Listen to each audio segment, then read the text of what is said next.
to SciShow Tangents, the lightly competitive science knowledge showcase. I'm your host, Hank Green, and joining this week, as always, is Forbes 30 under 30 education luminary and champion of cursed boba, Sari Riley.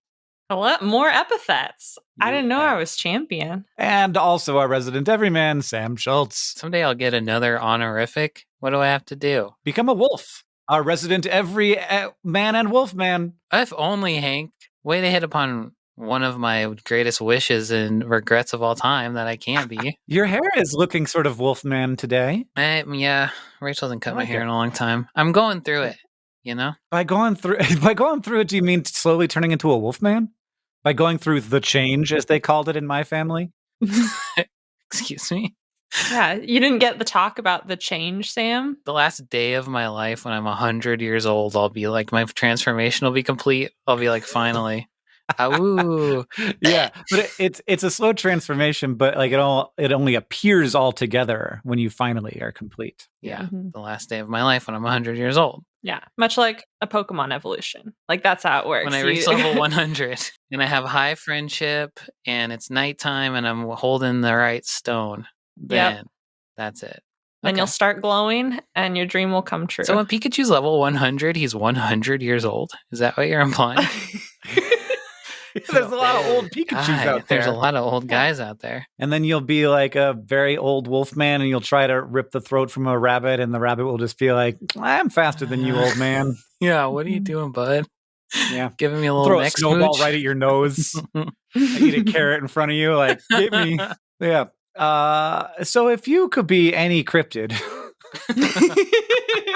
Genuinely, I'd be a vampire. I have no problem with being a vampire. I could stay up all night, sleep all day. Would you just feed on rats like Vampire Lestat in the sewers of Paris? There's so many deer around here. It would be easy. They just hang out in my yard. I would just be like the Twilight Boys. They ate deer, right? Exactly. Yeah. I'd be like, what's up, bud? No nods in the room. No nods. I know more about Twilight than everyone in the room. This is great. I said exactly because I know precisely that you're correct. I watched the movie. And I think I did read the first book, actually. My dad read the books before they were cool because he was like, I like vampires. He was really into Vampire Diaries and things like that. And a local Pacific Northwest author. I might as well support her. And then he was like, I don't think this is a good book, but I'm going to keep reading them to support a local author. And then they got huge. And he was like, well. Maybe he told a friend who told two friends and they told two friends, you know? I brought them to my school because of that. Because he bought a copy and I was like, this is fine. And then I didn't participate in the fandom aspect of it. Like, other people from my school took road trips to Forks, Washington, because it's like far-ish, but not too far. Forks trips. Yeah, totally. Oh man, I've been alive a long time, you guys. I think if on this topic, I think if I was a cryptid, I'd be a Stephanie Meyer because it feels like it comes with a lot of money. Oh, you want to be a rich cryptid? You could be a leprechaun or something. Yeah. What kind of cryptids? Goblins got their own special gold, but I don't think you can spend it. Dragons have hordes, but is a dragon a cryptid? Or some of these aren't cryptids? I feel like I think that we can be loose, as we found here on SciShow Tangents. Defining things is very messy. No one really knows. It's just a guy that you see out of the corner of your eye. That's a cryptid. You know, okay, I have a new conspiracy theory I have to tell you about real quick. That Apple has increased how easy it is to trip Siri, because that never used to happen to me, and now every time I say your name, it happens to me. It goes, "Hello, what do you need?" It's very nice. Are you bringing that up because Siri is probably a cryptid? She is probably the closest to a real world ghost or something. Yeah. Siri and bored apes. Those are the two real world cryptids that actually happened. Well, I don't want to be either of those. I want to be a swamp monster. A swamp, not minding my own business in the water. Sometimes emerge, just like Shrek. Just like this. Is my swamp. Yeah. Get out of here. Sarah I'm podcasting. I want to be Stephanie Meyer, and I think that Sam wants to be... I'm just going to be a vampire. What a boring answer in retrospect. Every week here on SciShow Tangents, we get together to try to one-up, amaze, and delight each other with science facts while also trying to stay on topic. Our panelists are playing for glory and for Hank Bucks, which I will be awarding as we play. And at the end of the episode, one of these two goons will be the winner. Now, as always, we're going to introduce this week's topic with the traditional science poem, this week from Sari. Hope is the thing with feathers, poetically at least, but actually these delicate fans are just weird growths of beast. Beta keratins twisted and packed into interlocking barbs for fluffy warmth or a mighty flap or neon mating garb. The diversity of plumage outcompetes that of all birds. So thank you, evolution, for never not being absurd. The topic for the day is feathers, specifically feathers. Yes, can I guess that this one has an extremely easy to define? There's no question about what a feather is. I'm gonna defy Sam's explanation guess and say that actually probably there's a place where it gets fuzzy. I also thought it would be simple, but feather scientists are sitting on the biggest, deep rabbit hole of what even is a feather. There are so many different kinds of feathers. They're super weird. And when you start thinking about them too hard, you get grossed out. Or at least this is my experience. Okay. It is weird that they sort of get oozed out of the skin. Yeah. They are skin growths. And I guess everything, hair is technically a skin growth and scales are technically a skin growth. But they are, according to some sources, one of the most complex skin structures, part of the integumentary system. So the outer protection on vertebrates. They are one of the most complex structures. Your skin, is that the integumentary system? Yeah, so skin, nails, hooves, scales. Okay. But feathers, compared to something like skin, which is very complex, it has pores and whatnot, or compared to something like scales, which have kind of a relatively uniform structure all around, there are so many different types of feathers that can form. If you picture a feather that comes to mind, that is probably a wing or a tail feather, like that. Smooth shaped. They are specialized for flight, either for pushing air or for steering mid-flight.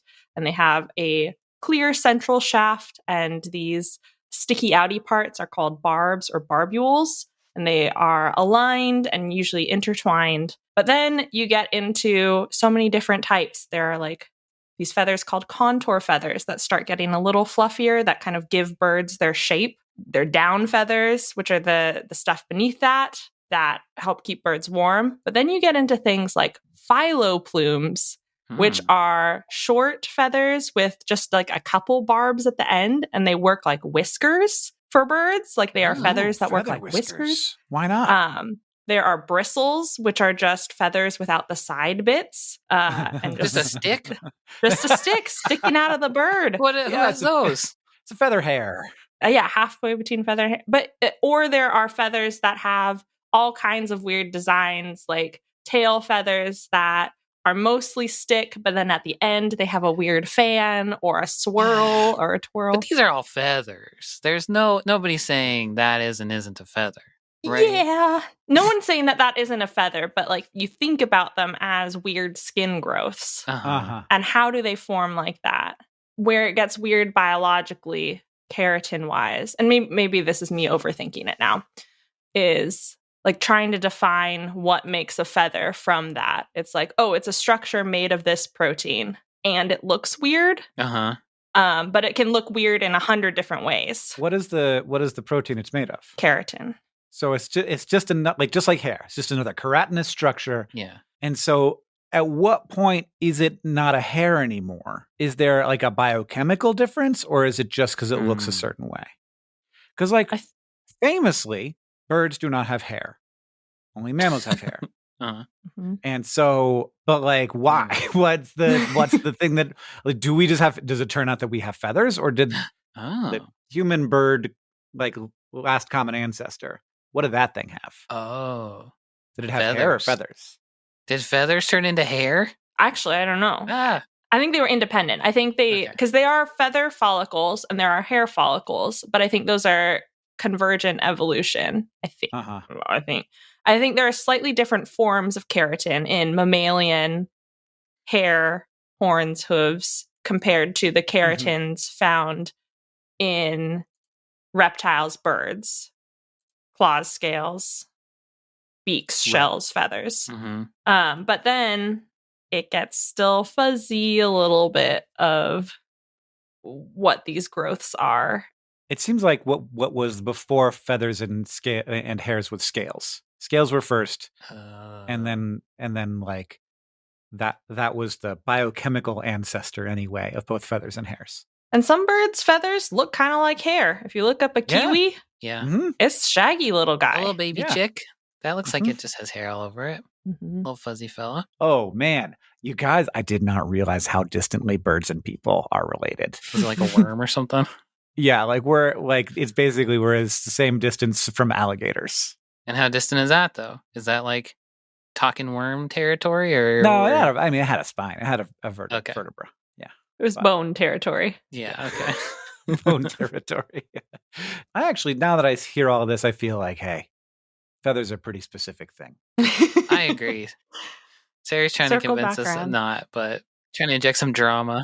Yeah, maybe that's it. I'm bringing myself to this definition. You're always trying to start shit, Sarah.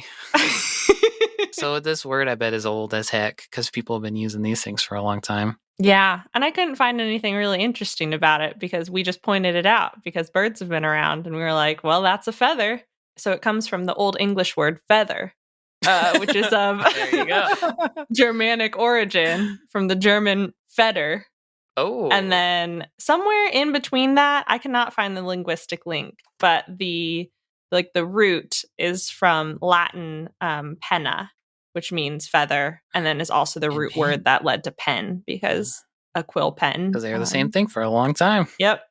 You had it on birds, and then you plucked it out, and then you wrote a little poem. You wrote a little song for your neighbor. Nobody writes songs for their neighbors anymore. Yeah. Back in the day, people were writing odes. People were writing epic poems. You just show up at your neighbor's house and you just like hand them, and it's like, somebody once told me the world was going to... Okay, now it's going to be time to move on to the quiz portion of our show. This week, we're going to be playing a game called Torf. It's Truth or Fail. In 1996, paleontologists discovered dinosaur fossils with some surprising things on them. They were feathers. And since that discovery, paleontologists have continued finding more examples of feathery dinosaurs. Most of them seem to belong to meat-eating dinosaurs called theropods. And the more examples we find, the more questions scientists have about how and why feathers evolved in dinosaurs. So today, our Truth or Fail is all about dinosaur feathers. I will present you 3 tales, but only one of them is true. It's up to you to figure out which is the true story. Are you ready? Yes. Yes. Story number 1. When scientists peered into a sample of amber from Spain, they found a bunch of downy dinosaur feathers packed together densely. The dinosaur that gave rise to the feathers is unknown, but what was more interesting to scientists was what they found buried inside: larval molts belonging to an ancestor of modern-day feather and skin-eating beetles called dermestids. Or it might be story number 2. Feathers may have evolved since dinosaurs roamed the earth, but that does not mean that we can't use them to evolve our modern-day technologies, like badminton shuttlecocks. A badminton company has developed a new shuttlecock whose nylon feathers are inspired by the short feathery fibers found on Dilong paradoxus, a predator related to T-Rex, with the promise that these feathers will make a more aerodynamic birdie. Or maybe is fact number 3. After paleontologists identified dinosaur fossils with feathers similar to modern aquatic birds, scientists wanted to see how their feathers might have evolved and led to the modern-day aquatic bird feather. So they constructed robot ducks decorated with synthetic feathers inspired by the fossilized feathers and found that these feathers were not as efficient at releasing water compared to duck feathers. So either it's story number 1, dinosaurs may have had to contend with feather-eating beetles. Story number 2, badminton company created a dinosaur birdie. Or story number 3, scientists built a robo-duck with dinosaur feathers. When researching feathers, all you find is scientists thought this about dinosaur feathers. Scientists thought that about dinosaur feathers. So I saw a version of all of these stories. I didn't read any of them, so I have no idea. But I know that they all are something. I don't think the shuttlecock one could be right, because why would you pick something old from before feathers were any good to be aerodynamic? That's my only thought. Who's to say that just because it's old doesn't mean it's good? Some of the best things in life are old, like kisses. I'm a zoomer, so I don't like old people. That's what I always see when I look at your literal gray hairs. I had gray hairs when I was 14, so when I was a Zoomer, I did have gray hairs, okay? That's not how generations work, but yeah, I hear you. Yeah, we just become each generation, right? To be fair, every old person, I'm pretty sure, will be a boomer for the rest of history. I think that'll be interesting to see if they just start calling people boomers after the boomers are gone. Age into boomer, that is a permanent age of humanity now. As soon as you start griping about not singing your neighbor's songs, you boomer immediately. Boomer.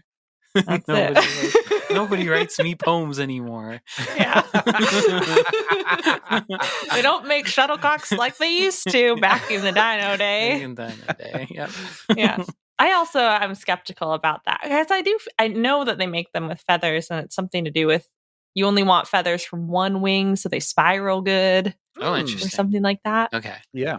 So this is an extrapolation of just the fact that shuttlecocks exist, perhaps. And are made of feathers, yes. Yeah. The other two, though, I know they're always finding everything in amber. Everything's in amber. Yeah. Because it's a good preservation method. Something died, something dropped a feather. And bugs love hanging out on trees. So they're always getting trapped in there. The problem is I have very bad paleontology knowledge. So I don't, like, the Spain part is throwing me because I feel like a lot of these amber specimens are usually like East Asia.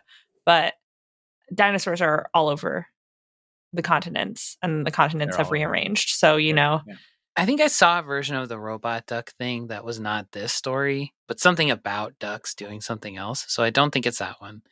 I do think it's maybe the amber one, because that just seems right to me. That one also rings the most true to me. I'm not going to metagame. I'm too tired to metagame. I think it's the amber one too. I'm going to go with my instinct. 2 amber votes? Yes, 2 amber, 2 furious. Yes, amber. I'm locking in for amber. All right. Dilong paradoxus is a small relative of Tyrannosaurus rex, reaching 2 meters long, and some fossils show that the dinosaur was likely covered in a fluffy layer of proto-feathers, but no one's ever tried to make badminton birdies with them. Okay, phew. Additionally, scientists in South Korea recently built a robotic dinosaur to test out a theory about how their feathers may have been used to flush out prey. So that's cool, but nobody ever built a robo-duck with dinosaur feathers. It's true. Dermestids, also called skin beetles, were found in fossilized amber along with some dinosaur fluff. You guys are both correct. Hooray. Do you like the part where I made you think over and over again that you failed? Yeah, that was a fun way to present it. I love that. Yeah. A lot of twists and turns. Apparently, we can't conclude much about whether or not the mystery dinosaur the feathers came from would have had beetles as a pest. According to the scientists involved in the study, the larvae weren't feeding on the living feathers and didn't have the structures in modern dermestids that they use to irritate the skins of their host. So they think the beetles probably were not causing the dinosaurs much harm. Sounds lovely. That's nice. Birds do look really creepy if they have like some sort of feather parasite and lose a patch of it. They need their feathers for sure. They need their feathers to be cute, to be wholesome. And then as soon as those are gone, it's like, oh, I see how you are an avian dinosaur. Humans are really the only animal that looks good naked.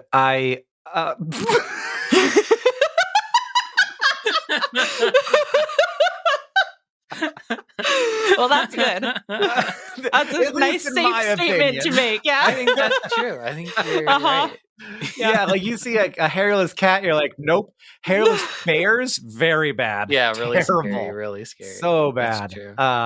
I don't know. What other naked animals we got out there? I mean, really, hairless cats are the closest to being acceptable, and they're pretty far from acceptable. I think you're right. Naked mole rat, a sheep? Not good. A sheep shaved looks good. A shaved sheep, a completely hairless sheep, I think would maybe just look kind of normal, I guess. Yeah. But yeah, naked mole rats don't have any hair, and they look very bad. Hippos, whales. Pretty good. Whales look great naked. And dolphins. Whales are dolphins. Dolphins are whales. Well, okay. Not to me. Not to me. I had somebody asked me recently, they were like, what's the difference between a dolphin and a porpoise? And I looked it up and I was like, absolutely nothing. Like there are two different things. We call some things dolphins and some porpoises, but taxonomically, no sense to what we call what. Huh. So I think we should just call all of them whales. And that's I'm sticking to it. Because I don't want to say cetacean. They're going to think I'm terrible. I agree with you. I think you're right. But you got to have at least another adjective. You got to have big whale, fun whale. Happy whale, mean whale. Yeah. Yeah. Well, no, then within that, you say blue whale, and dolphin. But when you say both, you are saying whale. Dolphin is whale. From now on. Got it. This is dolphin law, is whale. Science law. But if you're talking about dolphin, then you say, what do you say? I think happy fun whale was my Fun dolphin. Whale? A fun whale. Look at that naked fun whale. Yeah. Look at that naked fun whale. It sure does look He's good. looking pretty good over there. Man, it looks like he could have a good time, if you know what I mean. A hairy dolphin would be really disturbing too. Hairy dolphin! Hairy dolphin! I think all the animals around us have the appropriate amount of covering when they are healthy. Yeah. It all worked out somehow. Yeah. Somehow. I like the idea, except for naked mole rats. That did not. That's the wrong call. Yeah. I love the idea that like dolphins would like swim and like they like a super sleek hair just sort of like flowing behind them. But then when they dry off on land after a little bit, it's just like a big fro. Yeah. I like that too. It's like super fluffy curly hairs. Yeah. Next, we're going to take a short break. Beautiful. Then it'll be time for the fact off.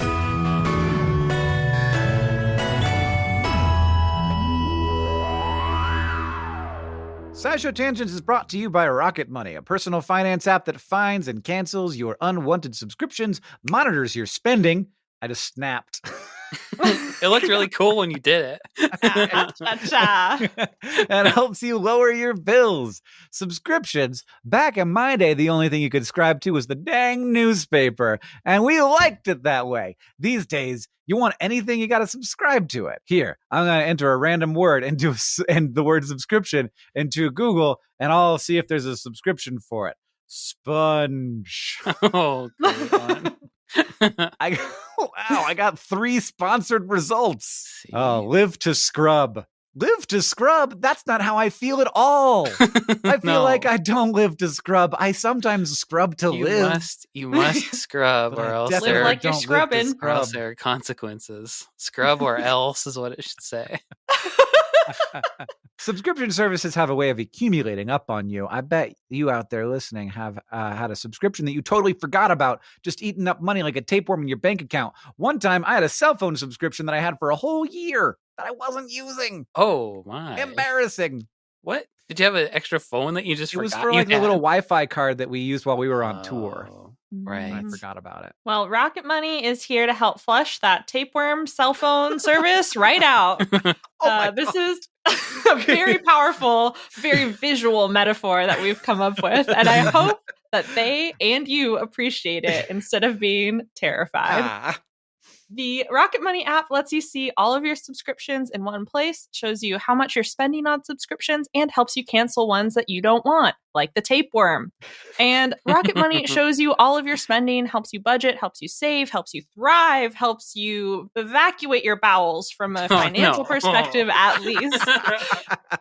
Rocket Money has over 5 million users and has helped save its members an average of $720 a year, with over $500 million in canceled subscriptions. Stop wasting money on things you don't use. Cancel your unwanted subscriptions by going to rocketmoney.com/tangents. That's rocketmoney.com/tangents. rocketmoney.com/tangents. SciShow Tangents is brought to you by Factor. Humanity is for better and worse in its grindset era. And don't I freaking know it. We are side hustling. We are chopping wood and carrying water. We are waking up and smelling the coffee. We are both hunting and gathering. That's but right. Going to the grocery store, is this a grindset friendly activity? Is cooking dinner conducive to this entrepreneurial lifestyle? Sometimes we simply don't. Sarah's coming up with all this off the top of her head. It's amazing. Yeah, definitely Sarah wrote this. Yes, you think of me and you think that's an entrepreneur, Forbes 30 under 30. You do. Don't pretend you don't. I do grind. You grind. I do. I don't know how not to. Sometimes we, and in this personal attack, me, simply don't have time to prepare a quality meal for ourselves. And yet we need a quality meal to continue that grind. And that is where Factor comes in. Factor's fresh, never frozen, chef-crafted, dietitian-approved meals are delivered straight to your door and ready to eat in just 2 minutes. Choose from over 35 meal options each week, breakfast, lunch, and dinner, with delivery plans that match your lifestyle. Order as much as you need, pause, or reschedule deliveries anytime. And as I always say, the more you slack, the less you stack. So stack up a whole bunch of no prep, no mess, heat and eat meals with Factor. Limits exist only in the mind, says the ad copy. I don't know if I agree with this. I think there's probably some limits, like the speed of light. That's a real one. But other limits exist. There are some limits that exist primarily in the mind. But Factor meals can exist in your refrigerator. If you head to factormeals.com/tangents50 and use the code tangents50, you get 50% off. That code is tangents50 at factormeals.com/tangents50 to get 50% off. That's both the code tangents50 and the end of the URL. Grind. Code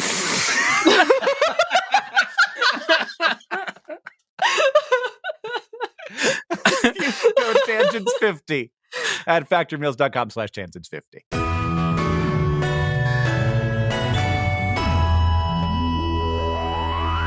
All right, welcome back, everybody. Now get ready for the fact off. Our panelists have all brought science facts to present to me in an attempt to blow my mind. And after they have presented their facts, I will judge them and I will award them Hank Bucks any way I see fit. And I could do that just out of malice. We don't even have to be playing a game. You could just call us one day and say, you get 100 Hank Bucks. Sarah, you lose 100 Hank Bucks.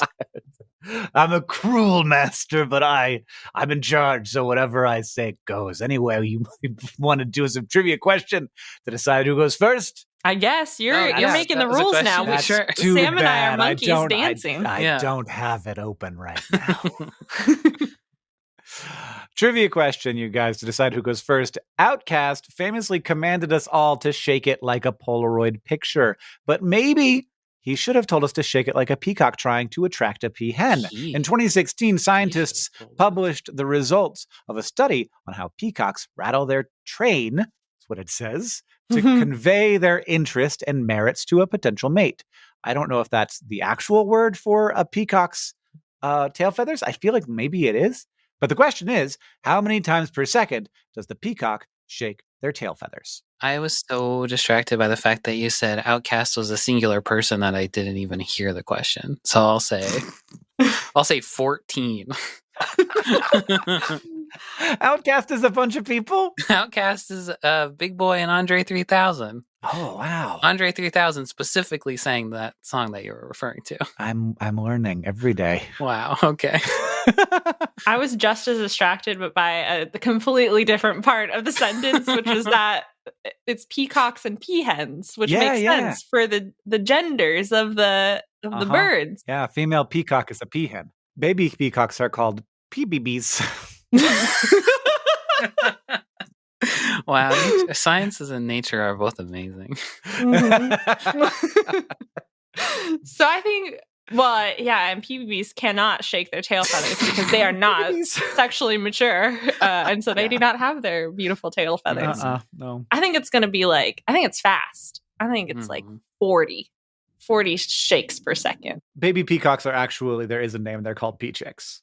Oh, yours is better. That makes more sense. Yeah, but PBB is better. Petition for PBB. PBB. We had 14 and 46. Is that what we had? Yeah. Ooh, gosh, this is close, actually. Sam, you are closer. It's 26. Wow. So not far off either of you. That's much more than I would have guessed. That's a lot of shaky. Mm-hmm. That is not how fast I go when an Outcast sings. For what unit of time are we talking? Per second. See, I missed that part. That's really fast. Yeah, no, I shake my Polaroid picture far slower than a peacock. I could probably do it 4 times a second. I don't know. Yeah, maybe. No, I think maybe one. That seems really more, a little more than one. It's impossible to count 1 second and also shake your butt at the same time. So 1, 2, 3, 4, 5, 6. Yeah. I can't. No, it's not. Are too focused on the butt shake. You can only count the shakes. Yeah. Neither of you are trying to shake your butt right now. I'm currently shaking my butt entirely. I just have a very still upper body. You have good movement isolation. That's what I always say about you, Sam. Yeah. I mean, so this all, we got to move on. Sam goes first. Okay. Humans love eating chicken. They love it so much that in 2020, 73 billion chickens were slaughtered for meat worldwide, compared to 332 million cattle, which is bonkers, right? Dude, chickens are much smaller. But well, yeah, that's my next point, Hank. A chicken is 1/100th the meat of one cow. But I do think that the math still works out to that. People are wild about chicken meat, right? That's still whatever 332 million times 100 is still less than 73 billion. Yeah. Right? Yep. So, okay, but when you slaughter and prepare chickens to be eaten, you are left with a bunch of, you guessed it, feathers. 10% of a chicken's weight is its feathers. So that's a lot of feathers per chicken. And you can't turn feathers into leather, even though they rhyme, like you could with slaughtered cattle. So a lot of these feathers, they just end up getting thrown away or, even worse, incinerated. And as feathers break down or burn, they release sulfur dioxide, which can cause stuff like acid rain and among other bad things. So chicken feathers are sort of a big bad problem that you don't really think about all that often. That's right. Science, however, is on the case. And one of their proposed solutions, what if we just ate feathers? Chicken feathers. I don't like this solution. Chicken feathers, like fingernails and hair, like you mentioned, are pretty much made entirely of the protein keratin, and proteins can be good food if you can digest them. And digesting keratin is pretty hard. I'm just picturing like me with just like white feathers. And also, like Hank saying, who wants to eat feathers? But scientists don't let things like that stop them, do they? That's right. In 2017, a team of researchers from Lund University in Sweden published a paper identifying a strain of bacteria that is able to break the keratin in chicken feathers down into amino acids, which can then be eaten and digested by animals. These bacteria were isolated by one of the researchers on his parents' chicken farm, and I couldn't find more info about that. Wow. But so it's found like a bacteria like eating feathers on the feather farm. Find like a melty feather and go like something's going on here. Anyway, this particular process, I think, breaks the feathers down into just like mush, and then that mush gets added into animal feed. But there are other people. Feed it back to the chickens. Probably, unfortunately, yeah. But there are other people out there that are messing around with similar processes. And in 2020, an art student worked with scientists using something very akin to this process that instead turned the feathers into something with a more meat-like color and texture. Did you say an art student? Uh-huh. Okay. I think he was getting a lot of help from scientists, but it wasn't our student. This feather meat was then made into a series, this is where the art student part comes in, into a series of fine dining type dishes as a sort of a proof of concept of what we could be doing with our food waste. This feather meat mimics real meat in many ways. Well, not real meat, just meat. But this feather meat mimics meat in many ways, but is reported to be entirely devoid of flavor, which is cool and also unnerving. Yeah, that sounds right. I guess it makes sense for like liquefied fingernails wouldn't taste like chicken. As a small aside, there are other less immediately viscerally unpleasant things that people are figuring out to do with chicken feathers, like repurposing the keratin into semi-permeable membranes that can be used in stuff like batteries, which you don't eat. Except for the one batteries that I talked about that you do eat. Yeah. Also, that I did used to put them in my mouth because they were in the freezer and I liked them being cold in my mouth. The batteries? Batteries were in the freezer? Yeah, we got the batteries in the freezer because it was supposed to keep them so like alive longer. Is that true? My fact's not over. So anyway, here's my finale. All of this research could also set us up for a future where we collect all of our hair and fingernail clippings, pour some microbes on them, and then it's dinner time, baby. Sam, that's such a good fact. I hate it so much. Isn't it? The pictures, there's pictures and they're really gross. It's so bad. It just looks like mushy looking chicken feathers. Oh my God. Like the future where, you just like put a couple of tablespoons of feather dust into your curry because you need the protein. Yeah. I'm not looking forward to mush. And you definitely feed it back to the birds. Yeah. But like, is that weird? I don't know. I'd eat my hair if I could. I feel like it's better than feeding them chicken meat. That's a weird thing to say, Hank, but I totally agree with you. I would also eat my own hair if I could. Like, I would eat human hair. Well, I'm just saying, I'd eat human hair way before I'd eat human meat. Totally. I don't think... Oh, yes. I think if somebody presented me something that tasted perfectly fine or like nothing and said, I made that out of liquefied human hair, I guess I don't know what my reaction would be as I say it out loud. Now that I've gotten this far down the sentence, I'm not comfortable exactly finishing it. I think if it tasted like a chicken nugget, even if it was made from human hair. Yeah. I'd be like, oh, I'm going to eat this now. Absolutely. It tastes like a chicken nugget, and I like chicken nuggets. This is my whole attitude towards fake meats also. Yeah. If it tastes as good as a chicken nugget, I'm eating it. I don't care what it's made of. I mean, and I've been guaranteed that it's not going to hurt me. Yeah, yes, that too. That it is digestible and will not injure me. Yeah. Sam, that's nuts. How recently did they do this to feathers? 2020 is when the art student did his thing, and I think 2017 was when the first paper came out. And those researchers now they like have a company that makes microbes that break down all kinds of stuff, including feathers, kind of on a large scale level. You know, I want to sign up. I want to eat the feather mush. I bet we can get some. You said that they were like in Europe somewhere? Yeah, Sweden. All right, I'm going. Sweden sounds great. I mean, they can mail you some, I bet. Yeah, I want to go Sweden. Okay, fair enough. All right, Sarah, you have quite a hill to climb here. I am really astounded by this feather protein mush. It's an uphill losing battle, but I'll do my best. The Namaqua sandgrouse is a very cute little bird that lives in the dry deserts and savannas of the southern part of the African continent, like around Namibia, Botswana, and South Africa. And somebody on the citizen science website eBird really has it out for them because they are described as, quote, a dumpy, short-legged, pigeon-like bird that shuffles awkwardly on the ground and flies in a fast and direct manner, singly or in groups. Which feels a little like bullying to me, honestly. Alone. Dumpy is not a descriptor of science stuff. They do kind of look like pigeons, but with pointy tails. The looks can be deceiving because adult male sandgrouse have a very special adaptation hiding underneath that dumpiness. They can soak up water using their tummy feathers and fly it back to their babies to drink. Oh, wow. The first formal paper describing how these feathers worked was published in July 1967 by Tom Cade and Gordon McLean, estimating that male sandgrouse could soak up around 25 milliliters of water, which is around 15% of their body weight. And even with evaporation, they estimated that the sandgrouse could still deliver a good amount of that, like 10 to 18 milliliters, to their nests around 10 to 30 kilometers away. So flying quite a distance in the dry desert, still have water. And in April 2023, Lorna Gibson and Jochen Mueller did a more detailed analysis on the structure of these feathers using modern microscopy tools to see what was going on. Basically, what they found was that these belly feathers have two separate parts. There's like an outer part with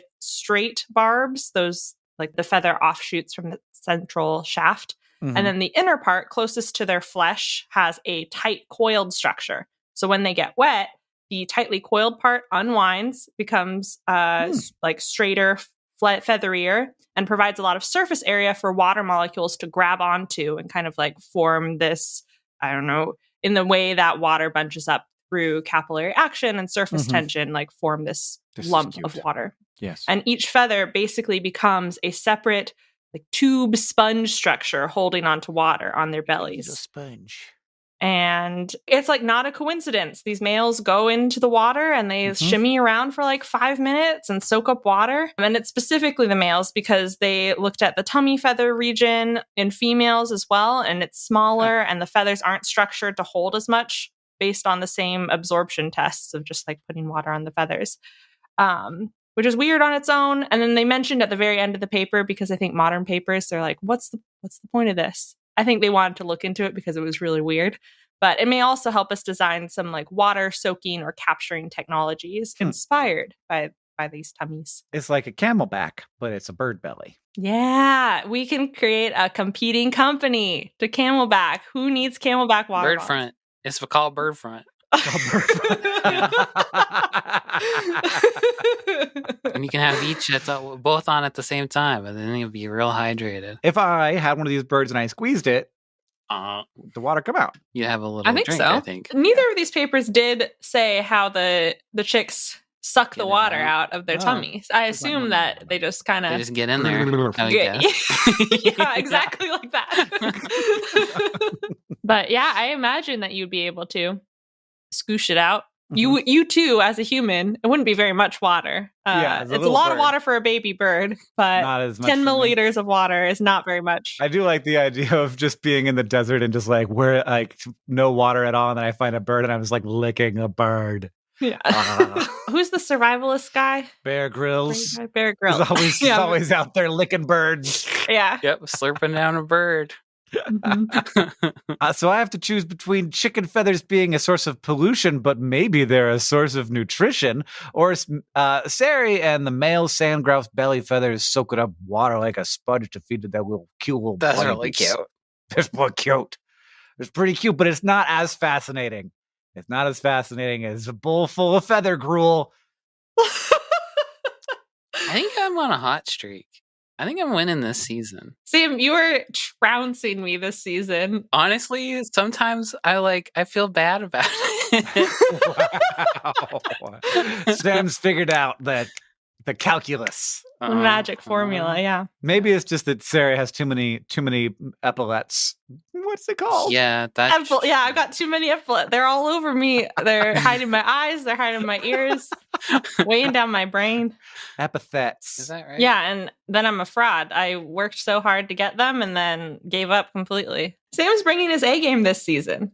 That's right. And now it's time for Ask the Science Couch, where we ask a listener question to our virtual couch of finely honed scientific minds. Sky on Discord asks, do feathers grow entirely within the skin and then come out as a whole, or do they get extruded like hairs? Yeah, when you put it that way, kind of gross, isn't it?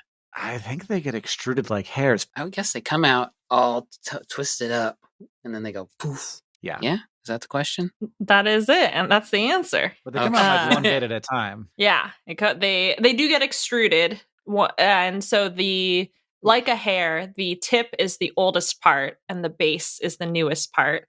But unlike a hair, there's more stuff going on. The outermost layer of a developing feather that is being extruded from a feather follicle is a sheath that disintegrates later to let the feathers pop out. Oh. And then the middle layer within that sheath is all the keratin filaments. So the stuff that will form the central bit called the rachis, and then the barbs. They're all made of the same material, just compacted in different ways, where like the barbules are the most feathery and then the barbs are less, and then the rachis is like the toughest a little bit. And then within that is the pulp, which is like yucky to think about, that there's pulp inside feather, but it's got to be there because it's got to grow, which is like fibroblasts and blood vessels and feather all the stuff providing. Yeah. And it goes all the way up the stick? It goes all the way up the stick. Yep. It's in there the whole time? It's in there during development. And then as the sheath, the feather sheath disintegrates, and then the feather fans outward, to let the barbules and the barbs fan out, then also the pulp gets disintegrated. Whoa. And will slough away to allow the central vein of the feather to open up. Okay. Which also makes sense because you need them to be light so that you can fly and whatnot. But it is very weird to think about, and you can kind of see it. So there are two types of, I guess it's a spectrum, but there are two main categories of birds, of all organisms when they're babies. There are atricial organisms and there are precocial organisms. And atricial organisms are ones that are like helpless when they pop out of their egg or the womb or whatever. Human babies are atricial. Any sort of like naked baby bird, parrots, pelicans, things like that, they're just like fleshy, they're pink. They can't do a damn thing. They can't protect themselves. They can't walk around or feed themselves or fly or whatnot. Those are often really interesting to look at because you see these like feather spikes come out. But then the precocial birds and the chicks, those are the ones that tend to grow feathers within the egg still. And so they do all this like weird growth. And those are like chickens where they come out already pre-fuzzy. Okay. And are more able to like walk around and eat. And they're not fully fledged. They're not like full giant feathers. I think there's one group of birds that I don't have the name of right now that does come out like almost fully adult from the egg. It's like super precocial. But I was picturing like a little hawk hatching out of an egg and just going pew. It is a weird, it's like a ground bird. I think it's kind of like a turkey, and it buries its eggs in mounds of dirt. Oh. And then they just like emerge from the dirt mound. Like little adult men.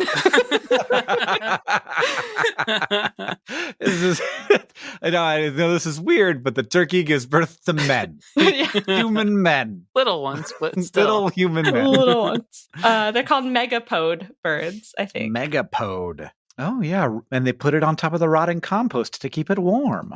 Wow, that's smart. Too smart. That's how you make a human man. That's. You take some rotting compost, a little sand insulation, put some baseballs in there, and a man pops out. Baseballs are just man eggs. Don't tell Ken Griffey Jr. All right, that makes sense. Thank you, Sari. If you want to ask the Science Couch your questions, you can follow us on Twitter and on Threads at SciShow Tangents, where we'll tweet out topics for upcoming episodes every week, or you can join the SciShow Tangents Patreon and ask us on our Discord. Thank you to @Bucky's Revenge on YouTube, @JCB on Twitter, and everybody else who asked us your questions for this episode. If you like this show and you want to help us out, it's really easy to do that. First, you can go to patreon.com/SciShow Tangent. Become a patron. Get access to our Discord and our bonus episodes and our commentaries of movies. Shout out to patron Les Aker for their support. Second, you can leave us a review wherever you listen. That's helpful and it helps us know what you like about the show. And finally, if you want to share your love for SciShow Tangents, just tell people about us. Thank you for joining us. I've been Hank Green. I've been Sari Riley. And I've been Sam Schultz. SciShow Tangents is created by all of us and produced by Jess Stempert. Our associate producer is Eve Schmidt. Our editor is Seth Glicksman. Our social media organizer is Julia Buzz Bazzaio. Our editorial assistant is Taboki Chakrabarty. Our sound design is by Joseph Kuna Medish. Our executive producers are Nicole Sweeney and me, Hank Green. And of course, we couldn't make any of this without our patrons on Patreon. Thank you. And remember, the mind is not a vessel to be filled, but a fire to be lighted.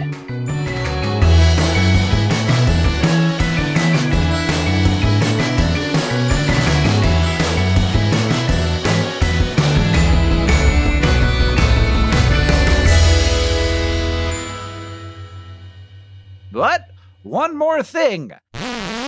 One of the most dramatic ways that birds lose feathers is through a fright molt when they're stressed, like when they're almost eaten. And to understand a little bit more about fright molts, in a 2006 study, researchers measured the force needed to remove feathers from around 70 bird species, specifically from the breast, the back, and the rump. And they found that on average, the butt feathers were pulled or fell out most easily, especially in solitary prey species that are known to have a, quote, high frequency of fear screams, according to around 15 years of audio data anyway. So if you see a bird flying around without a tail, it might look pretty silly, but also that poor little guy's probably been through some recent horrors. My butt fell off. And it's not the scientists, though they did also do that. Mm-hmm.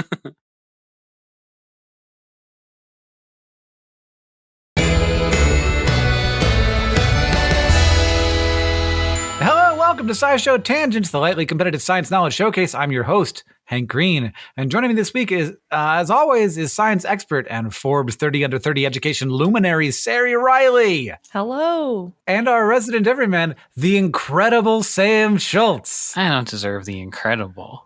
Who wrote The Incredible? I'm just Did he a write man. Incredible? Or did Sam write it? Do you think I would write that about myself? I don't know. What do you Sometimes take me for? you're like, I'd like to be recognized. Well, I would, but Sometimes you like to feel a little bit like Bruce Banner. yes, Yeah. The Incredible. Yeah, Bruce Banner was the incredible one, Sari. Have you ever read a comic book in your life? Yeah, I got it right this time. The Hulk was incredible. In comparison, Bruce Banner, not incredible. Oh. All right. This is something I'd like to ask you, too. If, when you got exposed to gamma radiation, you became a giant green monster, when you got angry, what would your name be? Would you be what would the superlative before Hulk be? Because we'd all be Hulks, obviously, but the Incredible Hulk is taken. So what kind of Hulk would you be? I don't know enough words. I think Sam might be the adorable Hulk. Oh, I would like to be the adorable Hulk. Just a little guy who's a big guy. I'll still fight you, but come on. He's just a little guy who's a big guy. That's what it says in big bold letters on the cover of my comic book. Mm-hmm. I think I could go somewhere with that. I guess I'm just naming all of you because I think Sari would be the amicable Hulk. Oh, yes. Yeah. I'd be like, oh, I'm so sorry. Sari would never even turn into the Hulk because she'd be like, I understand why you feel that way, villain. I'm not able to be angry. The incapable Hulk. The incapable Hulk. Just normal. Just a normal girl. That's what her comic would say. Hank, what would you be? I don't know, you guys. I gave away all the good ones. I'm really bad at this. I wish I wasn't. At adjectives? Yeah. Well, yeah, you want to end up with something that ends in able, which there's a lot of. Because I don't think I'd be like the forgettable Hulk. No, opposite of that. Go in a rhyme zone. For able? Yeah. How about the insufferable Hulk? I think that might be right. He tweeted one too many times. Yeah. Okay. Every week, before we be meaner to me, every week you said it about yourself. I know, but then you said you all agreed with me. We were supposed to say no, Hank. You are the applaudable Hulk. Every week here on SciShow Tangents, we get together to try to one-up, amaze, and delight each other with science facts while also trying to stay on topic and failing. Our panelists are playing for glory and for Hank Bucks, which I will be awarding as we play. And then one of them at the end of the episode will win and get to have that for the rest of the week. But before we get to all of that, we got to introduce this week's topic with the traditional science poem this week from Sari. When you have two things to stick together, like a jacket and patch, or a cup and a feather, you begin with the question, what tools should I use? A needle and thread, or some nails and screws? Wrap them with rope and tie some knots? Weld them together with that blowtorch you bought? There's staples or buttonholes, or perhaps you might choose a tape sticker bottle of mighty fine glues. Take a rock and a stick and some sap from a tree, then you've got an axe and can chop through debris. Or mix flour and water and you've got a way to mache some paper, or whatever they say. And of course, there's that aisle of the hardware store with rubber, cement, and epoxies galore. Adhesives that you can squeeze or spray, each with a purpose, like joining rubber to clay. So if you want to avoid a big sticky mess, please read the label and be careful, I guess. Wow. Mache some paper, really good. So the topic for this week is glue. But before we dive in, we're going to take a short break, and then we'll be back to figure out what is even glue.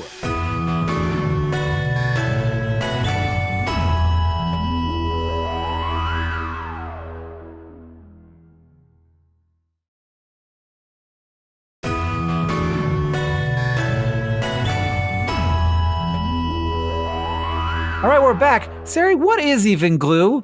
Oh, gosh. You know? It feels like such a catch-all to me that it's just like, well, there's not even, worth defining. No one's even tried. Yeah. Well, it's like sticky, but you use it for stickiness. Because some things are sticky but aren't glue. Yeah. Because they're just snails. But I think you could use a snail as glue, but a snail's not always glue. You know what I'm saying? It's the application of the thing that makes it glue. I think that's pretty good. Like, you use it, you want to stick things together. And what do you use to stick those things together? Probably glue. Yeah. Is what it is. I mean, there's other ways. You could weld. But when you're welding, aren't you like melting something into a goo that then dries into hardness? So is the glue? Is there a momentary glue there? Is solder glue? I don't know. Is solder? No. Solder is just lead, right? Solder is how it's spelled. Solder. Yeah, that's right. A low melting alloy. I think solder is solder. Okay, whatever. And glue I agree, is the rest of the sticky I don't know stuff. why. I don't know why solder is, because like if you gave me a glue and you said in order to get this glue to work, you have to heat it up almost as if it is a hot glue that comes out of a hot glue gun, then I wouldn't say, no, that's just plastic. I'd say that's glue. A soldering iron is a hot glue gun. A soldering iron is a hot glue gun with metal that comes out of it. Yeah. Welders are just crafting. Yeah, I mean, glues can be a lot of things. if you look back in history, so nowadays we've got lots of different glues that are a lot of plastic based. But there's glue on tape and sticky notes. Like that's a kind of glue. Those are just like pressure sensitive glues. I guess the more general term for glue is adhesive. Mm-hmm. So if you see the word adhesive, it's also a glue, probably. That opens it up to a lot of stuff I feel like maybe doesn't count. Like I wouldn't have thought to look up for this episode, such as tape. But tape has glue on it, I guess, huh? Tape has glue on it. Part of tape is not the glue, which is the plasticky part on the outside that isn't sticky. So the non-sticky plastic is not glue, but the sticky plastic is glue. And I think glue has something to do. So we did an episode on sticky things where I basically just talked about glue in the definition section, I think. Because the sciencey part, if you want to start getting into the chemistry, which we also don't really know about glue, but the main things to know are adhesion and cohesion. The two hesions, they come up in all kinds of sticky conversations. So adhesion is when you stick two different things together. So if you were gluing a patch to a jean jacket, you want the glue to stick to the patch, you want the glue to stick to the jean, and that helps adhere the surfaces together. And then there's cohesion, which is the same thing sticking together. So you want the glue molecules to stay stuck to themselves. You don't want them to, slip past each other. You need them to clump together, harden up, get sticky. And so when glue doesn't work, it's usually a failure of one of those points. It's either a failure of adhesion, the glue peels away from the surface you're trying to stick it to.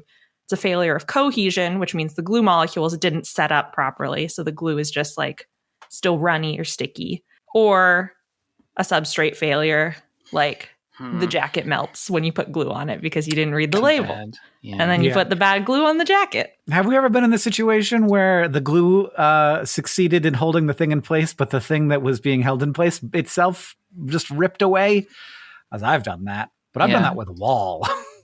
I've ripped big chunks out of the SciShow studio walls before. Whoopsie. Yeah, I believe that. Sometimes the glue is stronger than the thing holding the glue. For example, also, anytime I've ever gotten super glue on my fingers. Glue is really one of the things that you encounter the most often in your day-to-day life that's like, this makes sense that it is sticky and it sticks to stuff, and then somebody asks you why it does it, and then you're like, oh gosh. Because it's sticky. I don't know. And then it gets kind of scary. Stickiness is almost as weird as like magnets. It's like, wait a second. You mean I can touch this and then I have to keep touching it?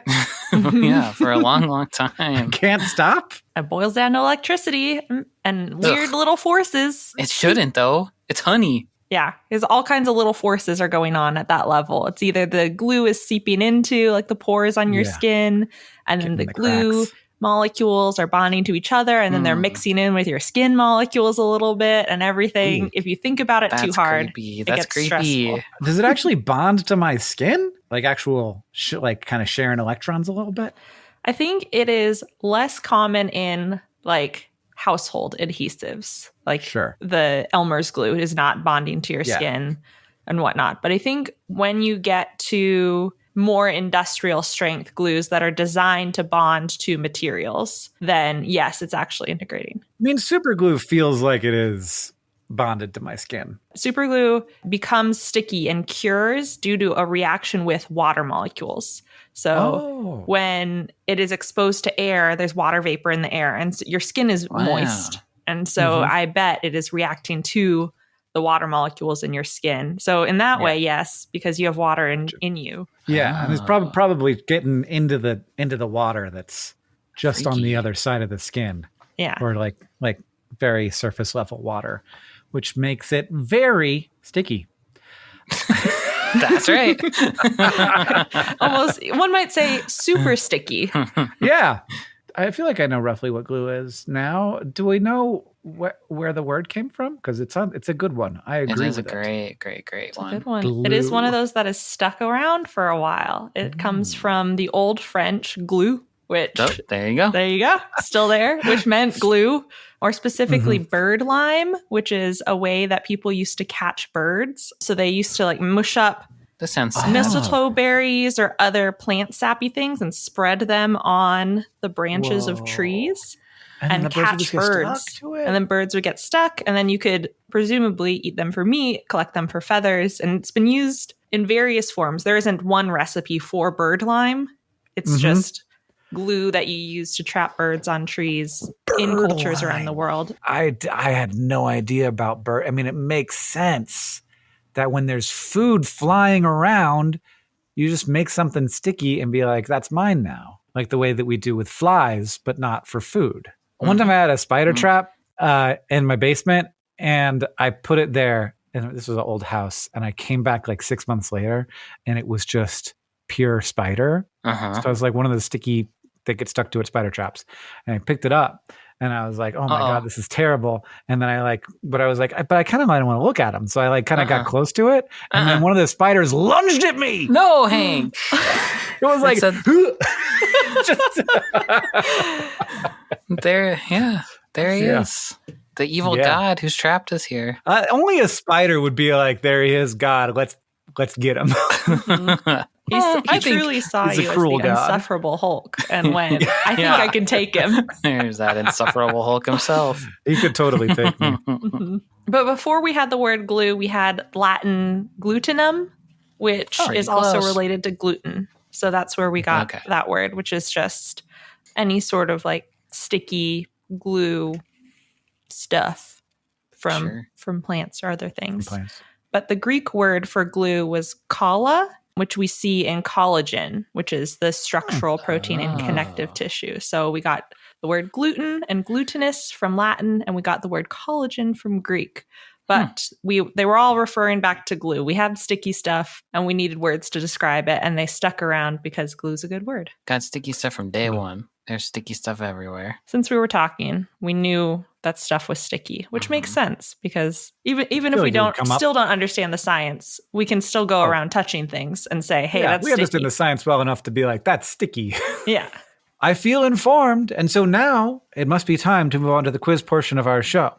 This week, we're going to be playing a little bit of secret ingredient. Humans have been making glue out of all sorts of materials, which is a testament to both how sticky nature can be and how creative humans are when it comes to trying to get things to stick together. So today, we're going to highlight a few of those ingenious glue recipes. I'll describe some kind of glue, past or present, minus one key ingredient. You'll have 3 possible options to choose from. It's up to you to guess what the secret ingredient is. Are you ready? Glue. Are you a glue Pokemon now, Sam? That's how I say yes now. Glue. In 2022, researchers published their results designing an adhesive material that could be used in a variety of surfaces, including metal, plastic, glass, even biological tissue. This glue involves using water to activate fibers from a source found in nature, which allowed scientists to then shape the fibers into sticky structures for different adhesive purposes. But what was the source of those fibers? Was it pumpkin or mistletoe or eggs? Do eggs have fibers? I never looked at an egg and was like, that's got fibers in it. Does everything sticky have fibers? They have polymers. They have protein. What's a fiber? You eat fiber, like in plant fibers. It's like the roughage, like fiber molecularly, biochemically is a carbohydrate. It's like a sugar. Okay. Well, and you said the mistletoe thing already. Mistletoe, pumpkin both have fiber. Yeah. Okay. Pumpkin's stringy and gooey. That's right. Mistletoe, I think they used it for sticky for capturing birds. So does that mean this is a trick, or does that mean that you just overlapped a little bit here? I don't know. I guess I'll go with pumpkin. They're one of the stickier things, I think, that you could grow in the ground. I don't love the way I feel after carving a pumpkin. I'm going to overthink it. Okay, I'm going to go with mistletoe to try not to overthink it, but it's just good. Egg. That was the correct instinct, Sari. Oh, no. That's good. I mean, you knew about the mistletoe thing, true. So this is amazing. So mistletoe it's a parasitic plant, so it uses the sticky substance called viscin or vicin that surrounds the seeds to do some stickiness. And when birds eat mistletoe berries, they excrete the seeds along with the sticky viscin, which can then get stuck to the trees and branches where the mistletoe can germinate. Researchers can make up to 2 meters of these viscin fibers, and the stiffness of the fibers changes with the humidity, more humidity, the fibers become more self-adhesive. So researchers developed a way to process wet viscin fibers and stretch them into either a film or into 3D structures, creating an adhesive structure that could potentially be used to like even seal up wounds. Cool. A bird poops on your wound and it closes up. Is that how it works? Don't put bird poop in your wounds. We're not doctors here at SciShow Tangents, but I don't think that's allowed. Round number 2. Sometimes taking inspiration from nature leads researchers to actually improving upon it. For example, another group of scientists in that same year, 2022, developed an adhesive inspired by protein produced by a particular animal. But instead of just copying the protein directly, the researchers added smaller units of the protein to a synthetic polymer and found that it actually performed better as an adhesive compared to the original protein. But what animal was it? Was it mussels or frogs or barnacles? None of those I was thinking spider. Yeah. But I guess there are a lot of They're sticky always- animals. They're always doing stuff with spiders. When you search for glue news, a lot of spider stuff. I think I did see some mussel stuff too, though, so I'm going to say mussels. I feel like there's news about all of this stuff. Oh, but they're not the ones that stick to stuff. Do mussels stick to stuff? Yeah. Oh, yeah. They attach themselves to like a underwater pillar, like a dock. Okay, sure. Barnacles do too. Okay. There was an episode of Tangents where I talked about frogs that glued themselves I to each other remember to that have too, sex. yeah. It was like Uh-huh. early Tangents. Yeah. But I think that was a couple years ago. So old news, not 2022. I'm over. I'm going to go barnacle. Well, mussels stick to rocks using a strong adhesive protein that's found in their foot. And a number of researchers have been looking at mussel slime to figure out ways to turn it into adhesive for various applications. This is also true for barnacles, but in this case, this was a mussel thing. So the proteins found in the mussel slime, they have these long linear chains of amino acids that belong to a broader class of sequences called tandem repeat proteins, basically made of repeats of a given amino acid sequence. Other sticky materials like spider silk are also tandem repeat proteins. And while scientists know the sequence of these proteins, recreating their overall structure can be super complicated. So this group of scientists decided to look instead at something called protein-like polymers. Instead of trying to reconstruct the original protein out of the repeating units, they took individual units and added them to that synthetic polymer and tested how good it was. And it was even stronger than the muscle proteins. Wow. Like every animal in the world's really good at making sticky goop. How come? I don't know if every We like all rule at it. But yeah, I mean, in general, one thing you can say is that we're pretty goopy. Every single one of us is goopy. That's Yeah. what unites us all across this planet. I If think this only- is the new Memento Mori. It's Memento Goopy. Memento goopy. Remember, we all goop. That's the more positive one. You don't have to die first before that. Yeah, you just get to, but you do have to be goop the whole time. You do. Inside me, I have lots of goop. So I'm just that a is big not a goop. problem. It's weird to be a big goop, you guys. Do you ever feel like it's both sort of an element of freedom from all of the stress of day-to-day life, but also just a terrible weight of its own to carry around? That we're just a bunch of goop that has anxiety. I mostly think it's really bad because it's always trying to come out of you. Yeah. Right. The goop in particular. It'd be great if you could just, I don't want anybody to see it. I would like the goop to just give me one freaking day of my life, please, to live and not be goopy. And I'm just barely held together by like my bones and the structural tissue in here. Otherwise, take those out. Full goo. Yeah. Full goo. Just yeah. That's the And noise not of it. even like composed like a slug. I don't have that tightness in me without my bones. I would be a mess. You don't have that tightness of a slug, No. generally considered one of the tighter animals. Yeah, you look at a slug and you're like, damn, that's a tight He's animal. Yeah. All right, round number 3. While the previous 2 rounds might have you thinking that 2022 was some particularly good year for glue, the truth is that humans have been making glue for a long time. And in China, researchers have been studying old bricks, including one from a 2,000-year-old tomb, from various locations to understand how they were made. Some of these very strong bricks were made by mixing sand and lime, which came from heated limestone, with a particular substance that glued everything together. What was the secret ingredient? Was it sticky rice, bamboo or volcanic ash? Is this one we've done? Have we talked about this before, Sari? I think it might be. You were trying to act. Sari was trying to act so normal. Her face was like uncharacteristically. I do not have a good poker face at all. No, you're about 5 pixels on my computer screen right now, and you're the size of a postage stamp, and you still are like, Sari's lying to me right now. Well, if I remember correctly, and you're about to answer before me to totally give it away. I know that's what you were about to do, wasn't it? The answer is sticky rice, I think, if I'm remembering correctly. I think it's sticky rice too. I think I talked about this in a different.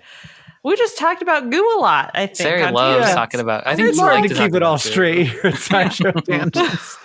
I mean, eventually we're going to have to forget all of the stuff that we learned in this podcast, right? This is a greatest hits episode. Yeah. So sticky rice. Isn't that cool?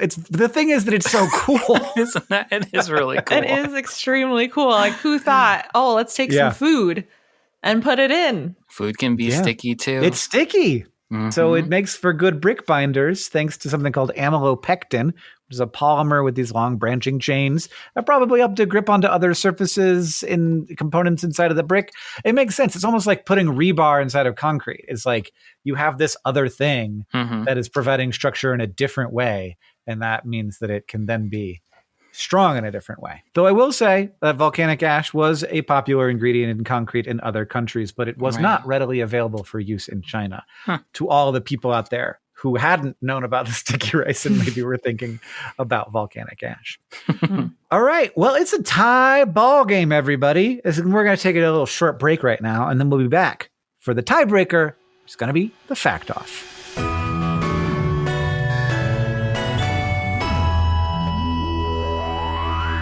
SciShow Tangents is brought to you by Rocket Money, a personal finance app that finds and cancels your unwanted subscriptions, monitors your spending, and helps lower your bills. As you know, Tangents is a show about science. With that in mind, I've gone out into the field to do some personal research for this ad.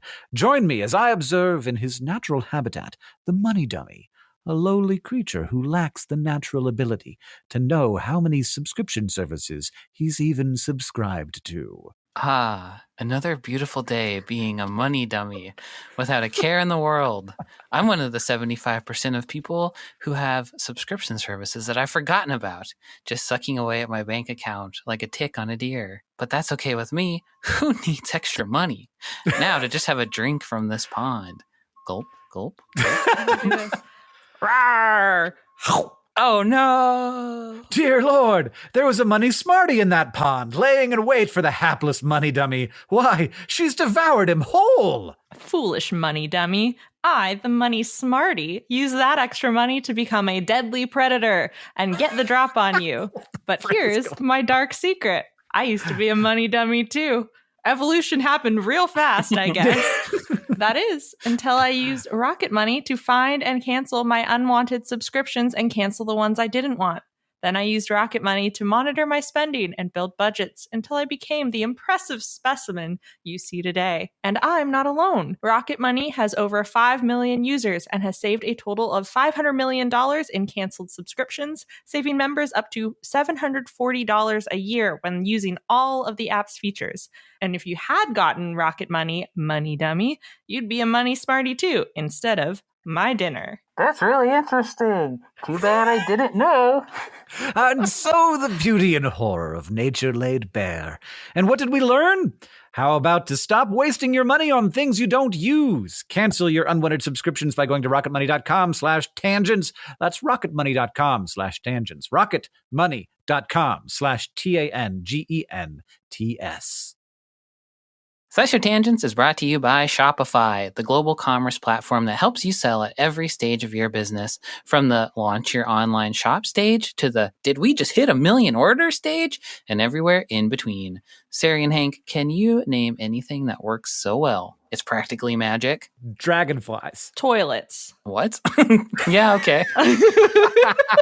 Well, here's one off the top of my head. How about selling with Shopify? Shopify powers 10% of all e-commerce in the United States, and it helps you turn browsers into buyers with the internet's best converting checkout. 36% better on average compared to other leading commerce platforms. Ooh. Not to mention, it's got award-winning customer support there to help you on your path to success. And those are just a few reasons to love Shopify. But Hank, what does your company, DFTBA, like so much about Shopify? We've been using Shopify, I think, for over 10 years now, and it really has scaled extremely effectively with us. It is both a huge amount of information at your fingertips, but also in a way that makes it fairly easy to make the decisions you need to make, learn the things you need to learn, and do the things you need to do. It's all in there. And it's one of the great joys of my life is going into those Shopify backend and being like, look at all these people who wanted a thing that I had. What a rich life you lead indeed. And if you want to experience great joys like that too, I've got a magic trick for you. Poof! You can now try Shopify for a month for only $1. That's right. Sign up for a $1 per month trial period at shopify.com/tangents, all lowercase. Go to shopify.com/tangents now to grow your business, no matter what stage you're in, and experience the little joys of looking at the back end of a store. Shopify.com/TANGENTS, all lowercase. Abracadabra.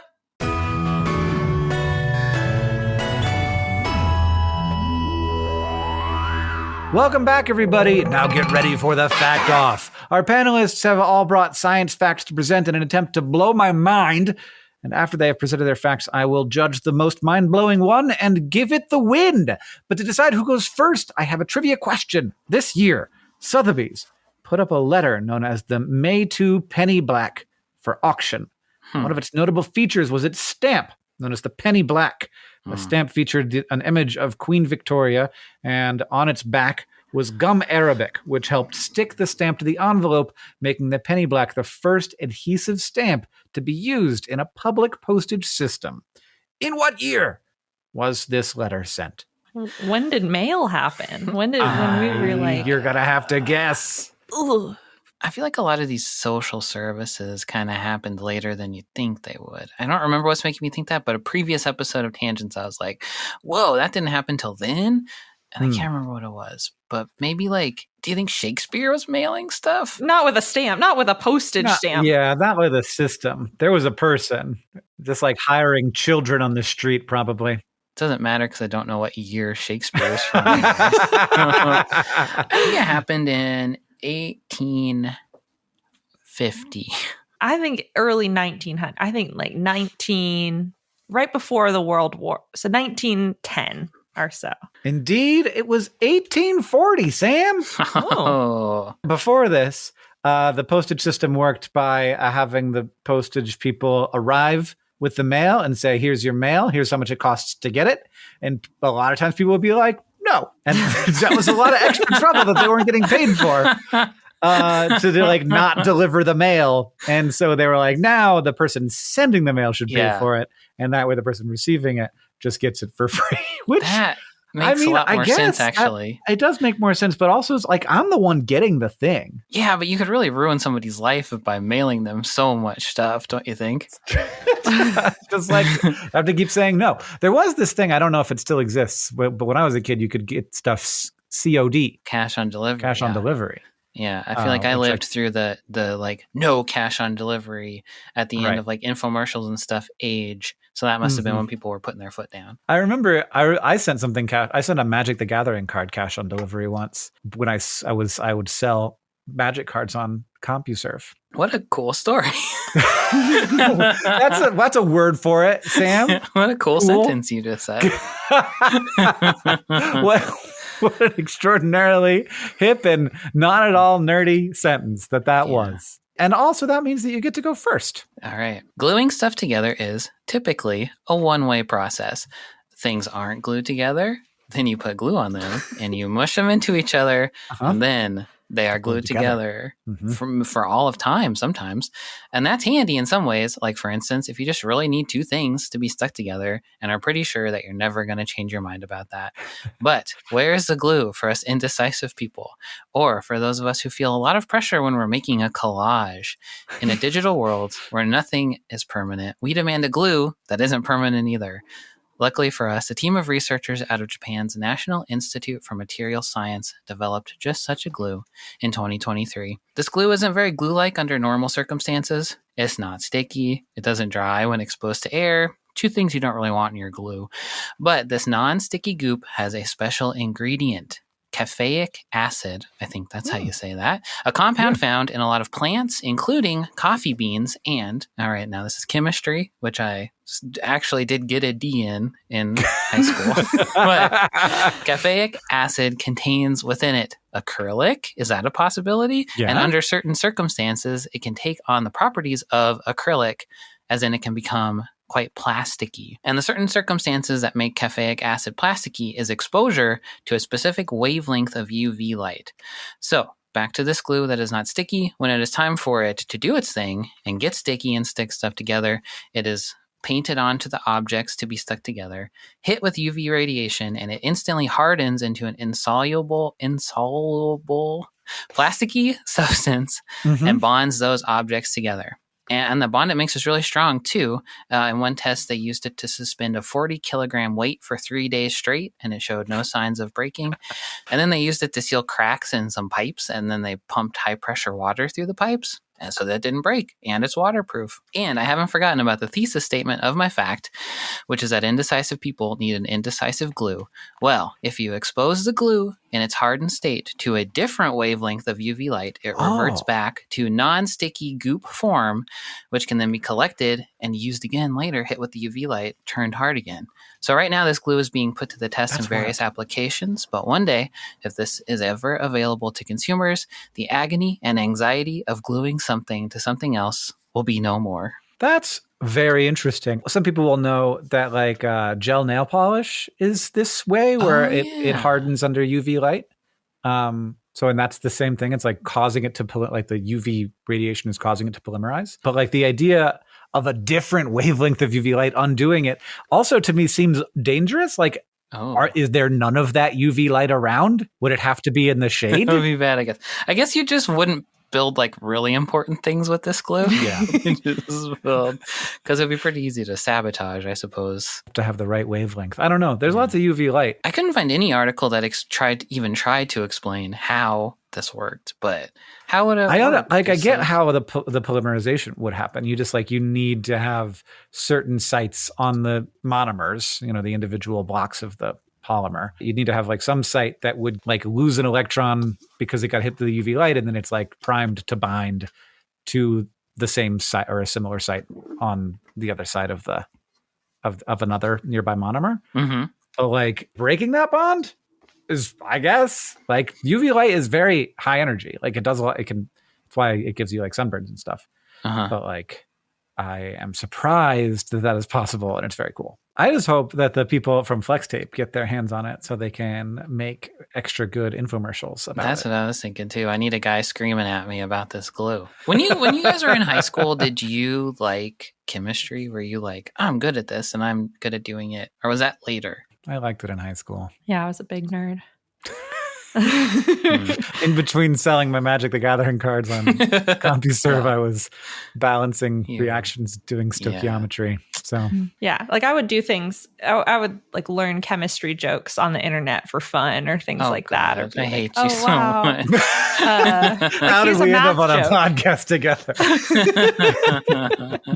You would have bullied me in high school, Sam. I think you would have been No, I think Sam would have tried to get you to come out, and you wouldn't have come out. That's true. I was friends with a lot of people who I helped them with their homework, and then they made me marginally cooler. That was me big time. We were, there was we had a ring where it was some of us were good at science, some of us were good at history, and we'd all just pass our homework around before. That doesn't sound like helping each other with your homework so much as just copying each other's homework. Well, I didn't get any better at science, so I guess you're right. All right, Sari, what do you got? So when we were talking about the etymology of glue, I mentioned an animal-based substance called collagen, which is from the Greek word for glue, kala, which is a common protein that gives us strength and structure in a variety of our tissues, like your skin or bones or tendons. And it was named because it makes good glue. So some of the science couch questions that we didn't choose asked about horse glue, which I can talk a little bit about here. One of the most common types of animal glue, or was, because you don't see it very much anymore, is hide glue or bone glue, which is made from rendering out the collagen out of animals like horses or cattle or rabbits, really much like the birds that you're catching on the street, anything that's around. They die, and then you turn them into glue. Gelatin is rendered collagen also, which is why Jell-O isn't vegan, but there are plant-based alternatives to it. And you can make other types of animal glue as well. Hoof glue or horn glue, where the protein, the structural protein inside, is keratin instead of collagen. And if you really don't want to waste any animal parts, you can also make blood albumin glue, where historically they would dry out all the solids from blood, so the cells and the proteins and whatnot. And you can mix that powder with water and either calcium oxide, which is lime, or sodium hydroxide, which is caustic soda, to make a slurry. And then you use heat and pressure to get those blood proteins to coagulate and harden. And that makes a pretty strong and fairly water-resistant glue. I don't know why this is giving me such a hard time, but I hate this. I'm so normal about it, which maybe, again, brain, weird kid to the max of the three of us. But basically, this like blood glue was a precursor to synthetic resins, and it was fairly abundant because blood was otherwise a waste product from slaughterhouses and places like that. Oh, I was thinking this was made from human blood. That makes way more sense. Oh, yeah, animals. As far as I know, I'm sure someone made human glue, but I don't want to think too hard about it. Yeah. Sure. Well, look, blood, you can give up a certain amount, but you're right. We have a ton of blood available, not like humans, not in our bodies, but like as the raisers of livestock. Yes, as species who raise other animals. I found two main historical uses for blood glue that felt worth mentioning. Before we had plastics, like the thermosetting resin Bakelite, which was patented in 1907. We've talked about it on the podcast before and used for things like billiard balls or bracelets or things like that.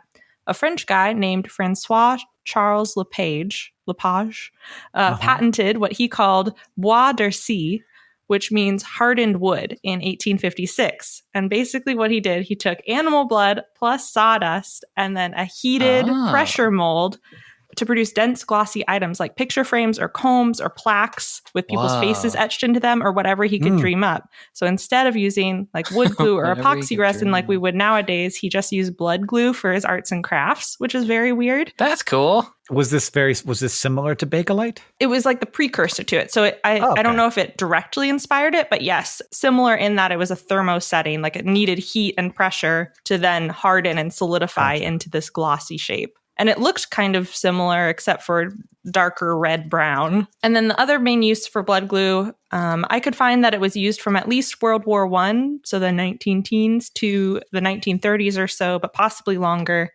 to make, it was used to make plywood that was relatively water-resistant for all kinds of construction of boats or airplanes or other structures, because those plant glues or resins weren't as waterproof, and this heat-compressed blood was. In an age of the problems of microplastics, let's bring it on back. And I found some of this blood plastic, and it looks cool. pretty good. Yeah. There's a bunch of doorknobs, and I'm like, man, if I had a blood plastic doorknob, I think I'd be the most popular kid in town. Everything we own will be blood red, which is kind of cool in a way. Super good. Yeah. Just plastic vampires. I think this is fine. You don't have microplastics anymore. You have microblood, and that just degrades. Microblood's fine.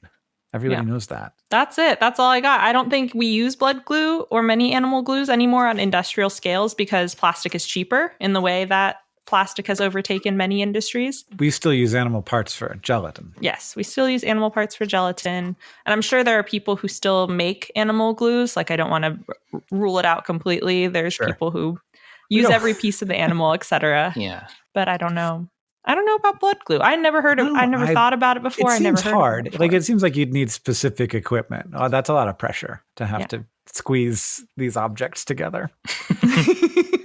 Oh yeah, I want some now. I do too. I hated this, and now I'm really into it.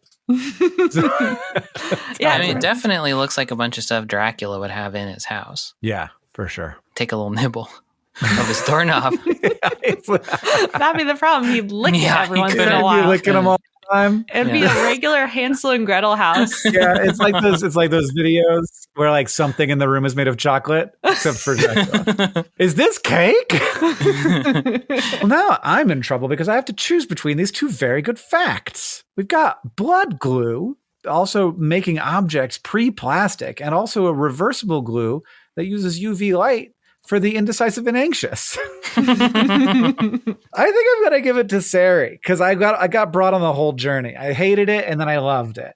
I think that's a better fact overall. When the person who brings this back says, I learned about this on a podcast, SciShow Tangents, and they're winning the Nobel Prize for saving the world, then this will all have been worth it. You know what I want really bad? Is like blood glue, like vinyl record, or like even like just the case of a cassette tape. That would rule. Mm-hmm. And you could like listen to some like Nordic death metal on it. That'd be so good. And the thing is you do it with a doctor. We're not doctors. A musician could theoretically, I don't know how much blood you need, but you could donate, extract some of your blood over time. Yeah. Mix it with some sawdust and press your vinyl records with your own blood, which is very wild to think about. The ultimate marketing campaign. Instead of owning a piece of your hair, you can be like, this was made with my blood. I think that I would like purchase fewer plastic bottles if I had to make every one out of my blood. This is really, personal responsibility coming back around. And now it's time for Ask the Science Couch, where we ask a listener question to our couch of finely honed scientific minds. At Matthew Gatos on Twitter asked, why doesn't it stick inside of the bottle? What a stupid question. Matthew is a friend of ours. So glues are activated by a bunch of different things. So we talked about some of the things that can be activated: UV light, water. Oftentimes there's a solvent that is evaporating, and inside of the bottle, the concentration of the solvent is so high that it can't evaporate anymore. So the pressure of the solvent inside of the bottle is keeping it in solution. This is like my bag. But that's crazy. Inside of the bottle is different from outside of the bottle is the main thing to know. What did I miss anything, Sari? No, I think I just have more details, but that's basically it. The glue manufacturers want it to not stick inside the bottle, and so they've designed the inside of the bottle, and they've designed the glue chemicals to not be sticky there. In many cases. And there are different kinds of glues, like you mentioned. The main buckets that I kind of mentally sort them in, there's like non-curing glues. So there's glues that stay sticky, basically, which are sticky notes, tape, things like that, where if you unstick them and restick them, they'll still adhere.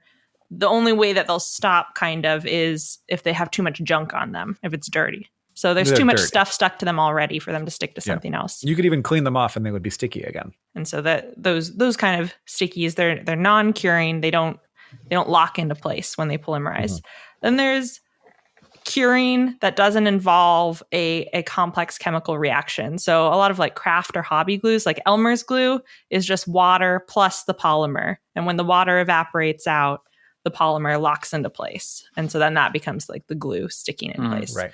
Or there are, like Hank said, other solvents that are in the glue. So rubber cement, you apply it to both surfaces. You let it like flash off, which basically means you let the solvents evaporate, and then you smush the glue together. Wow. And then the glue coheres to itself. Yeah. That's the cohesion of it. And then there's reactive curing, which are the glues that are in two separate chambers, kind of. A lot of two-part glues are this like reaction curing, where if you just put half of that glue on a surface, it'll never lock up. It'll never stick the two objects together. You need that chemical reaction to form the polymers that form the sticky stuff. And so that glue, the reactive curing glues, will never stick inside the bottle because they're designed not to. Whereas those like non-reactive curing, if they evaporate in some way, like super glue, like we mentioned, you need water vapor. So there's no water vapor inside the bottle, but there is outside the bottle. Once you have a half empty bottle, it might start sticking at the inside of the bottle because then the outside's inside the bottle. I mean, you can't have that if you want your glue to remain liquidy. That's why they sell very small bottles of super glue that are basically single use. Yeah. Which maybe we wouldn't do if we had to build them out of our blood. We would find a way. Yeah. So basically super glue is a reactive glue, but they don't have to have the separate chamber because the stuff that would be in the separate chamber is in the environment. Yes. Oh. And there's some weird glues. Another person in the Discord asked about thread lock adhesives or thread lockers, which you put on like a bolt. And then you screw the bolt into a nut and then it sticks. And those don't need oxygen to react. They need the metals to react. So specifically those thread lockers say don't use with plastic because it'll dissolve plastic. But when those are, I think they're made of acrylic, some sort of acrylic compound, they cure when in contact with metal, because metal has all these extra electrons around, is reactive in certain ways. And those glues polymerize when they're in contact with metal without oxygen, which is like very weird. So there's glues for all kinds of situations. And that's why a lot of glues, like there are all-purpose glues, but a lot of glues are for gluing specific things. Like Elmer's glue is good for paper because the paper allows the water to evaporate. But it's not so good if you are gluing two like rubbery things together because then the water has nowhere to go. You said glue a lot of times. I did. I heard myself say it, and then I saw you laughing. And then, I just kept going. I don't know. Well, if you want to ask the Science Couch your questions, you can follow us on Twitter at SciShow Tangents, or check out our YouTube community tab where we will send out topics for upcoming episodes every week. Or you can join the SciShow Tangents Patreon and ask us on our Discord. Thank you to the Space Say on Discord, at RS Turtleness on YouTube, and everybody else who asked us your questions for this episode. If you like this show and you want to help us out, you can do that in a bunch of ways. Number one, go to patreon.com/SciShow Tangents to become a patron. Get access to our bonus episodes and our Minions movie commentary, which, come on. And Cars too. Also the Cars commentary. You can find out what's inside of the Cars. We kind of do, and it's scary. It's not. It's upsetting. Shout out to patron Les Aker for their support in particular. Thank you. Second, you can leave us a review wherever you listen. That's super helpful and it helps us know what you think about the show. And finally, if you want to show your love for SciShow Tangents, just tell people about us. Thank you for joining us. I've been Hank Green. I've been Sari Riley. And I've been Sam Schultz. SciShow Tangents is created by all of us and produced by Jess Stempert. Our associate producer is Eve Schmidt. Our editor is Seth Lixman. Our social media organizer is Julia Buzz Bazzaio. Our editorial assistant is Debuki Chakravarti. Our sound design is by Joseph Tuna-Medish. Our executive producers are Nicole Sweeney and me, Hank Green. And of course, we couldn't make any of this without our patrons on Patreon. Thank you, and remember, the mind is not a vessel to be filled, but a fire to be lighted.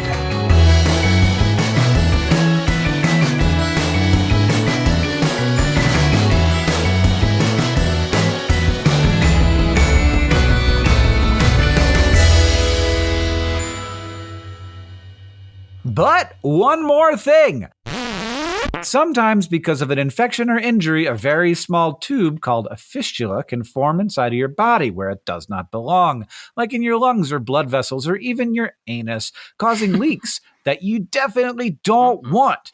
One way that doctors try to seal up anal fistulas is with fibrin glue, which is a 2-part biological adhesive made of 2 molecules involved in wound healing and clotting. Basically, after treating the infection, doctors squeeze the glue inside the anal fistula to seal it up and let your body heal. I'm very glad that's a thing. I didn't just find out now, but I was upset the first time I found out what a fistula was. It didn't sound like what it was. Yeah, it sounds like it would be a lump or like an infected lump or something, but it is a hole where it doesn't belong, which is very weird and upsetting to think about. Wild that can happen. Your body can just do that your body can break in that way. I feel like on construction, maybe that could happen. Like you could be born with a problem like that. Mm-hmm. But once I'm set, like I'm built, I shouldn't develop new tubes. We're just goo. We're just goo, and we can sometimes get punctured, I guess. Yeah. But from the inside. Have issues.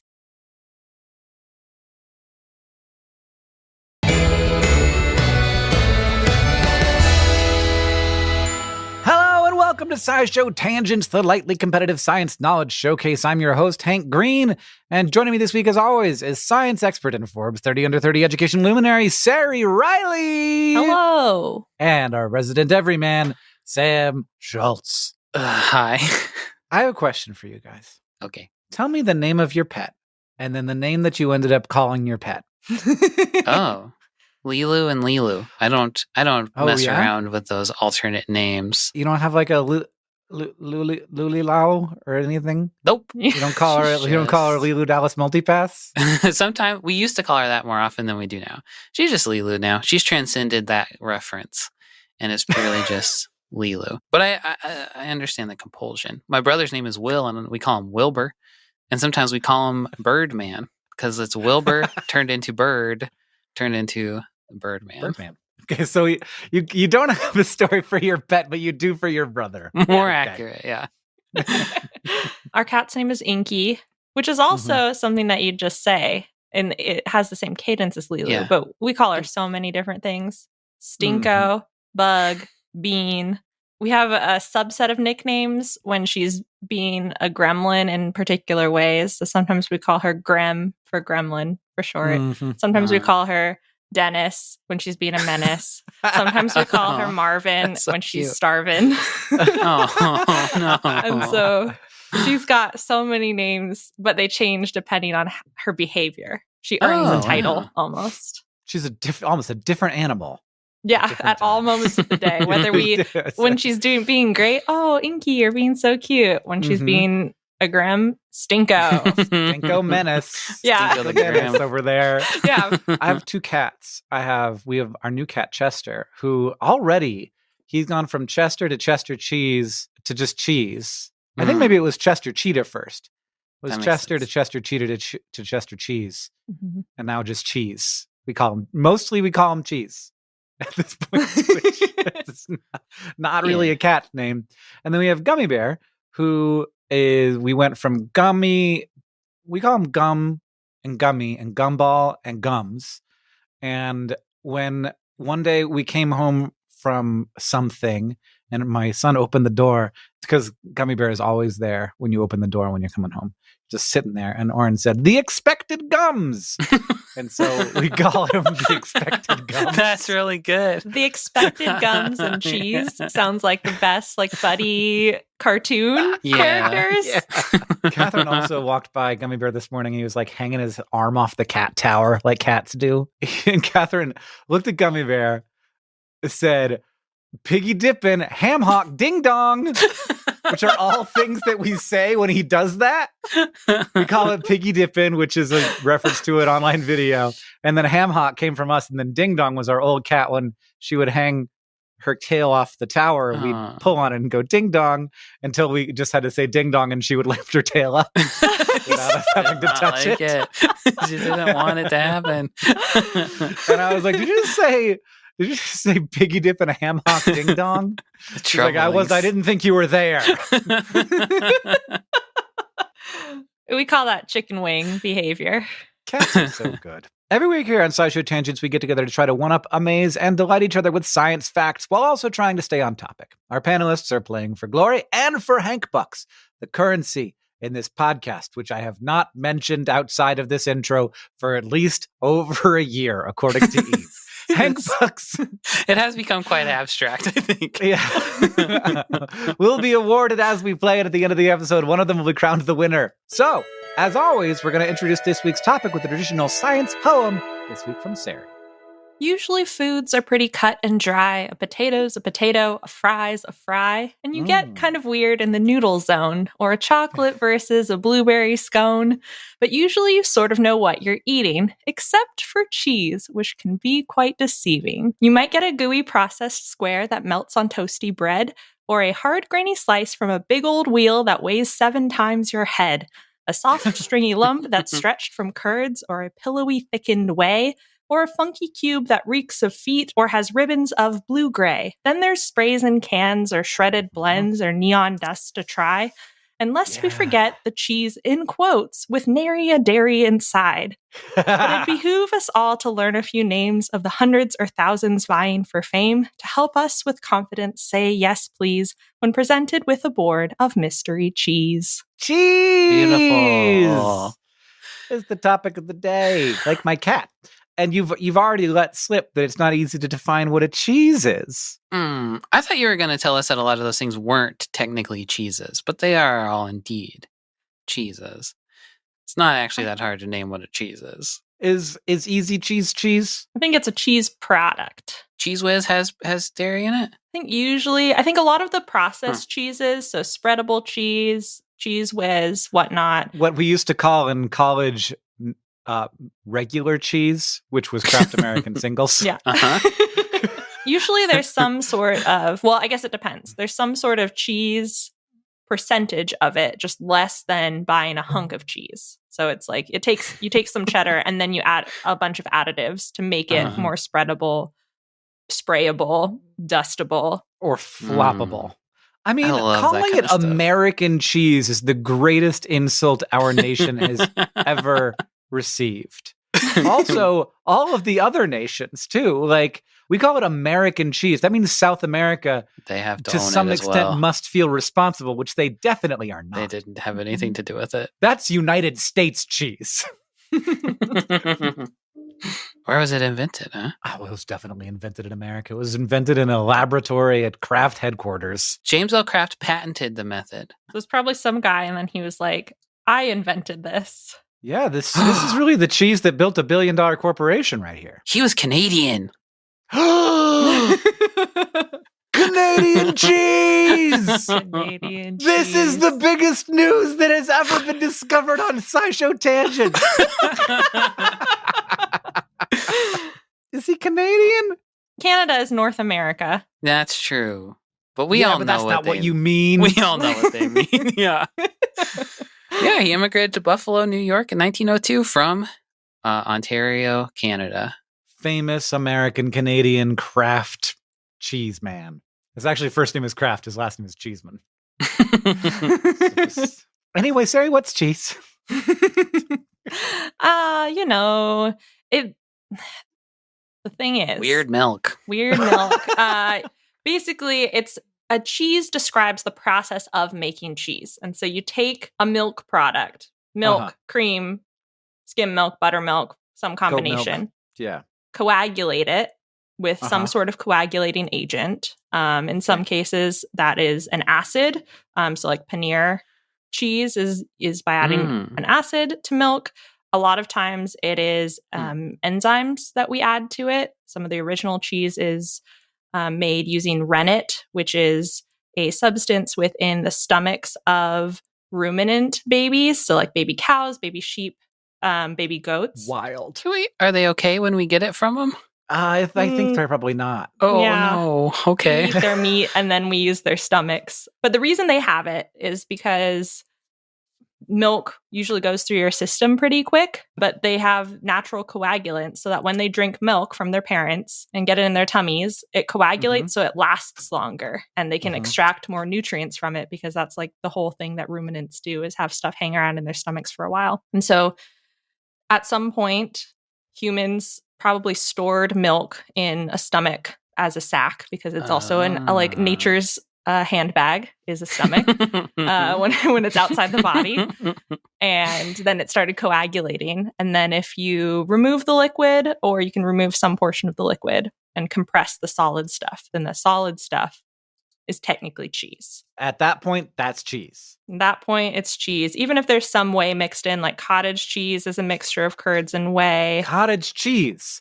If you glopped a gloop of cottage cheese and I didn't know what that was, and I ate it, I would not say that's cheese. Yeah. You might be looking in the yogurt family, maybe? Yeah. I mean, I can see it. Like, it tastes cheesy, but I don't know. I feel like a cheese needs to hold its shape. And that's why cheese is so tricky to pin down. It's like there's soft soft cheeses, hard cheeses, spready cheeses, stinky cheeses, sweet cheeses. Right. I feel like that's actually kind of a pretty specific definition. As long as you take out the things that have quotation marks around it, then cheese products have cheese in them, and cheese is a thing that is like the solids left over after coagulation or whatever you called it. Yeah, coagulation, yes, of the curds. But then, I don't know. I see now I'm poking holes in my own. I fell down such a rabbit hole trying to define cheese. Is tofu cheese? Because it's made from soy milk, coagulated, and then that's pressed. not milk. We know what we mean when we say milk. That's milk with quotation marks around it. I think I agree with Hank, though, in that this is not a complicated or tricky definition at all. I think it just comes in different flavors, you know? I think Sarah's very brave for having brought is tofu cheese into the conversation. Yeah, it's not. There's a whole section at the grocery store where all the cheese goes. That makes it pretty easy to figure it out. Well, that actually, because I am going to completely make the case that Kraft Canadian cheese is not cheese. Well, it's got, it's not made in the way that Sarah said. It's got cheese in it, just like my sandwich does. Like pizza isn't cheese. And so Kraft Canadian cheese is not cheese. This is right. You're right. I'm so mad about it being Canadian. It just doesn't feel right. It doesn't feel like he earned it. It doesn't feel like we earned it. Just feels just feels bad. It's misattribution. And I think if it was called Canadian cheese, everybody would treat it nicer and be more respectful of it, in my opinion. Maybe it would treat us nicer and be more respectful of us. That and that too. It would be the most polite chease. Is the in Canadian our tummies, cheese. Be a little bit kinder as it goes down with the grilled cheese. I bet it probably has less lactose than most cheese. So maybe it is a little bit of a kinder cheese on the old belly. So where did the word cheese come from? So the word cheese comes from the Latin word caseus, which is where the word casein comes from. And and queso, and all these words. Like casein is the proteins that are found in mammalian milk. That is like about 80% of the proteins in cow's milk. So etymologically makes sense. But it also gave rise to the words cheese. I think they were basically pronounced the same way in Old English. But before the Latin, the linguists are duking it out with each other. Some of them think that it comes from a Proto-Indo-European root of quat, to ferment or to become sour. And another person is like, there's no way Latin has Q sounds in it. So there's no way we could have dropped the qua to turn it into cheese from there. And so I don't know. I'm not painting it very dramatically, but in the article... You built it up a lot more than it turned out to be, for sure. Yeah.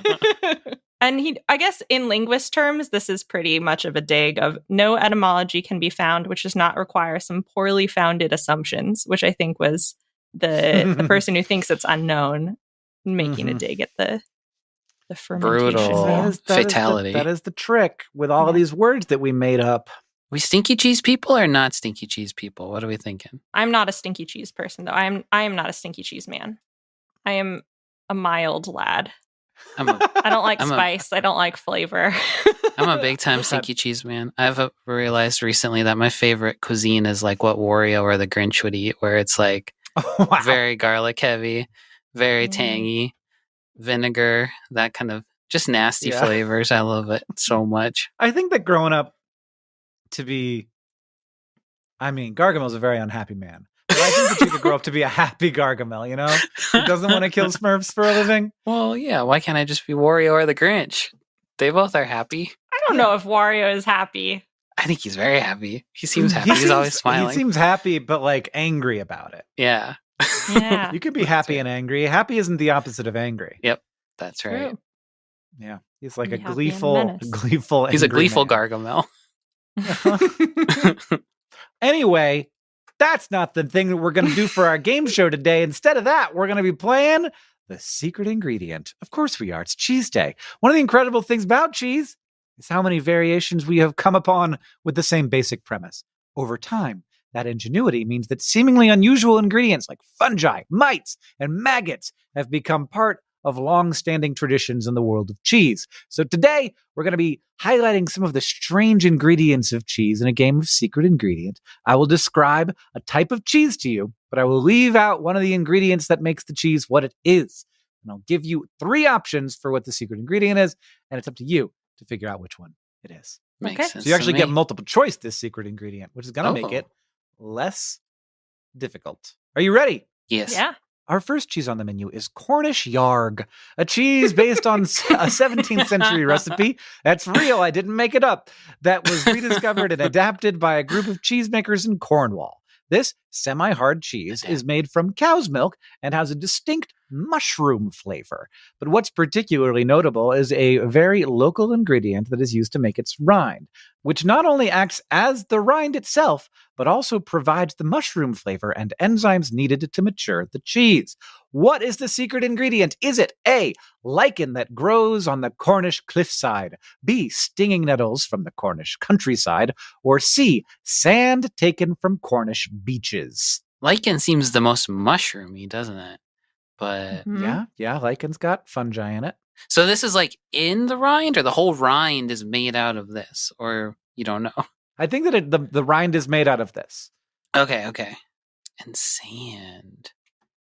I'm just going to go with sand because that sounds like a cool story that I'd like to hear. I don't know why that would taste like mushrooms. I would avoid the rind of a cheese that was rinded in sand, that's for sure. That's true. And yeah, sometimes you sample the rind. That would be a big mistake. I would be mad if I didn't go with the obvious one. I think it's lichen. I think you can pat that into a basket-ish shape and pour in cheese. Well, Cornish Yarg is named for Alan Gray. Do you know why or how? You just said a lot of words. I'll get to the answer, but first, it's named for Alan Gray. How is Cornish Yarg named for Alan Gray? Oh, backwards Yarg is backwards of Gray. Backwards Yarg. So he found an old book called The English Housewife, and it contained instructions on various tasks, including how to make a number of cheeses. One of the recipes included a cheese matured on a bed of stinging nettles, though there weren't a lot of specifics on how to make this cheese, and Gray started testing out different versions of the recipe and created Cornish Yarg, eventually selling his recipe to another farmer that further tinkered with the recipe. Because, of course, we got to give everybody credit for the invention of this cheese. The nettles ended up being an important part of the recipe, and cheesemakers who've worked on it have tested out different aspects of the nettles, like how much should be used and how to wrap the mold, and not the fungus mold, but the mold that is molded inside of. The nettles keep the cheese protected in a breathable coating that allows for specific molds to get attracted into the cheese, and the nettles are also gathered from the Cornwall countryside in the summer and then cleaned and frozen so that they can be used throughout the year. And the cheese is in the nettles for about 5 weeks while it matures. I think my problem there was that I had no idea what stinging nettles were. I was picturing like burrs, like an animal? Like the things that get stuck on your shirt, like when you walk past a specific plant, you know? It's just it's a leafy plant, but it is very stingy. I hate them. They make you real puffy looking, it looks like. In 2022, the BBC reported that the most expensive cheese in the world is Pule, a Siberian cheese. It sounds like I'm making it up. It's named after Pierre Iloup. It's a Siberian cheese that became famous when the tennis player Novak Djokovic reportedly bought the entire stock from the one farm that produces it. The color was yellowish, and the BBC reporter sent to try it so that it tasted sweet, clean, and mild. According to Cheese.com, Pule sells for about $576 per pound, a heavy price that results from the fact that the source of milk is not particularly bountiful. What animal produces milk for Pule? Is it yak, donkey, or deer? Well, deer are always running all over the place around. You can't pin them down to milk them. So I think there wouldn't be a lot of deer milk, and that's my guess, is a deer. I think a yak could just stand there and let you milk it. I'm going to guess donkey because it kind of sounds like mule. As a luxury item, you say this is made of the finest deer milk. You know a rich person's going to be like, don't mind if I do. Donkey milk? Shrek really skyrocketed donkey fame, though, I feel like. It's not for the rich and famous. Yeah. He's a tastemaker. Yeah. Which donkey is this from precisely? The one that made babies with a dragon or a regular donkey? Very luxurious. Only one. Rare dragon donkey. Yeah. Expensive cheese. Actual answer, Dragon. No. Donkey. You're correct.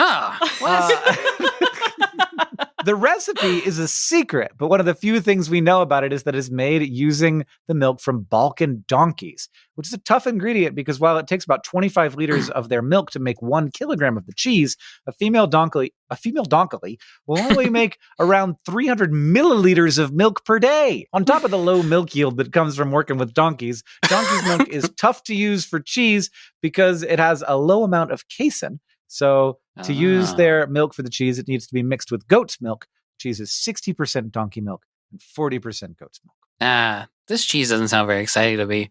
Seems like it's only expensive because that one guy bought it all. Well, here's what it makes me think. I want to eat like every cheese. I want to eat cheese made from every mammal's milk. Agreed. Except people. Mm-hmm. All right.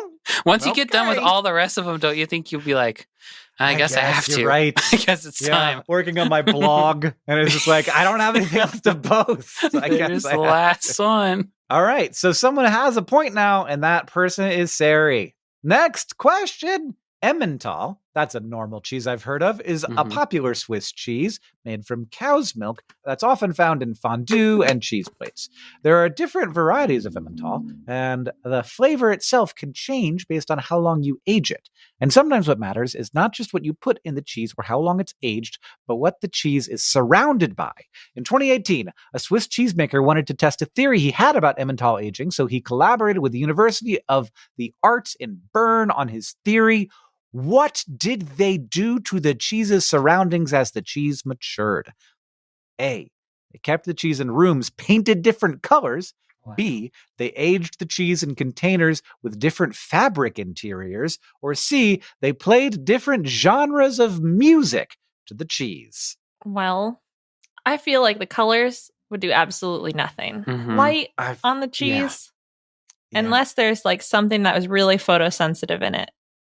Fabric, you're touching the cheese. So any sort of stuff could get in there. That seems too obvious, kind of, though. Oh, yeah, because you're just like dunking it. Like maybe a cheese recipe would already say, gotta use this fabric, and everybody would just be like, whatever. Makes sense to me. Speaking of fabric in food, did you know that this is becoming a widely known fact now, which is amazing? First pink lemonade was made pink by putting into the lemonade a circus performer's tights. Oh. Is that true? Yeah. I feel like I read it somewhere in like one of those 100 fact books that I now know not to bring up trivia knowledge from. That one turns out to have been accurate. The person who made pink lemonade, not to be trusted. I'm going to go with the music one. I think I feel compelled. I think I'm also going to go with the music. It feels like an art student thing to do. Well, Swiss cheesemaker Beat Wampfler, his name is Beat Wampfler, and his collaborators at the university ran their experiment using 9 22-pound wheels of cheese, which were kept for 6 months in their own wooden crates in a cheese cellar, and each cheese was hooked up to a mini transducer which sends sound waves directly into the cheese. From there, the cheese was stuck listening to a 24-hour loop of one song. The group tried out music from different genres. They had the Magic Flute from Mozart. They had Stairway to Heaven from Led Zeppelin. They had Monolith from Yellow. I don't know what that is. I don't know. They got one. Jazz. They played some hip hop. They played A Tribe Called Quest. And they played techno by Vril, which I'm sure is an artist of electronic music. As controls, there was a cheese left to listen to silence, which I now feel bad for some reason. Cheese, and 3 cheeses that were stuck listening to a tone that was either high, medium, or low frequency. The idea is that the sound waves like travel through the cheese bodies, and the only test of this experiment really focused on were taste tests.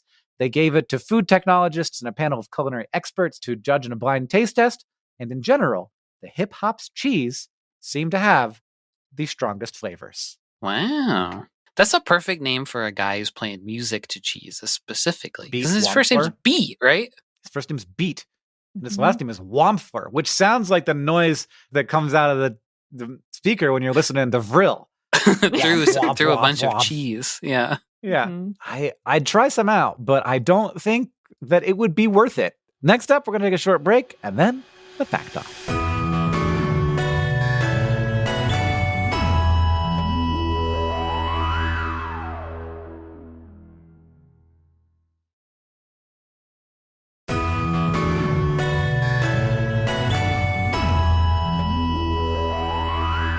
All right, everybody, welcome back. Sari's in the lead with 2 to Sam's 1. Now it's time for the Fact Off. Our panelists have brought science facts to present to me in an attempt to blow my mind, and after they have presented their facts, I will judge them and award my Hank bucks any way I see fit. But to decide who goes first, I have a trivia question.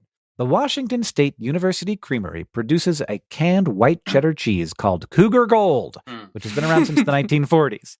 I love cheese names. They're so good. Every one of them sounds made up. It was produced to send troops overseas. Creating a canned cheese was a challenge because the bacteria inside cheese produced carbon dioxide, which would explode the cans. So the inventors of Cougar Gold were able to assemble a new bacteria culture that produced less CO2. The result is a cheese that can be stored for quite a while.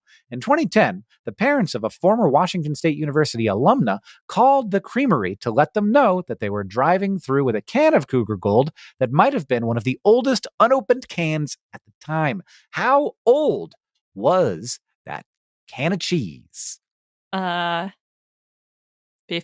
years? Sarah's going with 55 years old. What's the maximum amount? Like 70. Just as old. It was the first can that rolled off the canning thing. Well, it's going to sound less impressive now that I've set it all up, but 23 years. 23-year-old can of cheese. If they called me, I'd say throw it away. I don't want to see it. I don't need that. That cheese is from the 90s or something, is that right? Yeah. No, it's from the 2000s. No, it's from the 2000s. I don't care about this cheese. It was in 1987.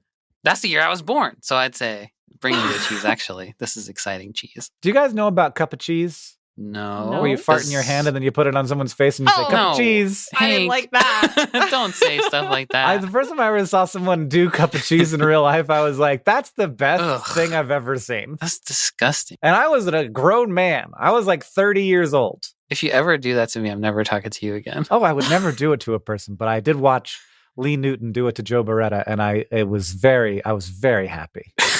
Oh. So yeah, the cheese was stamped October 9th, 1987, and the can of cheese had been given to the couple by their daughter, and they had just kept it around thinking that they would one day have that cheese. We all have that can of cheese. Absolutely. But you don't see us calling the factory and saying, I got such old beans. Yeah.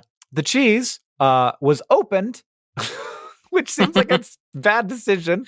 And it was a little more dry than it usually would be, but overall it still tasted pretty good, according to the people who put it in their literal human mouths. How weird, eh? All right, that means that Sarah gets to go first. That was a long question. So humans experience a whole range of emotions, and one of the trickier parts of being a neuroscientist or psychologist is studying the bad feeling ones, like pain or anger or disgust. You want to make sure people consent to being made uncomfortable, and some of these sensations can veer on being dangerous. Our understanding of disgust, for example, is that it's a distancing response where you feel nauseated or your body might be trying to protect itself from a toxin or potential infection or something you're allergic to. So it's not the most ideal or ethical research methodology to study disgust by exposing subjects to like moldy Tupperware or sewage. And it's hard to find something that's both easy to access and universally disgusting because people have all different cultural contexts. But there is a food that is both polarizing and completely safe as long as you're not eating a 23-year-old can of it, which is cheese. And part of that is because cheese comes in so many different varieties, including ones with really strong odors and funky flavors that people either love or love to hate. So there was a study published in October 2016 called The Neural Bases of Disgust for Cheese, an fMRI study, where researchers conducted several different experiments on cheese and disgust. Their main one was comparing the brains of people who liked cheese and people who didn't, and who were disgusted by it as they smelled it and looked at pictures of cheese. So they got 15 participants who liked cheese, didn't have to love it, just like it. 15 participants who didn't like cheese or were disgusted by it, and made sure that their noses were working and they weren't sick at the time of their study. It does not seem like they asked whether any of these participants were lactose intolerant or not, at least that I could find in their methodology. Which would have been a question that I might have asked, but maybe they did. They just didn't write about it, or I missed it. And while their brains were getting scanned using fMRI, which is functional magnetic resonance imaging, which basically measures how blood is moving in your brain. And it's a pretty standard technique to estimate which regions are active at a certain time. They had people smell 12 different things, 6 different cheeses. So blue cheese, cheddar cheese, goat cheese, Gruyere, Parmesan, and Tome. That's the only one I haven't heard of. And 6 non-cheese foods: cucumber, fennel, mushroom, pate, peanut, and pizza. Seems like a very broad cross-section of non-cheese foods. Peanut. And what they found is that what they called the anti-cheese people had stronger activation in some parts of the basal ganglia region of the brain than the pro-cheese people. Specifically, these regions called the globulus pallidus and the substantia nigra. And these regions are usually associated with reward pathways. And so what's weird is they seem like they're also involved in these anti-reward disgust behaviors as well. So the same regions that are saying, yes, you want this, are also saying even more strongly, no, you don't want this. And then plus, the ventral pallidum, which is a brain region that helps us process and move forward with behaviors that we're motivated to do, was significantly less active in the people who were disgusted by cheese than those who liked it. So the desire to want or eat or act was somehow suppressed in their brains when they smelled or looked at a picture of cheese. They were like, ooh. So there aren't any like sweeping conclusions here because it's a small study, but I like this idea that like it's hard to ethically study disgust. And so how do you do it? Cheese. Stink them up with some cheese. Brain studies are always so weird because it's like, can't I tell you why I don't want the cheese? And they're like, no, you can't. You have no idea. we need to put you in a very expensive machine and figure out where the blood is in your brain while you're smelling cheese. And then those regions we only know what they do because of other studies where they had people look at other things that they liked or didn't like. And so we're all just guessing. I'll just probably. So there's definitely there is plenty of insight to be gleaned by being the actual thing experiencing the sensation. Because I think that when I smell a cheese that I don't like the smell of, it's because it smells like things I wouldn't want to put in my mouth. Like feet. Sometimes it smells like feet. That's okay. Sometimes it's but that is true. Sometimes it smells like feet and I'm like, that smells like feet, but that's okay. And then sometimes it smells like feet and I'm like, that smells like feet, but too much. Wrong kind of feet. Too stinky of feet.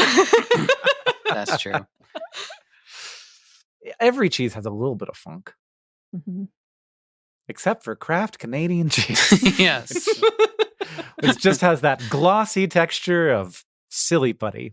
Sam, what do you got for me? Emeryville, California, home to companies such as Pixar, Cliff Bar, and Pete's Coffee.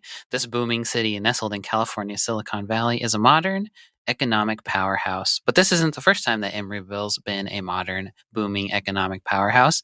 Being situated on San Francisco Bay and filled with train yards, Emeryville became a manufacturing center, like starting from when it first was founded. Paint, car and train parts, rubber, canning. It was all in Emeryville, baby.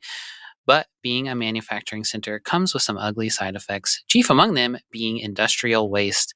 Corporations tend not to be the best stewards of the land, especially in the early 20th century when most of this manufacturing was happening. So that waste would end up dumped in the ocean or on the ground, either accidentally, intentionally, or maybe a little bit of both. So by the 70s, manufacturing was moving out of the US, and mostly all that was left in Emeryville was empty buildings and various toxic wastes that manufacturing left behind. So much so that a Slate article I read while researching this said that green goo would sometimes seep out of the ground when Emeryville, like when people were building stuff in Emeryville on construction sites, they dig. Green goo would come out. So in the 80s, the EPA moved in and started spending money to clean stuff up, either through Superfund sites or grants to smaller programs. And one of those smaller programs is where cheese enters the picture. But first, I got to talk about chrome plating, which is a process that I don't entirely understand, where a metal object is placed in a solution of chromium, which is a hard, rust-proof, shiny element, to plate that object in chromium, thus making the object hard, shiny, and rust-proof. The type of chromium used in electroplating is called hexavalent chromium, which is really water-soluble, but it's also a dangerous carcinogen and really good at seeping into groundwater. which makes it a high priority chemical for the EPA when it comes to cleaning stuff up. And in Emeryville, there was a parcel of land that used to be home to a chrome plating factory. And even though there weren't any major reported spills of hexavalent chromium from the factory, the soil was still rotten with the stuff, and it was seeping into the groundwater, which is not good. In 2004, a project was funded to clean the land, and 3 solutions were proposed. The first was to wait for the chromium to break down, which would take like forever, I think. The second was to dig up and incinerate all of the contaminated dirt, which was crazy expensive. And the third was to pump 15,000 gallons of cheese whey into the ground. And the cheese was the answer. So while hexavalent chromium is super soluble, trivalent chromium is not, because of electrons, I think, or something. Yeah. So the more electrons that are available to chromium, the more likely it is to take its trivalent form, which are more stable and less toxic and soluble than hexavalent. And something with a whole lot of electrons to give, apparently, is organic soil matter created by the life processes of soil-dwelling bacteria. So, just like probiotic yogurt helps the bacteria in your belly, the cheese whey, which was pumped into the ground via several wells, helped bacteria in this contaminated soil flourish, poop, and breathe, and do all that stuff to make organic compounds that expedited the trivalentization of the chromium. And really, I think they could have pumped any pumpable food into the ground, probably like yogurt or whatever, like, you know, like your belly. But cheese whey was picked because it was really cheap, and there was a place really close that was making lots of cheese whey, so they said, why not? However, much to my extreme frustration, I couldn't actually find like a newer article than 2004, basically, about this and how it worked out. But this is a process that's used in other soil remediation efforts, where it's reduced hazardous chemicals by up to 90% in 3 months. But if you if you are somebody who pumped cheese into the ground in Emeryville, California in 2004, please contact us and tell us if it worked. I love that. I don't. How do they get the cheese in the ground? They just had a big tank and they drilled a bunch of holes and they put hoses in it and they pumped it into the ground. And I want to see it so bad. I was gonna say, you said that it was because of electrons, and I was gonna say, well, that you could say that up for everything. But Sari's kind of like, I was like, you probably said that for Sari's fact, but then I was like, not really. Like, MRIs are one of the few things that's actually about protons. Oh. Just like electrons aren't that involved in MRIs, which is wild, very unusual. But ultimately, if I'm going to choose, and I have to, I got to go with the just pumping a bunch of cheese into the ground. Hank, will you send me around to super fun sites all over the world or all over the country? Oh, that would be an amazing show. I could be super fun Sam. I could say, super fun Sam. Yeah. And did you say super fun? No, I didn't say super fun. Unfortunately, really not. All right. Well, I'm gonna give Sam, I'll say 5 Hank bucks for that, and Sari, I'll give 3. Are we tied? I think you win, Sam. Oh, you're right. I had one from the first game. Yeah. Yes. And that means that it's time to Ask the Science Couch, where we ask a listener question to our couch of finely honed scientific minds. Red Locker on Discord asked, what makes cheese addictive to humans? Is it some part of the cheese itself or my own developing sense of self-control? I mean, I think that the thing that makes cheese addictive is the fact that it's got sugar and fat in it and salt. And that's what we want. We want sugar and fat and salt. But is there something special about cheese that makes it, that this question's referring to, or is that just anything? I don't know. Like that? There's ongoing conversation about addictiveness and food, but you kind of can't, like, we probably shouldn't be talking about food as addictive, but certainly you can develop a thing where you have an unhealthy relationship. And also there is a thing where there are certain foods that we eat more than we otherwise would because of their flavor, mostly, like because of the things that they're made up of. And you can sort of design a food to be the right mix of salty, fat, and sweet. And you're like, I ate a bag of Doritos just now and I loved it. So I think the root of this question, or the root of a lot of the is cheese addictive phrasing. There was a bunch of like popular science articles that came out around the year 2015 because there was a study published called Which Foods May Be Addictive, the Roles of Processing, Fat Content, and Glycemic Load. And so this study came in two parts. One, where they surveyed 120 undergraduates at the University of Michigan, and two, they found 398 participants on Mechanical Turk, which is the Amazon product where you can get paid like 50 cents, 5 cents, whatever, for answering a question. They basically gave these people surveys about what foods made them feel like they couldn't stop eating or like they regretted it afterwards. And they mapped those feelings onto like quote unquote food addiction. Like Hank was saying, that's not really the most accurate way to describe it. Like addiction is a very specific set of criteria when it comes to certain drugs or toxins like alcohol or things like that, that psychologically you become dependent on. Food, you need it to survive. Like you need to eat.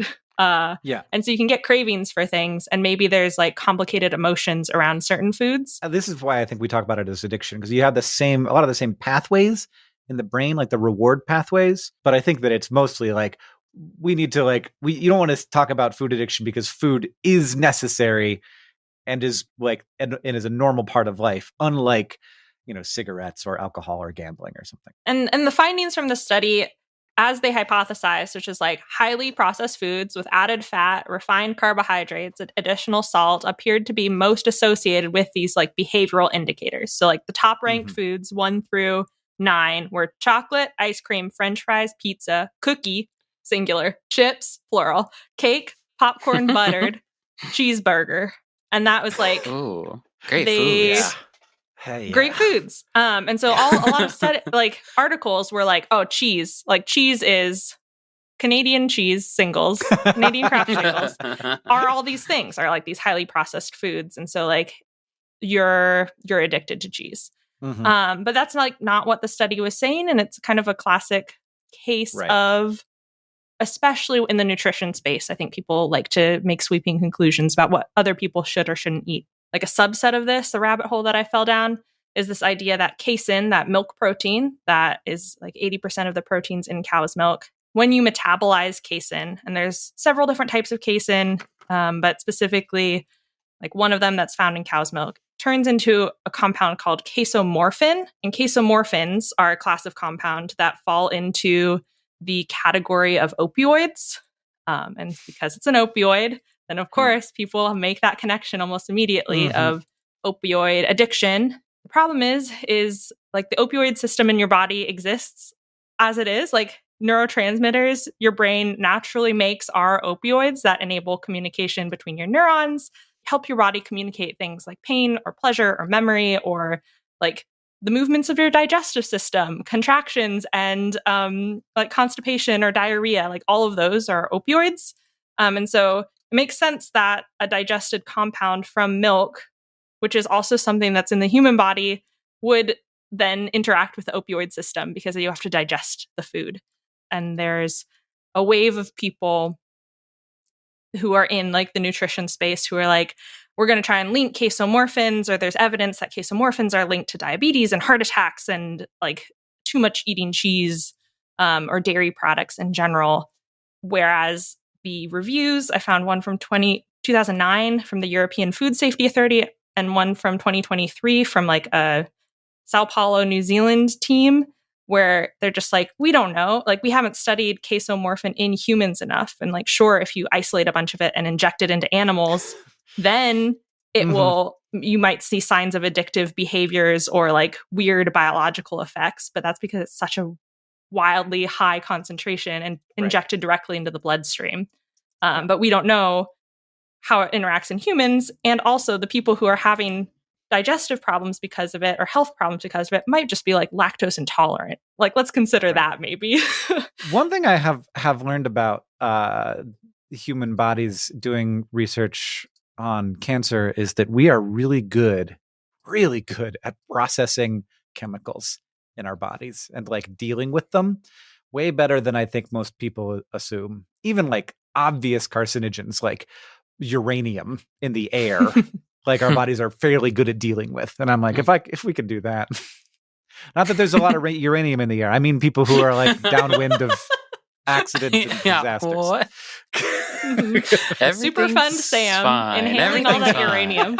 Yeah, I'll be okay when I'm out there on the job site. If you want to ask the Science Couch your question, follow us on Twitter and on Threads at SciShow Tangents, where we will be sending out topics for upcoming episodes every week, or you could join the SciShow Tangents Patreon and ask us on our Discord. Thank you to Sid, just a guy on Discord, at Solok Holmes on YouTube, and everybody else who asked us your questions for this episode. If you like this show and you want to help us out, super easy to do that. First, you can go to patreon.com/SciShow Tangents. Being a patron, you get access to things like our Discord and bonus episodes, maybe our Minions commentary, which might be being released quite soon. If it hasn't even already, I don't know when this episode's coming. Possible. Also, shout out to patron Les Ager for their support. Second, you can leave us a review wherever you listen. That's super helpful, and it helps us know what you like about the show. And finally, if you want to show your love for SciShow Tangents, just tell people about us. Thank you for joining us. I've been Hank Green. I've been Sari Riley. And I've been Sam Schultz. SciShow Tangents is created by all of us and produced by Jess Stempert. Our associate producer is Eve Schmidt. Our editor is Seth Glicksman. Our social media organizer is Julia Buzz Bazzaio. Our editorial assistant is Deboki Chakravarti. Our sound design is by Joseph Tuna Medish. Our executive producers are Nicole Sweeney and me, Hank Green. And we couldn't make any of this, of course, without our patrons on Patreon. Thank you. And remember, the mind is not a vessel to be filled, but a fire to be lighted.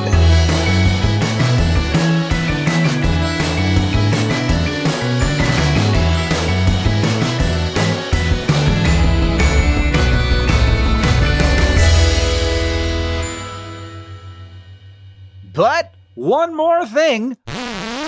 All around us, there are tiny, sometimes microscopic arachnids called mites, and certain species munch on the moldy rinds of aged wheels of cheese like Parmesan or the fungal veins in blue cheese. And you know you have an infestation of mites when you find dust around your cheese with a buildup of their exoskeletons, dead bodies, and of course, poop.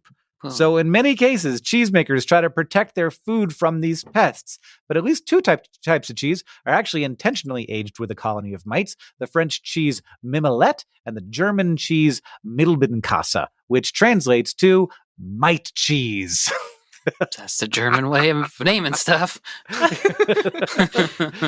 These cheeses have a characteristic lemon-like flavor, and that comes from a compound that is secreted by the mites from their abdominal glands. At least the flavor isn't from their poop, but realistically, you're probably gonna be eating some of that too. Yeah, you're probably always eating. I'm probably eating it right now. Yeah, it's not true that you eat a bunch of spiders every year, but it is true that you eat a bunch of mites every year. Like, it just seems like they're gonna get in there. Spiders George is actually eating mites. It's actually about arachnids this whole time. It turns out. Yeah, Spiders Georg eats a lot of mites, but so do you. He just eats a normal amount.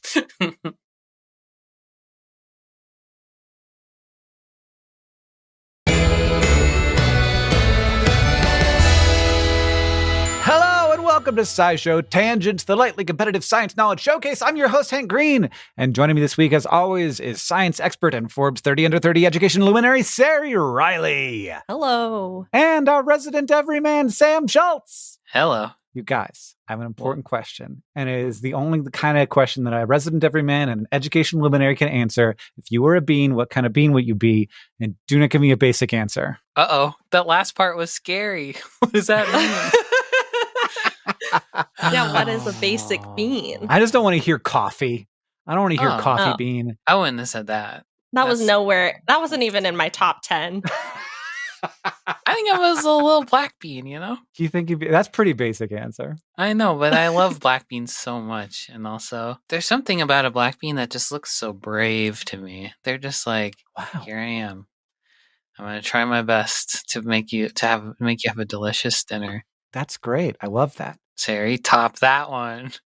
Okay. Top black bean. My first thought was that I'm a chickpea, because that's a type of bean, right? It's a garbanzo bean. Yeah, garbanzo bean. Like, kind of lumpy. Grimy up, make good hummus. You know? Got weird skin. Weird skin. A classic party. a little off-putting, can maybe. we take back the part where I said Sari had weird skin? I mean, it's true. I got weird skin. I can't figure it out. We all got weird skin. It's just like constantly our cells are dying to make a membrane that coats our body and protects us from the outside. Keeps the wet in. We also, like, as humans, put stuff on our skin all the time. We got to protect our pasty skin from the sun. We got to moisturize all these things. We do that to garbanzo beans too. Yeah. Is we that keep what them moisturized in that strange gotta moisturize the garbanzos. That strange goo. The strange goo seems like you could put it on your face and it would make you look younger. Yeah, garbanzo goo, all the beans have goo, but I feel like garbanzo goo is a little slimier. Our new skincare line, Bean Goo. Put it on your face. Actually, that's a great brand name. I don't know what Bean Goo is, but I know it should exist. Hank, what kind of bean are you? I mean, I want to be like a barbecue baked bean, but I know that that's not like a kind of bean. What kind of bean is that in there? Is it like a navy bean? White beans? They're not pinto. They're not black. I knew you were going to say that, and I think that's a perfectly acceptable answer. I think you can be a barbecue baked bean. That you're a barbecue baked bean? You knew that is the most basic answer because you predicted it. You have a Furby that looks like it's made out of barbecue baked beans. I do. He's right here. I looked it up. The barbecue baked beans are made out of a kind of bean called Phaseolus vulgaris, which is literally called the white common bean. Okay, that's the most basic bean. It is. On the planet. I mean, if there's anything you can say about me, it's that I'm white and common. The white common bean. But you're just a little bit weird, and that's where the barbecue baked part comes in. Yeah. But like with some spice thrown in. But not too much spice. And by spice, I mostly mean sugar. Just a lot of gooey sugar, yeah. I'm a gooey bean, though. Like one thing I know about me as a bean, I'm absolutely dripping. None of us really pick dry beans. I don't know if people really eat dry beans, though. Yeah, you do. You got to make them wet first, I think. I don't think there's any like beans you just crunch. Unless they got to be cooked first. And then you can probably buy like soybean, like edamame that would have been puffed up, freeze dried. That's not wet necessarily. You're eating that one just straight up. I guess well, you could only eat fresh beans. Yeah, how can we do a thing where we eat like fresh black beans? Is that possible? I feel where the hell do they come from? A bush? They all grow in pods. I've grown pods. Every week here at SciShow Tangents, we get together to try to one-up, amaze, and delight each other with science facts while trying to stay on topic. Our panelists are playing for glory, and they're also playing for some imaginary unit of currency that is entirely made up and we mostly don't mention. But when you have more of them, you do win the game. Now, as always, we're going to introduce this week's topic with the traditional science poem, this week from me. One man's trash is another man's treasure. One man's waste is another man's leisure. One man's gross is another man's pleasure. But a lot of times trash is just trash. A bunch of atoms that had a use once, but now it seems no one wants. Maybe somewhere someone would take it, inspired to make something with it and make it, but that person cannot be found. We're out of luck. It's in the truck, and we'll bury it in the ground. Unless, perhaps, we can close the loop, work together as a group, and melt down the metal, the glass, and plastic, and make something new and fantastic. But maybe that's too complex. We're out of luck. It's in the truck, especially when that costs less. Garbage. The topic for the day is garbage. Cute but extremely grim poem. It's not that grim. Look, I feel like, and maybe we'll get into this in this episode, but like the environmental problem that we overfocus on the most is that we bury a lot of trash in the ground. I once read that you could bury all of the world's trash in a landfill the size of London, which is big. But like not as big as I would have guessed. That's wild. Yeah, I'm often struck by the horror of how many like Coke bottles humanity has thrown away throughout all of human history. It's like absolutely an infinite, impossible amount. But I guess I'm not worried about it anymore. Burying them in the ground is by far the preferable solution to letting them just sort of like float around and end up in the rivers and oceans and land. Sari, though, what's garbage? So I think the stuff that ends up in the truck is generally the fancy word for that is called municipal solid waste, which is colloquially known as trash or garbage, which is just like anything that humans use and then throw away. Anything from, I don't know, the box that your bean Furby came in, to grass clippings, to like food scraps or old newspapers or used batteries or whatever that comes from any building that we're in. You can throw used batteries in the trash? Are you not supposed to do that? Depends on the battery. I shouldn't have mentioned it because that's a separate can of worms. But yeah. I think a lot of batteries can be recycled, but a lot of batteries also need to be disposed of more properly. Like you don't want to put a lithium-ion battery in a garbage trash compactor, right? Because it might burn the trash in there. And so that's where it gets kind of, the definition gets a little tricky, because then there's electronic waste, or like liquid or gaseous wastes, or like bodily waste products. Oh, well, my tea is not garbage. Thank you very much. But one weird thing that I found, I think most people in modern day English agree that garbage and trash and rubbish and refuse and waste are all kind of interchangeable. But those used to be kind of separate terms, where the word garbage originally was a cooking word.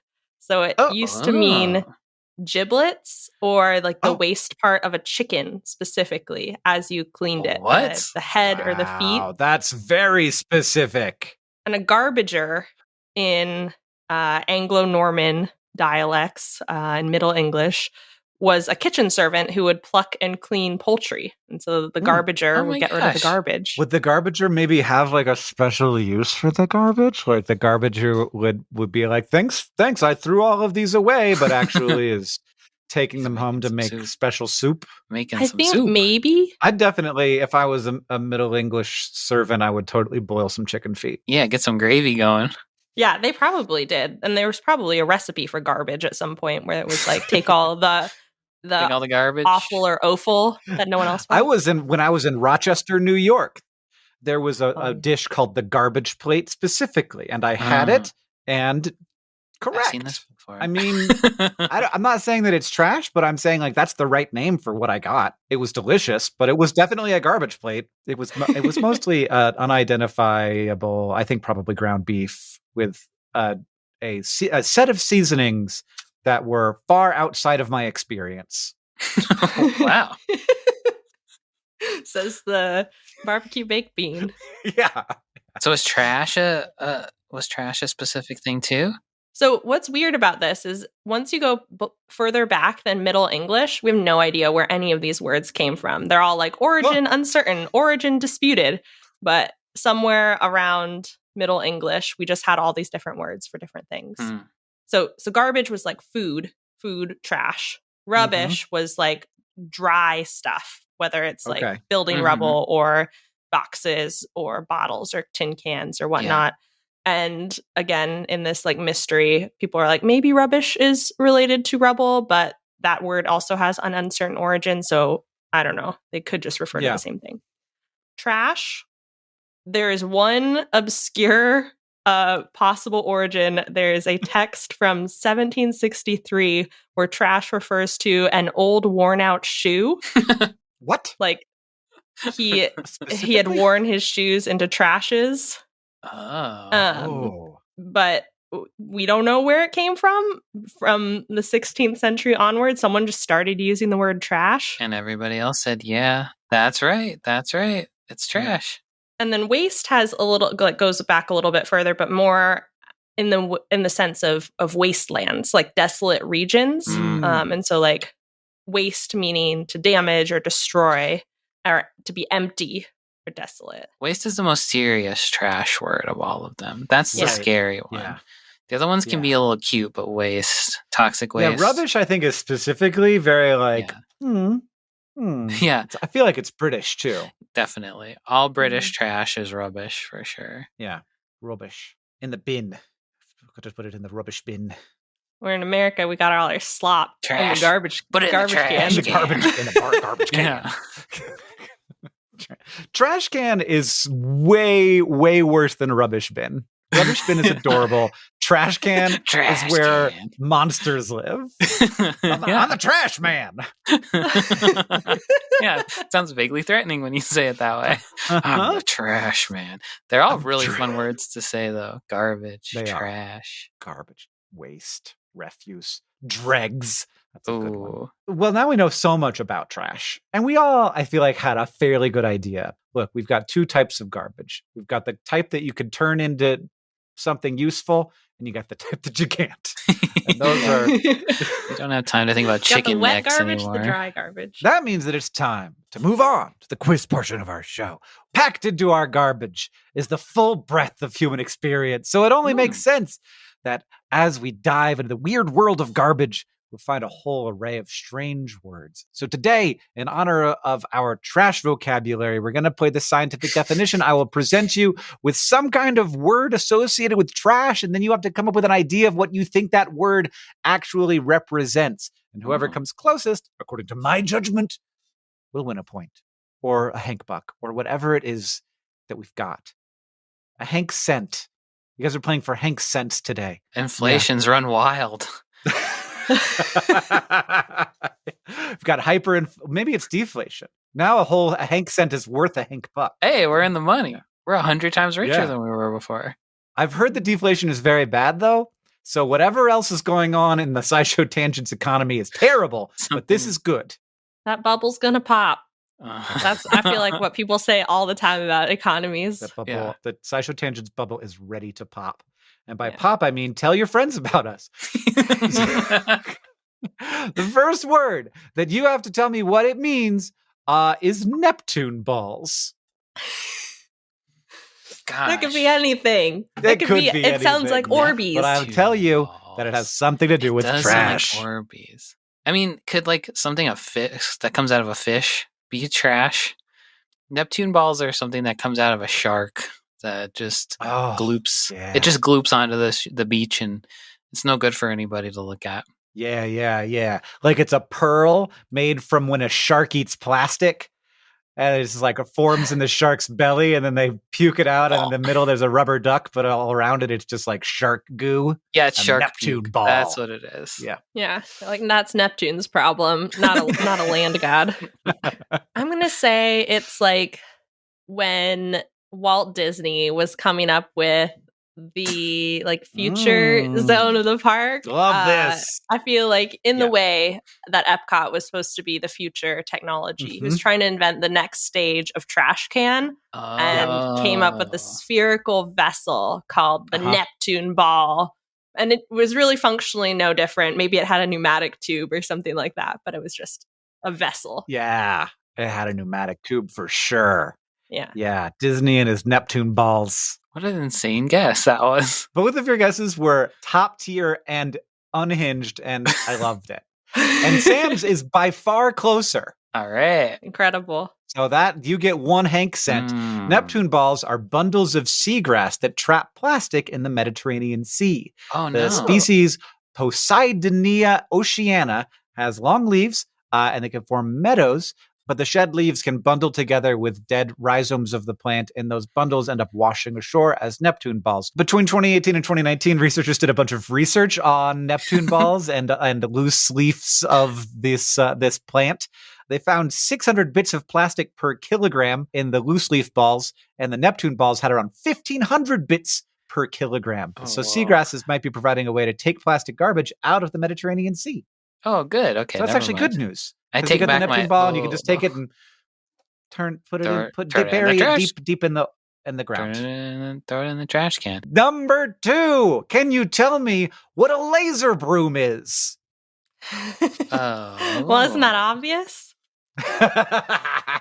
Yeah, maybe. A laser broom cleans the big old circle that we shoot the atoms through. Pow, pow, pow. What is that thing? The thing under France that we're all large. Large Hadron Collider. Okay. Laser broom. They shoot it through. Sweep out all the dust particles. Yep. Yeah. Yeah, that is in the same vein. I think it's something that's on like the International Space Station or something. Totally. And you got asteroids or like the tiny ones, the little rubble. And sometimes you just need that to be gone so your sensors are clear. And you got laser brooms for that. You gotta send them off with the laser broom. Yeah. Sari, that's definitely closer. You get a Hank scent. The laser broom is an idea to clear out space debris using lasers. It's been explored since at least the 1990s, and various proposals have been put out there to advance the idea. Relatively simple, shoot lasers at space debris so that the debris won't collide with satellites. Now, the laser isn't meant to vaporize the debris entirely. That might actually just create smaller bits of debris that would cause even more problems. Instead, the goal is to hit a little bit of the debris so that a little bit vaporizes, and it doesn't enough to like give it some drag so that it can fly through the Earth's atmosphere and then burn up. So you have to like hit it in the right spot so that its vaporization will like shoot it in the right direction. That sounds hard. Decelerate it. How do you know where to shoot it? Well, there's a lot of challenges. Like, for example, figuring out how to deploy the lasers. So basing them on Earth would be cheap, but it's hard to target things up in space with ground-based lasers. That's not great when you're trying to make sure you don't hit things with lasers.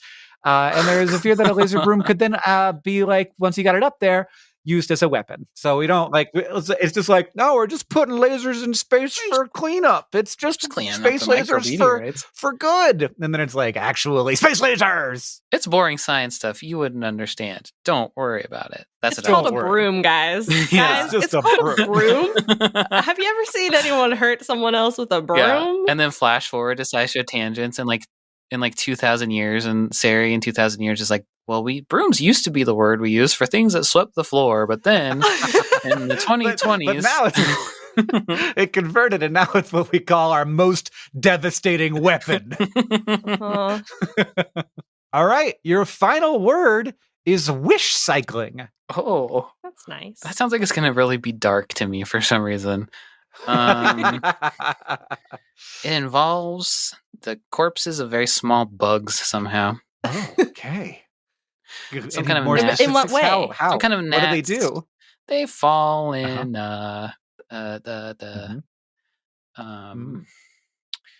a hole. And, okay.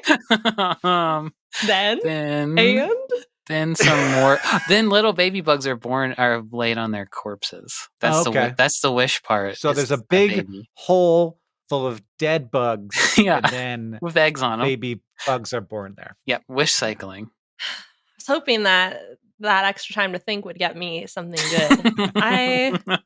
Wish cycling is when you have a piece of trash that you love so much. Like it's like one of those things, it's one of those objects that you don't want to get rid of, and that your dad probably would be like, no, it's still good. It'll have a use again in 30 years. Except this was in like the Victorian age. It was like a swap meet of really old people who had their garbage stored up, the hoarders of the Victorian era, who then did a swap meet where they were like, I love this. It's going to be good someday. And they'll trade it. Yeah. And they just like looked at each other's trash and they were like, actually, that's trash. Yeah. I feel like that's a great idea to just like bring your stuff that you can't let go of to other people who will say, I'll keep this forever. And then you all just take each other's stuff and throw it in the garbage. That is smart. Well, I'd say that Sari was closer on that one. Neither of you got it particularly close, but it does at least involve trash and wishing. Okay. Wish cycling is a tendency for people to put things in the recycling bin in the hopes that it would get recycled and that it's recyclable without actually knowing if it is, or even like thinking it probably isn't recyclable. So you toss it in there being like, I'm a good person, I guess, but it's actually a problem. So Rebecca Allman tried to trace the origins of wish cycling, and the first occasion she could find was a 2015 article, The Word, by Eric Roper, about the recycling industry, where wish cycling was creating a strain on recycling programs. The term started out as a way to refer to a consumer behavior, but Altman found that over time, wish cycling also became a way to refer to a systems level issue, where even items that are labeled as recyclable will not end up being recycled. Because the systems are not there and there's not demand for that product. So we say recyclable, but it's not recyclable. This is the case with a lot of plastics. It's very hard, it turns out, to recycle plastic. And plastic isn't one thing. I think it's easy in the like paper, metal, plastic. I think metals look different enough, or we have more shared vocabulary around copper versus lead versus other things. But plastic, we call everything plastic. And it all looks like plastic. It's very hard to tell the difference chemically. Yep. Yeah. But like on a molecular level, you can't recycle some because of the way that it formed or because of the way those bonds break and reform with various levels of stability. And I think that's harder to get across in a sciencey communication way. Whereas aluminum, you just heat it up and all of the plastic and paint that's on the aluminum just burns off and then you get the metal back. Well, what the hell are we going to do? I don't know, man. I think probably use less single-use plastics. I would. That's like seems to be the thing to do. I think that the problem is not that we aren't recycling it effectively. I think the problem is that it is too easy to use it once. See, it was dark. I knew it was going to be dark. That one is, you were right that it was dark, but you did not get the point for that one anyway, because it wasn't so dark as to be a grave of gnats with a bunch of bug eggs bug in hole. It's a bug hole. Yeah, actually, there is a word for that. It's called a bug hole, Sam. As you well know. Shoot. All right, Sari's got 2 to Sam's 1. Next up, we're going to take a short break. Then it'll be time for the Fact Off.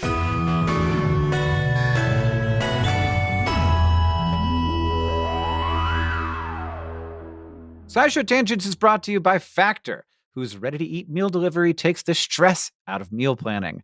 Stress is stressful. I don't like it. Life just goes and goes, and it doesn't ever stop going. There's always something else to do. And one of those things is a very important thing called eating dinner. To eat dinner, one must pick out what they want to eat and then go to the grocery store and then buy the stuff and then chop the stuff and do other things to this stuff. You have to heat this stuff and put it in water. And then afterwards, you have to take the things that you heated it in and they're gross and you have to make them clean again. Meanwhile, life is still happening. That all that's building up around you. This is terrifying. I never want to cook again.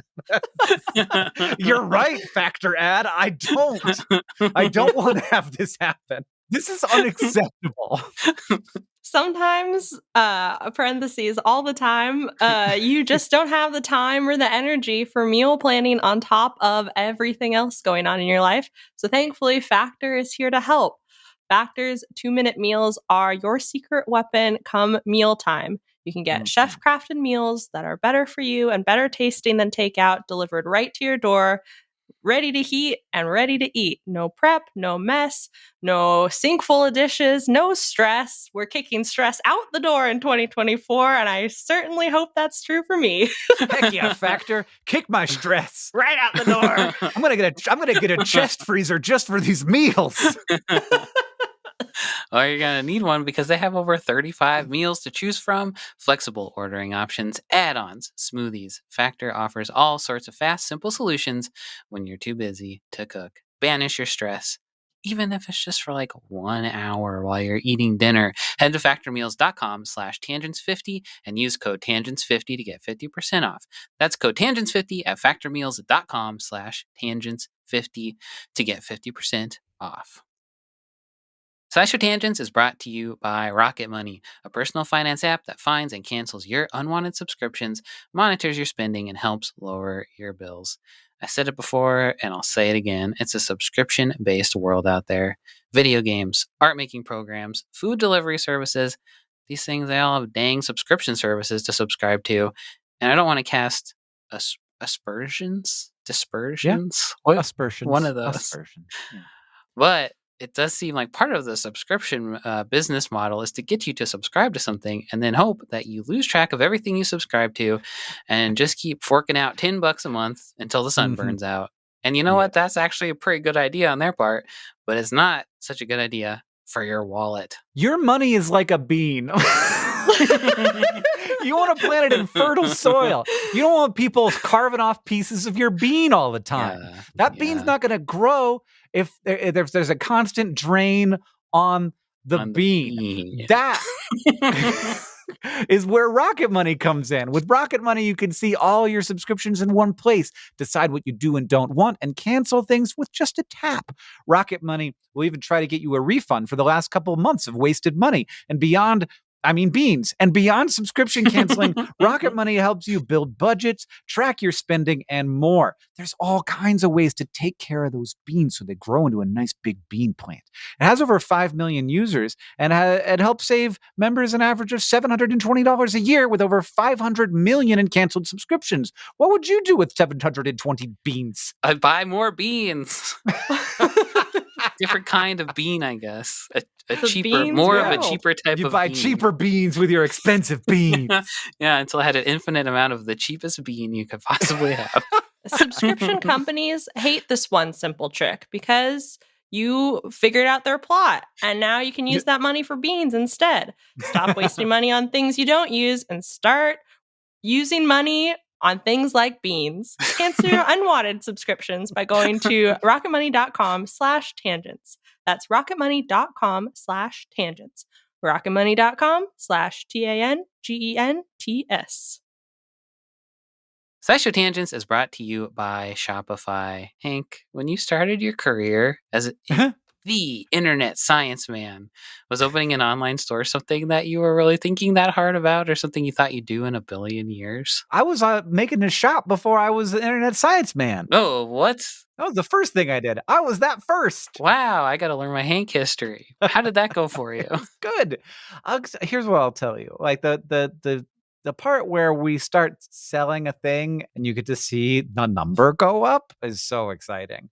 And when it's just like you by yourself, you got to be careful. But luckily, Shopify has all kinds of little tools to help you with that, to help you with increasing conversions, to help you with managing orders, with customer support, with all of the stuff. Because it's I don't know. It feels like the industry standard. And so there are all kinds of plugins that you can use to make your Shopify work for you in particular. That's right. Shopify is a global commerce platform that helps you sell at every stage of your business, from vlogging in your parents' basement to treading the boards of Carnegie Hall. Now, it was my basement. It was my basement of my own home that I was renting, the downstairs of. If you say so. From your first sale to your 1 millionth, Shopify is here to help you grow. And they've got a proven track record, my friends. Shopify powers 10% of all e-commerce in the US and powers entrepreneurs in 175 countries. They have, as Hank mentioned, the internet's best converting checkout, 36% better on average compared to other leading commerce platforms. And they have award-winning customer service, because businesses that grow with Shopify. You can sign up for a $1 per month trial period at shopify.com/tangents, all lowercase tangents. Go to shopify.com/tangents now to grow your business, no matter what stage you're in. Shopify.com/tangents, all lowercase.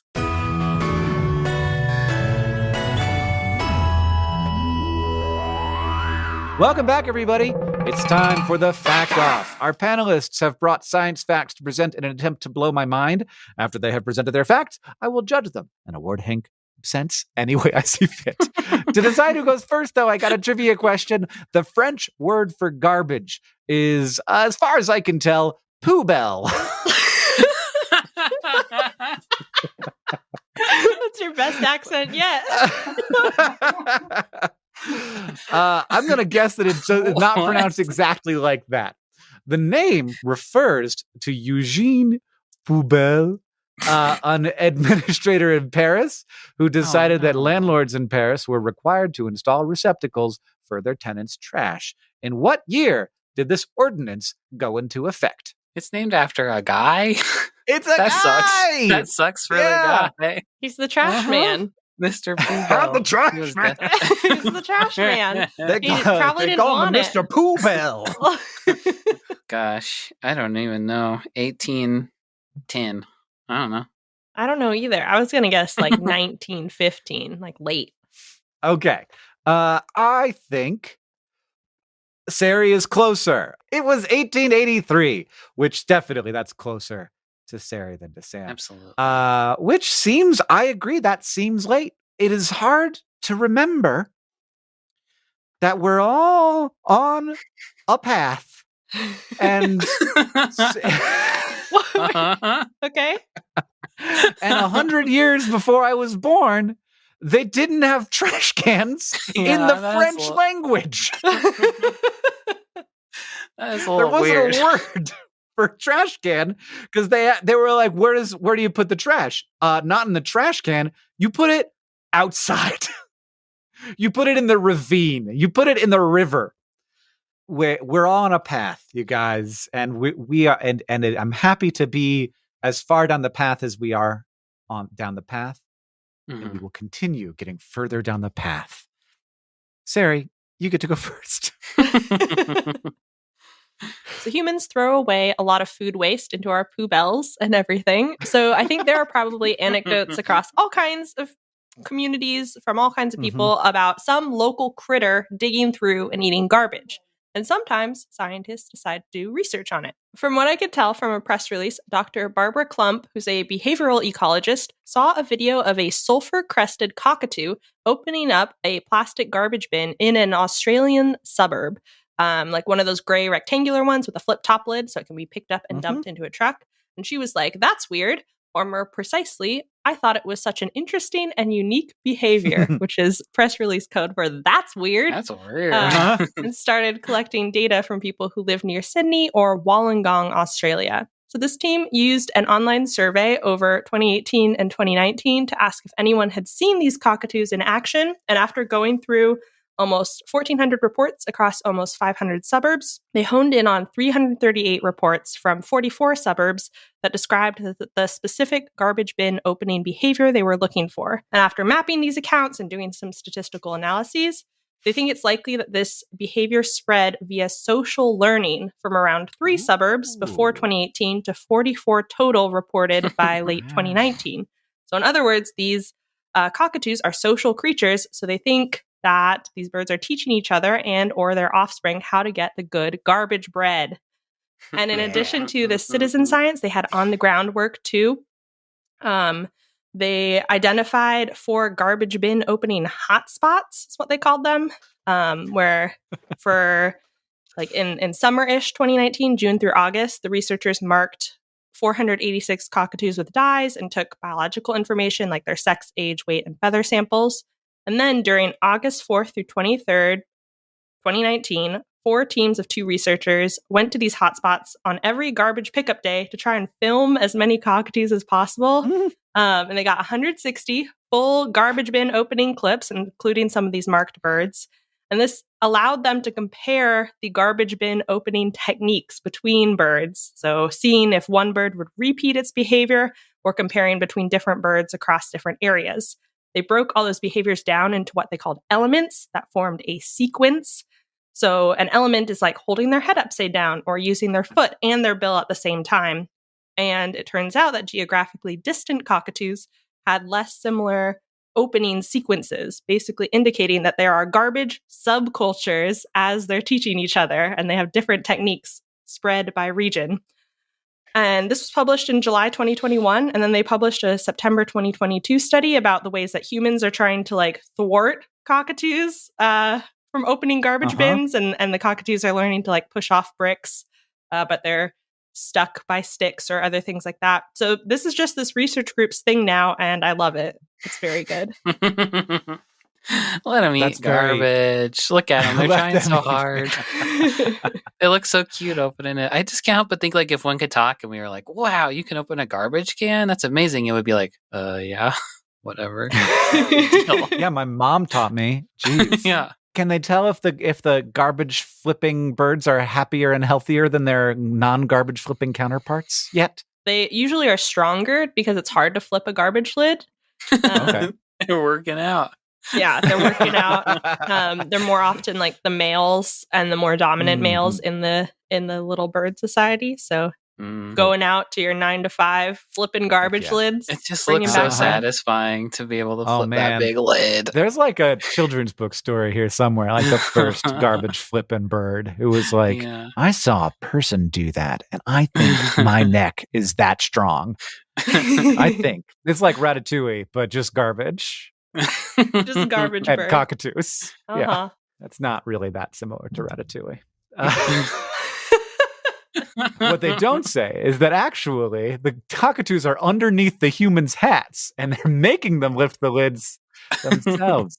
All the garbage men start wearing big chef's hats. Everybody's like, why are you doing that? Really big, though. Yeah, really tall. Really big. And only in one suburb, though, because it's got to be like one group of cockatoos that figured it out. For now.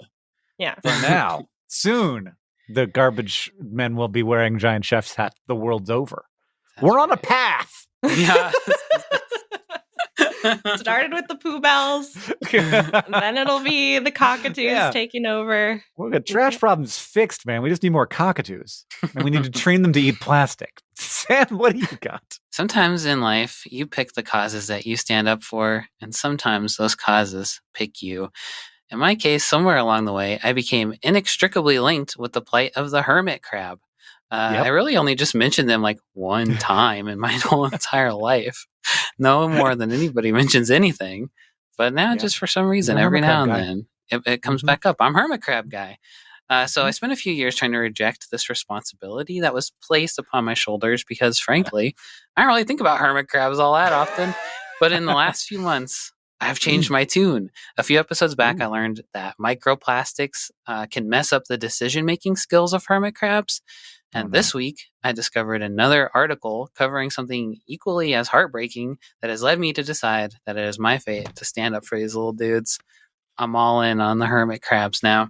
So a 2024 study out of the University of Warsaw has identified instances of members of 10 out of the 16 known species of terrestrial hermit crabs using plastic trash as shells instead of the traditional shell. So this doesn't mean that a majority of hermit crabs are doing this, but individuals in most of the species of hermit crabs that we know about, spread all over the world, have been seen using trash shells. So the team gathered this research using something that they called Ecology, which basically means that they combed through a few hundred pictures, or maybe a few thousand pictures of hermit crabs uploaded to places like Google Images and YouTube and iNaturalist, and they found 386 pictures of crabs in trash cells, and then determined the species of what those crabs were and where in the world they were. And though this wasn't traditional fieldwork, it really helped to shed some light on the scope of this problem. So previous scientific literature, at least according to these researchers, had turned up only 2 terrestrial species using trash cells and found examples of only 10 total crabs doing it. So they didn't look into the reason that hermit crabs are doing this too much, but they did provide some possible explanations, like hermit crabs with more novel shells have more success when finding a mate is one of them. Other research has found that plastic smells like food to hermit crabs, which I think we've also talked about. So hermit crabs might just want to live in a house, it smells like some tasty food all the time. And another possibility is that there just aren't as many sea creatures that make the kind of shells that hermit crabs need due to climate change, which is sad. But it's also possible that the hermit crabs are being very smart and not being victims of humans dumping trash in the ocean. So plastic is pretty strong and it doesn't weigh as much as a shell does. So it might be beneficial for them to pick a plastic shell, or because there's this one's kind of sad, because there's so much trash on the beaches all around the world, it might even be the best camouflage is to just look like a piece of trash, because a predator isn't going to pick up like a toothpaste cap and think, oh, there's going to be food in here. They'll think that's a piece of trash. But that is, in my opinion, I think sort of optimistic, because I'd again like to mention that microplastics have been found to impact hermit crab decision making. And there are pictures in this paper, and these guys don't look like they're making the best choices, in my opinion.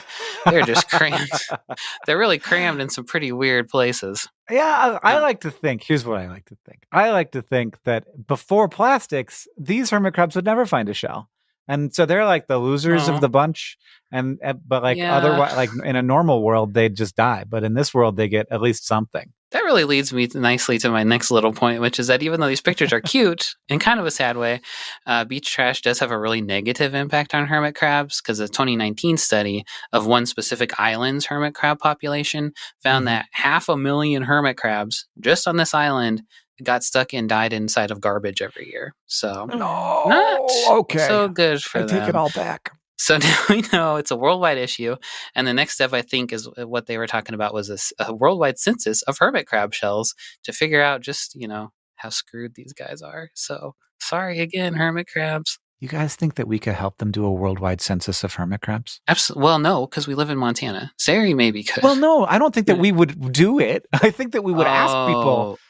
We would help people be citizen scientists for hermit crabs. And Sam Schultz, you could be like the main hermit crab influencer, and you could take your mantle and you could get on a literal hermit crab-sized horse, or possibly a horse-sized hermit crab, ride into battle, and be the champion for the hermit crabs and get the citizen science going. People are going to go to the beaches. They're going to take the pictures. They're going to upload them to hermitcrabsam.com. We're going to fix this. This is my life's calling. We just figured it out live on the radio. You're going to be on like a parade float? Yeah, a parade float that's got a hermit crab, not the size of a horse, but the size of a horse that's the size of a big elephant. Yeah. I don't know where we're going to find this. The size of a horse that's the size of an elephant. Mm-hmm. I think I got that one perfect the first try. Feel like you're really focusing on a strange part of this. That's okay. I think it's all about the mode of transportation. Yeah. And then the rest is up to you, Sam. Okay, well, I like this. I think this is going to be my new life's purpose. So that means I should probably win the round, the fact off, huh? Pretty big day for me. Let's see. I have to decide between our two facts. We had sulfur-crested cockatoos opening garbage cans because of social learning. We got hermit crabs using plastic trash as shells. And it's a little adorable, but also deeply sad. Sam, I'm going to give it to you. You know, I think we have to. Even though Sari was ahead coming into it, I think we have to give it to Sam because he is the true champion of the hermit crab. And now it's time to Ask the Science Couch, where we ask a question to our couch of finely honed scientific minds. Mooney Riot on Twitter asked, is there any environmentally friendly way to convert garbage into energy? And then Sid, just a guy on Discord, asked similarly, I've seen a great deal of positive information about using trash to generate power. Why does the public at large seem so opposed to this process? I mean, it's trickier than just burning fuel. So like methane is one chemical. And so you know exactly what's going to come out of the smokestack. You can scrub it. You can, it's a fairly clean burning fuel. Trash has a bunch of stuff. Trash got all that phosphorus and that nitrogen and all this stuff that's in food waste and trees and etc. Now, the good thing is that it's carbon neutral. So everything, like most of the stuff that you're going to burn was like grown. So like the flammable things are like banana peels and trees and yard waste and stuff. So all that stuff took carbon out of the atmosphere and we're just putting it back in. It would get back in just by normal decay. But it does make it go away. And I think that people are opposed to it because it can add pollutants to the air nearby them. I think that's the big concern. And that is hard to avoid because it is a dirtier fuel. It's just got it's more chemicals, more atoms, more kinds of atoms all mixed together getting hot and creating compounds that are not the ones that you wanted to create. How does that align with reality, Sari? Yeah, I think so. Waste to energy plants, or what they're generally called, are the places where we burn municipal solid wastes, and different countries do it a different amount.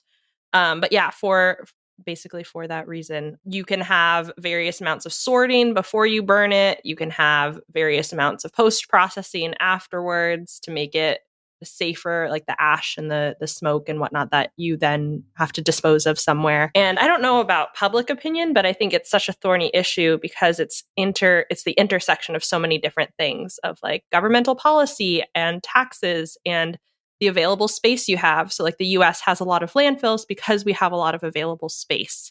And so it's cheaper and easier to prep a giant hole in the ground with a lining to prevent the garbage juice, which is called leachate, from seeping into the groundwater. I forgot about garbage juice. That's an important part too. So dealing with the garbage juice by sealing it in and then monitoring the gases that come off of it and either using them, that's another way to do it, is harnessing that landfill gas, which is usually a combination of methane and carbon dioxide, and turning that into fuel as opposed to just letting it leak into the atmosphere. But in the US, we have a lot of space for landfills. And so countries where there isn't that space to build big pits and do processing that way, then it's cheaper or more incentivized to figure out other ways to turn waste into energy. And so it's like, no matter what country's system you look at, it's based on all these various pressures. And like anything that we're looking at for, I guess, a more environmentally friendly way, there's like gasification that people are getting more interested in, which is instead of combustion, so like burning the fuel, which is in this case garbage, turns it into ash, and it provides heat, which heats water into steam, and then that steam turns a turbine, which is like fairly common to how we generate electricity. But the gasification heats up the waste product and then turns it into a combustible gas. So then the gas produced is the fuel itself, and then like some solid off product. But the problem with that is it hasn't been done a lot, and so people are nervous to invest in that technology. It also takes a lot of energy to heat something up without setting it on fire, and to like have chemical reagents that allow everything that's in garbage to be broken down into this like new fuel. And so it's just like, I think the energy in to energy out ratios, where you like ideally want to put less energy in than you're getting out to make it a favorable process, makes it tricky. But it's just like, it's a very like complicated issue is why it's hard to get people behind it. Yeah, it's not easy. But I think in a lot of situations, it just ends up being maybe more trouble than it's worth. I'm not super worried about the burying of the trash, so maybe I should be more worried about it, because the trash has a bunch of bad stuff in it that you don't want leaching into the groundwater. But at the same time, you don't want to burn that stuff because then it's going to be in the atmosphere. So you only burn the trash that's not going to be toxic to burn. Can't win with this stuff, huh? We got solar panels, we got wind turbines. Maybe we're going to get some good geothermal. I love the Earth's energy. It's got so much of it. And it's right below our feet. By right below, I mean pretty far down, but it's there. The way you're wiggling your fingers is very supervillain-esque, Hank. I don't know what. What are you going to do with all this energy? We're going to drill down into the earth. We're just going to make a volcano. We're going to put a big thing on top of the volcano, and we're going to use it to power our space laser. And we're just going to call it a broom. But it's going to be the most powerful weapon. I'm going to carve my name into the moon. Well, that's nice. They'll stop calling it the moon. They'll call it Hank, because it'll say Hank on it. It's a full Hank tonight. If you want to ask the Science Couch a question, you can follow us on Twitter and on Threads at SciShow Tangents, where we'll send out topics for upcoming episodes every week. Or you can join the SciShow Tangents Patreon and ask us on our Discord. Thank you to @CodySmileyLAT on Twitter, the Space Say on Discord, and everybody else who asked us your question for this episode. If you like this show and you want to help us out, it's easy to do that. First, you can go to patreon.com/SciShow Tangents. Become a patron. You get access to things like our Discord and our bonus episodes. Shout out to patron Les Aker for their support. Second, you can leave us a review wherever you listen. That's helpful, and it helps us know what you like about the show. And finally, if you want to show your love for SciShow Tangents, just tell people about us. Thank you for joining us. I've been Hank Green. I've been Sari Riley. And I've been Sam Schultz. SciShow Tangents is created by all of us and produced by Jess Stempert. Our associate producer is Eve Schmidt. Our editor is Seth Wixman. Our social media organizer is Julia Buzz Bazzaio. Our editorial assistant is Deboki Chakravarti. Our sound design is by Joseph Tunamedish. Our executive producers are Nicole Sweeney and me, Hank Green. And of course, we couldn't make any of this without our patrons on Patreon. Thank you. And remember, the mind is not a vessel to be filled, but a fire to be lighted.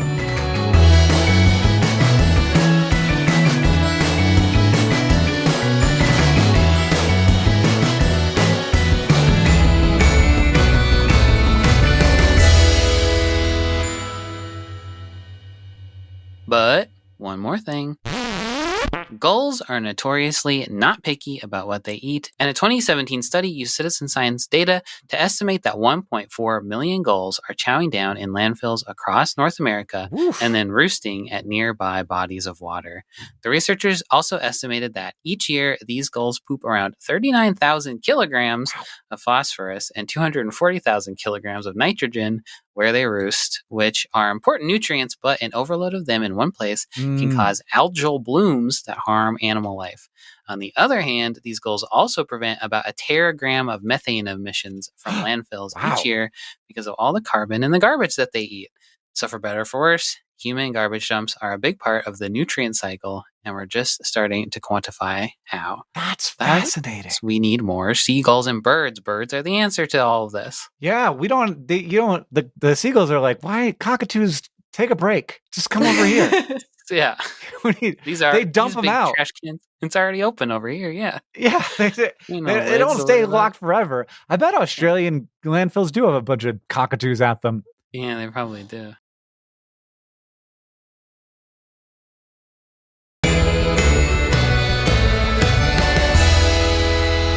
Hello, and welcome to SciShow Tangents. It's the lightly competitive science knowledge showcase. I'm your host, Hank Green, and joining me this week, as always, is science expert and Forbes 30 Under 30 education luminary, Sari Riley. Hello. And our resident everyman, Sam Schultz, is here.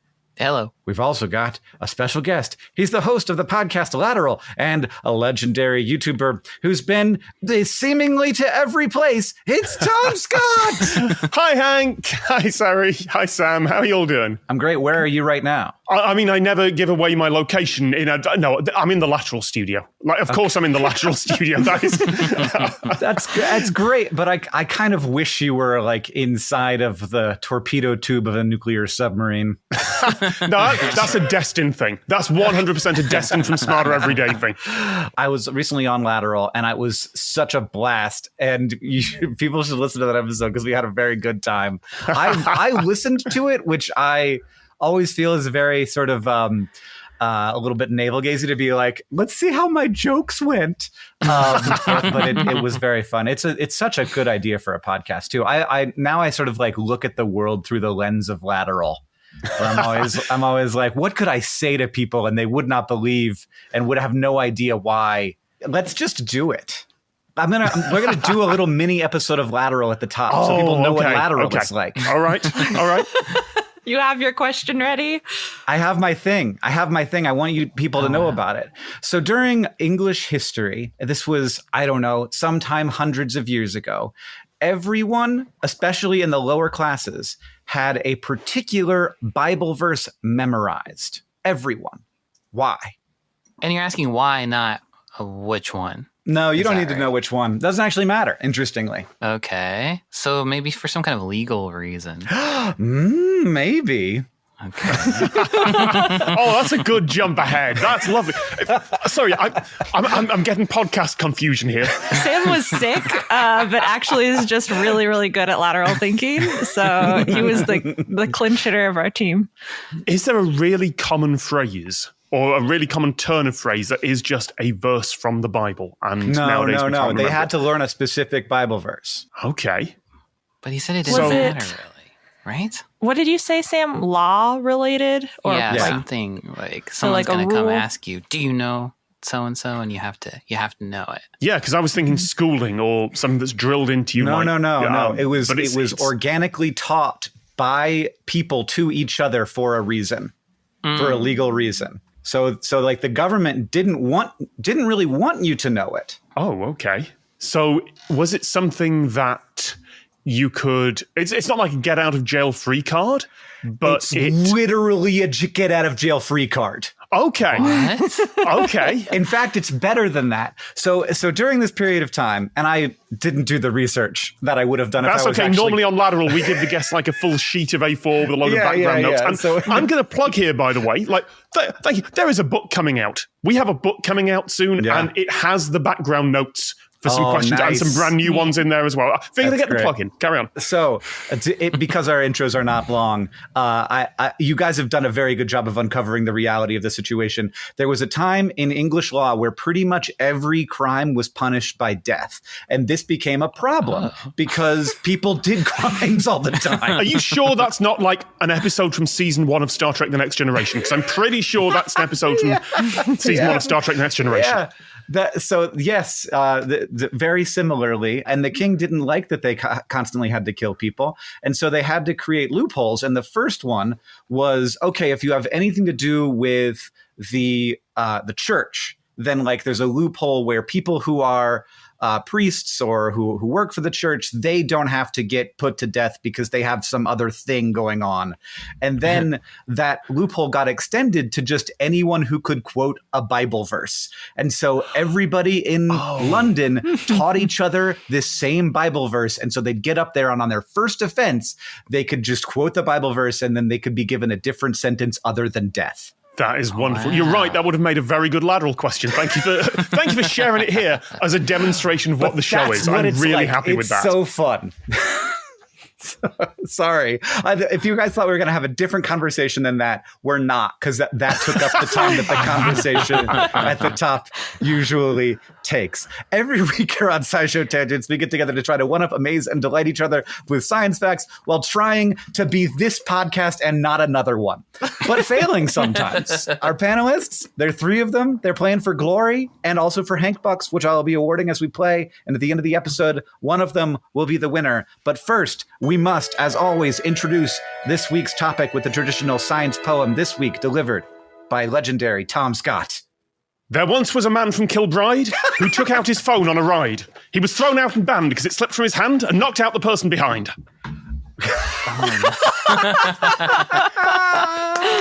I was trying to figure out how to, bring my cultural heritage and everything like that into a part. It turns out limericks, beautiful. Just limericks. So the topic for the day is roller coasters. And this is apparently a thing that actually occurred, I assume. But we will talk about that. Before we dive in, we must take a short break, and then we will be back to define and discuss roller coasters.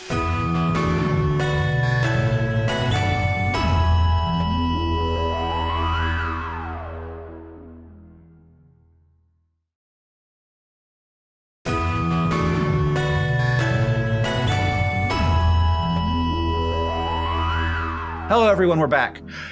At what point does it go from being a train to a roller coaster? Incline. I'm some kind of grading, I would imagine. Yeah. Has something to do with that. Arguably, when it doesn't have an engine or power on board. That's a good one. Interesting. When it's given all its power externally at the start or maybe a couple of times during the ride. Interesting. There aren't any roller coasters that have onboard power. There are, but they are specifically defined as powered roller coasters. So they have the power in the roller coaster, not in the track? Yeah, like little kiddie rides like mine trains, things like that. Sure. Sometimes but also, have a little engine on board. There are also trains that have external power. Yeah, there's a trolley. Oh, okay. Train. Then, mostly gravity? Yeah, powered by potential energy. A roller coaster is simply a train that goes nowhere. Well, some of them do go somewhere. It's true. There are roller coasters that just go down a hill. I genuinely think the definition is, with occasional rare exception, that it gets its power from potential energy that is then converted into kinetic and back and forth until friction takes over. Yeah. What do you think, Sarah? You did research probably. Yeah. I mean, this is basically the conclusion of my research. I would also say based on location, you can maybe contain it. If a roller coaster was placed in the middle of a field, or if it was very, very large and spanned a country, then you get the lines blurry. But usually we find roller coasters in specific places like amusement parks or theme parks. And there are other elements, whether it is the thrill of the ride or the thematic elements of the ride. So those are the difference between those two. Does it fit into the Fantasyland section of Disney World, or is it intended to bring you to a place where you can eat a corn dog and try not to throw it up while you are enjoying yourself? That's interesting because there is a blurriness there because Space Mountain is a roller coaster, but like Splash Mountain isn't. Because it's mostly like an animatronic ride with a little drop at the end. It's a log flume ride, Hank. Oh, also it's a log flume. Just for clarity. But you get what I mean. You're floating. Yeah, roller coaster is a subset of amusement ride. I think you've got to have some form of track there. I like the idea that a roller coaster is a thing that both rolls and coasts. Whoa. Oh, yeah. Because that's the thing about not having power, is that you're coasting. Is that where that came from? It is, I think, where it came. So the history of roller coasters, people say that the oldest iteration of a roller coaster, pre what we would consider a roller coaster, are the ice slides constructed in the 1600s in Russia. Ooh, so this is around the period of Catherine the Great. They would build these giant slides and these wooden ramps, I guess. You couldn't slide down them without getting seriously hurt without the ice, but they would pour water on them. It would solidify into ice, and then people would climb a ladder, sit on a sled, and slide down them. And would they get seriously hurt then? Or yeah. Well, look, but you wouldn't get a splinter in your butt. There are still quite a few languages that have the word for roller coaster as Russian mountain, or maybe a traditional older word for it. Wow. I think French has montagne russe or something close. Again, my pronunciation is going to be off. That's fun. Mm-hmm. I assume the Académie Française at some point has just been angry about the phrase "les roller coaster" and insisted on the old one. It's like, you get out there. We do not accept this. Is this that potential true? outcome. No idea, but I can believe it. It doesn't sound nice. So, I mean, like, this is different from sledding or just riding on your butt down an icy hill, because it was a whole, like, I'm sure they started there and then they were like, let's build a thing. Yes. And then it has that, I guess, gravity element. We built the thing, and then gravity is the reason why you were sledding down, which is, I guess, the same thing as sledding down a hill. Yeah. But then in the 1700s and early 1800s, like 1817 or so, then engineers built roller coasters in France. So France was, maybe that's why they have such strong feelings about the word for roller coasters, but they took it from Russia, brought it to France, and there were wheels attached to carriages, and those wheels were locked onto tracks. So that is, you can't like fly off the tracks. There's some amount of securing the cart to the track, and guide rails to keep them on course, and higher speeds. And so those are sort of like the first adjacent to modern roller coasters. And then in the 1870s in America, that was where the first sort of like gravity ride came into existence, but it was a mining railway. So it was a track for mine carts that converted potential energy into kinetic energy to move ore along. And then we stopped using it for mining. We stopped and then using some it miners for coal. had too much fun. And we were like, maybe we can make money by charging people a couple cents to propel themselves down. The miners are coming to work for free instead. They love it so much. I did an episode of Citation Needed on that a long time ago. Was that the Flip Flap Railway or something like, or was that just a different name? Maybe it was a nickname. I have the Mach Chunk. That's it. The Mach Chunk Switchback Railway. That's it. We went on a tangent at one point. I knew I'd talked about that at some point. Yeah. So that was in Pennsylvania. And then the first time the word roller coaster was in printed material, according to the Oxford English Dictionary, was in 1883 in the Chicago Tribune, saying, "A curious structure is now in the course of construction. It will be known as the roller coaster, and the objects claimed for it are health and amusement." And they were talking. Yeah. What are we doing? How's it helping? We're not dying on the ice slide. Keep your blood flowing. Yeah. We're not I mean, I just looked at a picture of one of these Russian mountains, and I'll tell you what, they were not for health. By 1883, they were trying to convince each other that building a roller coaster on the corner of a Chicago street would be good for your health. And that was a circular gravity railway. So a track that looped, had hills and valleys, and the cart would, you'd probably have to drag it up to some point of the top of the hill to get that potential energy. And then you could let it go, let it swirl around. And then they really took off at Coney Island in 1884 when Lamarcus Thompson designed a coaster called the Switchback Gravity Pleasure Railway. So maybe that's for health too. Like, I guess the word pleasure kind of had a different set of connotations back then. Yeah, it's not one of those, what are they, like the Love Canal caves or whatever? Tunnel of Love. Yeah. Just to be clear, Tunnel of Love and Love Canal, very different definitions there. Just those are two very different things.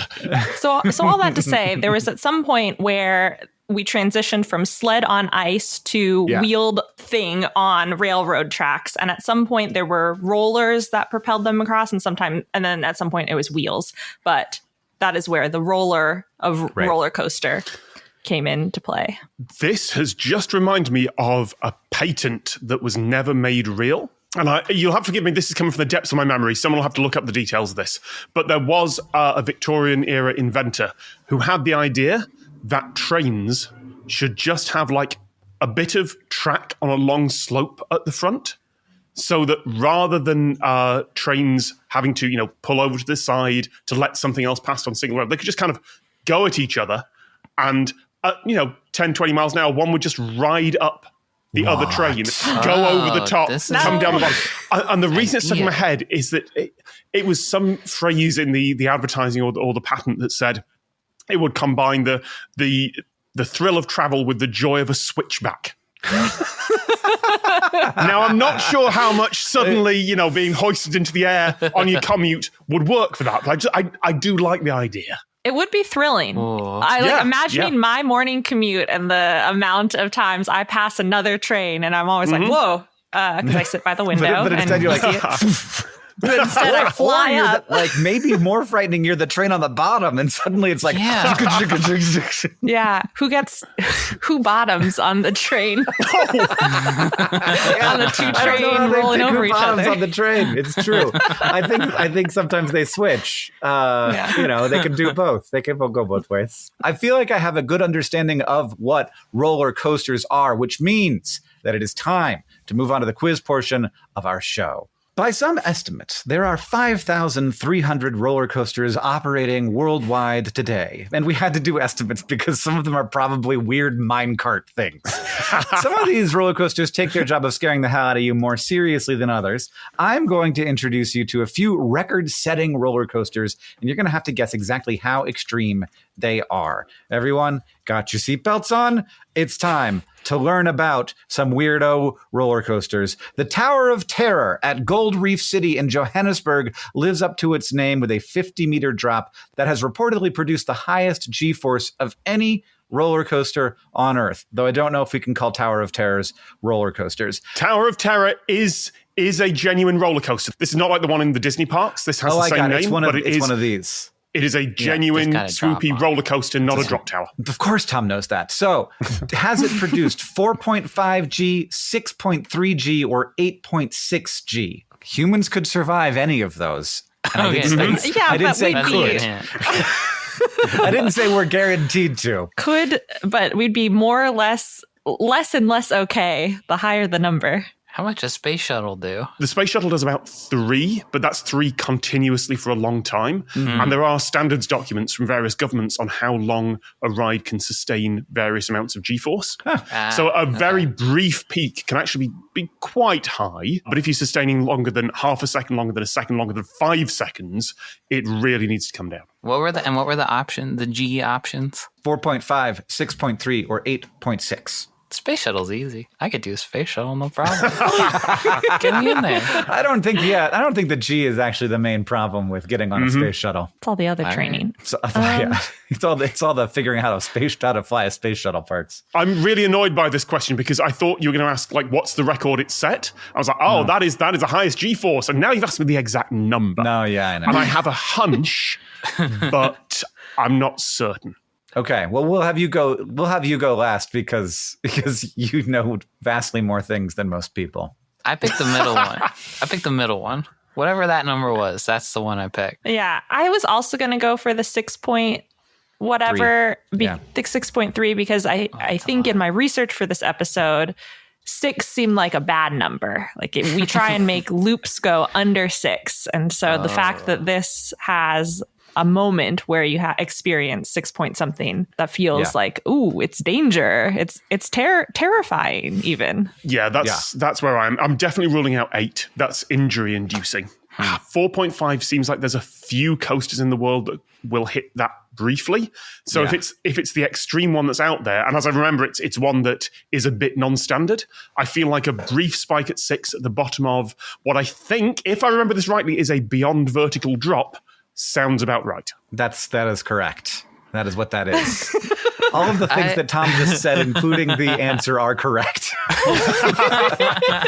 So I should fill in some details here that I was terrified and had a full-on phobia of roller coasters until about 3 years ago. And I did a video for my second channel, which was getting over that fear. And unfortunately, it has turned into a little bit of an obsession to the point where I've been on quite a lot now. I also have strong opinions on them, and I won't go on many of them. Like, roller coaster nerds are a bit like train nerds, which isn't really a compliment. Yeah, well, it's also roller coasters are a bit like trains, so it makes sense. Yeah.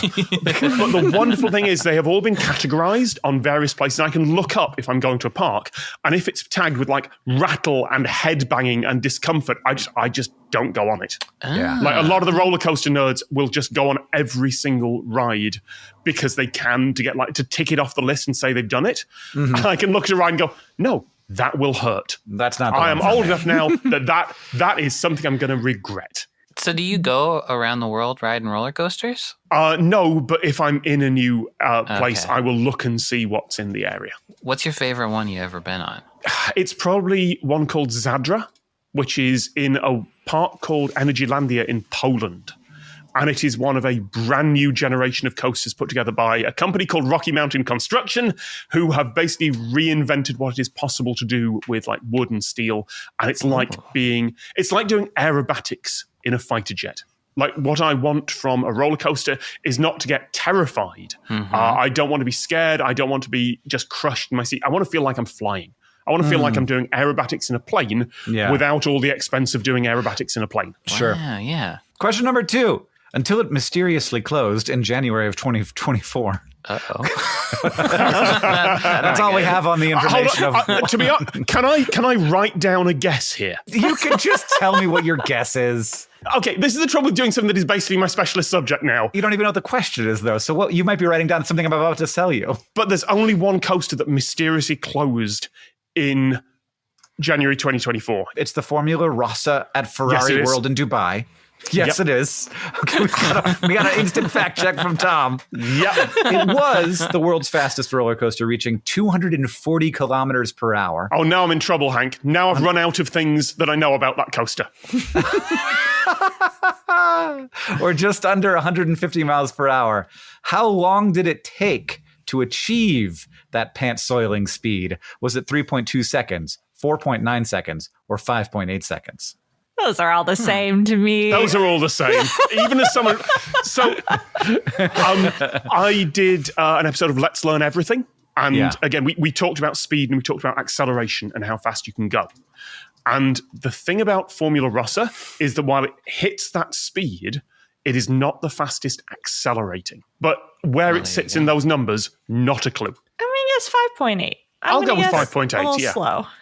Okay. Sam? I'll go with 5.8 too. All right, everybody's got to guess this. Guys can't all have the same score at the end of this, but okay. Regardless of what the answer is, it doesn't change the results at all. Because you've all guessed the same thing. But you are, in fact, all wrong. It was 4.9 seconds. And it uses, rather than that hill gravity thing, it sits on a flat track and is flung forward by a hydraulic system underneath. A catch car under the track was attached to a cable that could be pulled rapidly by a winch powered by hydraulic pumps, powered by compressed nitrogen gas. That seems like the kind of thing that maybe if it starts to stop working perfectly, you'd close it down. It might close mysteriously. Yeah, there are a few coasters of that model in the world, and there are reliability problems. Which is not what you want. These days, if they're building a launch thing, they'll use like electromagnetic motors or something like that, generally. Yeah, that's the one that they have at California Adventure, which is very exciting. Yeah. There aren't many hydraulic launch ones. Yeah, it's like it's the thing that shoots the planes off of the aircraft carriers, but for me in California for a lot less money.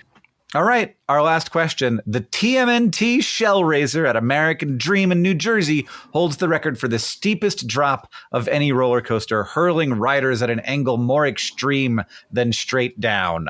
So is that?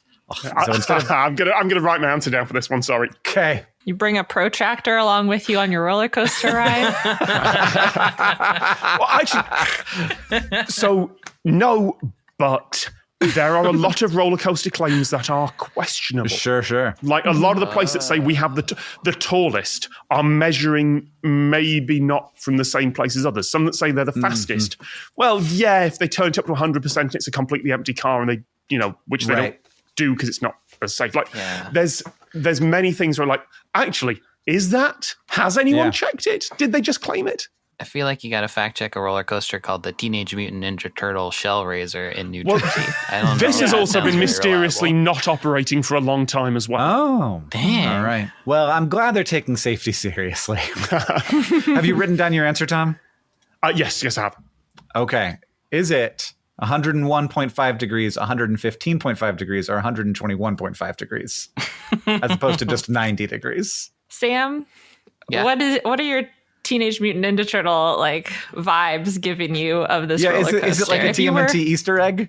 They'd be dropping, that's it's their date of birth. They'd be dropping straight down. Is straight down 90? Straight down's 90, so this is more than straight down. Oh, it's more than straight down. They wouldn't take such a risk, actually. So this is bad. The middle one. Okay, good for you.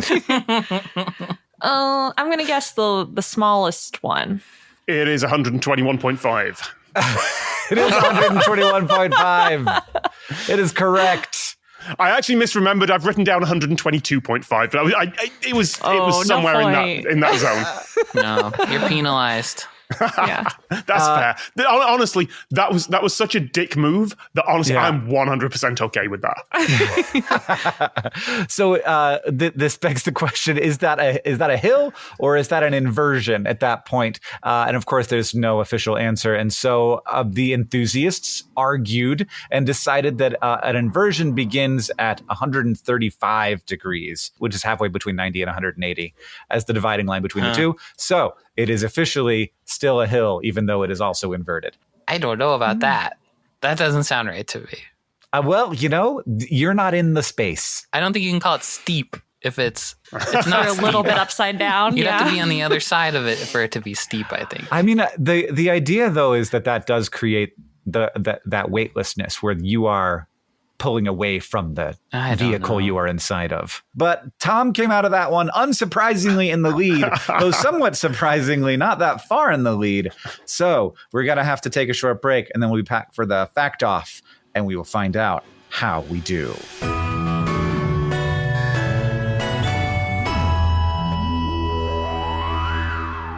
SciShow Tangents is brought to you by Rocket Money, a personal finance app that finds and cancels your unwanted subscriptions, monitors your spending, and helps lower your bills so that you can grow your savings. The year is 2175. Mankind has been conquered by the evil General Subscriptionist, a cunning and ruthless military leader who only has one law, a law his army imposes with an iron fist. All citizens of Subscriptionists must be subscribed to every subscription service, or else. But there is one man, more a legend than a man really, who roams the earth fighting for freedom and helping the helpless cancel their subscriptions. That man is Caleb Mainframe. We join Caleb now as he frees a village from the plight of subscription services. Thank you, Mr. Caleb Mainframe, for freeing our village. Now we can monitor our spending habits, track our bank statements, and even create budgets. But how do you do it? Well, humble villager, one day I, Caleb Mainframe, I'm from California, was wandering the wastelands when I stumbled upon a piece of ancient technology, this data pad. Caleb shows the villager this technology, and it's an iPhone, worn by the sands of more than 100 years. And on this data pad was a mysterious glyph, and when I touched the glyph, it opened a program called Rocket Money. Light shot from my eyes as I heard a voice in my head say, in ancient times, over 74% of people had subscription services they'd forgotten about. The voice told me that most Americans thought they were spending $62 a month on subscriptions, but the real number was closer to $300. So Rocket Money was created to help free them from this burden. It was so successful that in the year 2024, Rocket Money had over 5 million users who saved a total of $500 million in canceled subscriptions, saving members up to $740 a year when using all the app's features. Mr. Caleb Mainframe, what's an American? What's $1? And what's an app? I don't know, but Rocket Money and I have traveled this dystopian future, canceling unwanted subscriptions with a few taps and freeing the people of my time. So yeah, that's me. Okay, cool. Well, Thanks. Okay, see you later. Is this tale simply a flight of fancy or a grim vision of things to come? It doesn't have to be. If you stop wasting money on things you don't use, cancel your unwanted subscriptions by going to rocketmoney.com/tangents. That's rocketmoney.com/tangents. rocketmoney.com/tangents.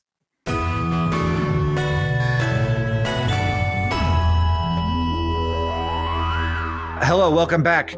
Now get ready for the fact off. Our panelists have brought science facts to me, as Sari and Tom have, in an attempt to blow my mind. And after they have presented their facts, I will decide which was the more mind-blowing fact and award Hank Bucks any way I see fit. But first, we have to decide who goes first with a trivia question. Here it is. If you've ever been scared to ride a roller coaster and been egged on by someone by saying, it's not really that dangerous, just feels dangerous, are they actually telling the truth? Well, that's up to you to guess. How many people are killed in roller coaster related accidents annually in the U.S.?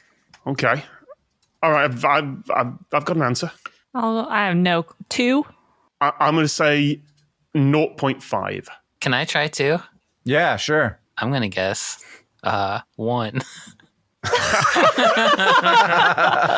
I wonder if we've all anchored really low here, and it turns out that actually people keep wandering into the unsafe areas, and that counts. And people have heart attacks that are unrelated to the coaster safety. But right. I wonder if we've all anchored this too low. It's thousands.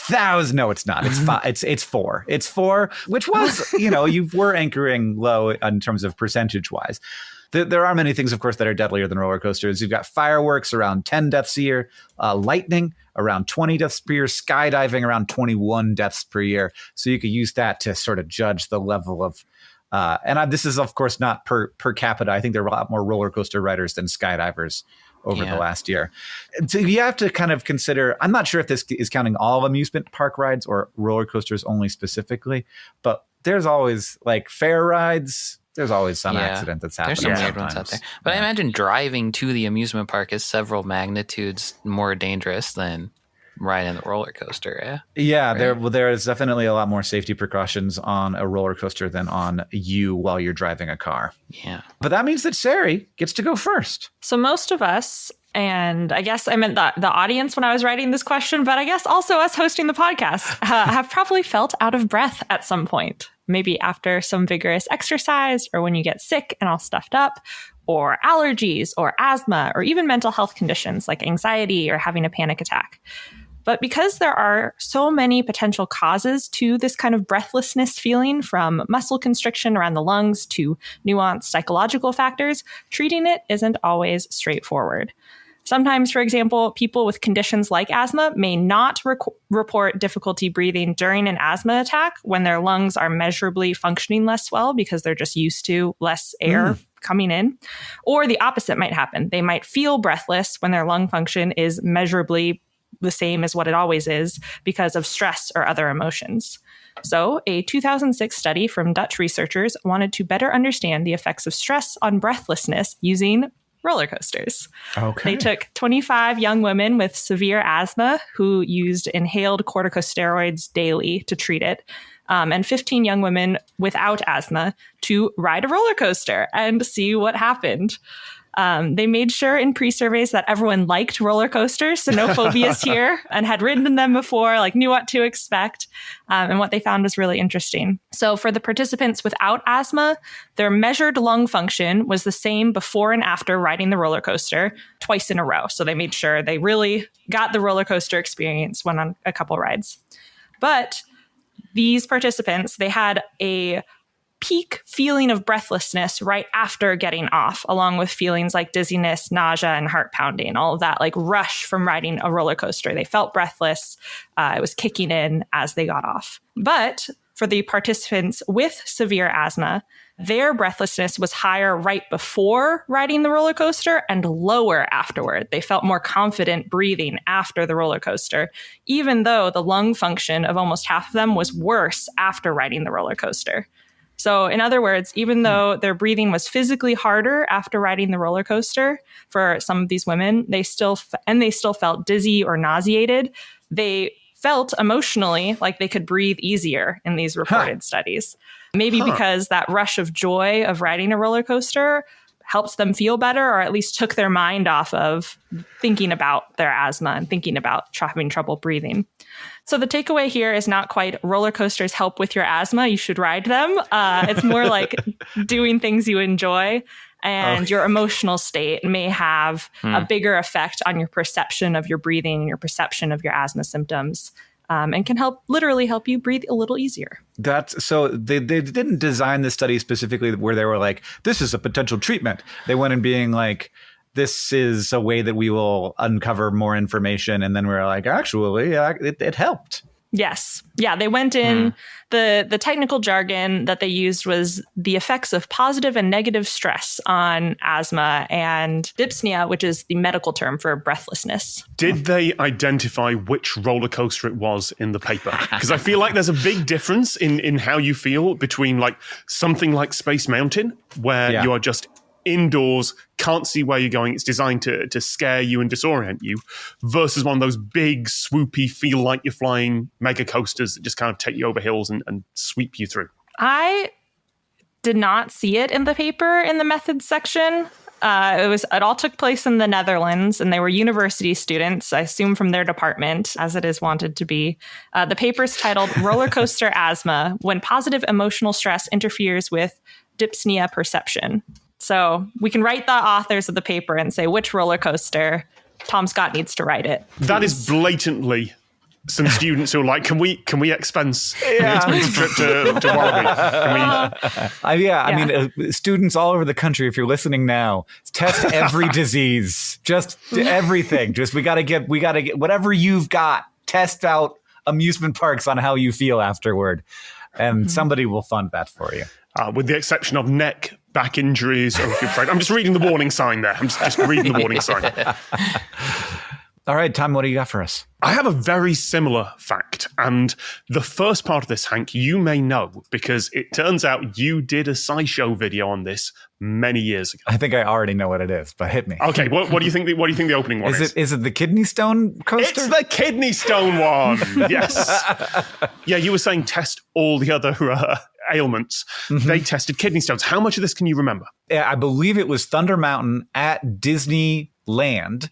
And I believe that it was that like there is like literally a certain area of the coaster specifically that can reorient a kidney stone to make it easier to pass. You have a much better memory for your videos than I do for mine. Well, it's a great fact. It's just a great fact. It's a great fact. Big Thunder Mountain Railroad, it was the Magic Kingdom, so it was East Coast Disneyland, but they're very close. And yes, there is a study titled Validation of a Functional Piloclicial Renal Model. Let's be honest, I didn't know how to pronounce that. For the evaluation of renal calculi passage while riding a roller coaster. Basically, are you going to dislodge kidney stones by riding a coaster? And this came from a lot of anecdotal evidence. Actually, people were riding this and going, well, yeah. And then a little bit later, I went and I passed a stone, which is incredibly painful. Like that is not a magical experience you're having there.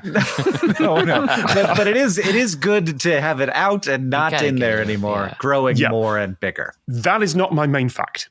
Okay. My main fact is that was what came out of it in the press. Like they won an Ig Nobel Prize for this study. The press was like, ride roller coasters, it'll help with kidney stones. Except it seems to be ride Big Thunder Mountain in the back of the coaster.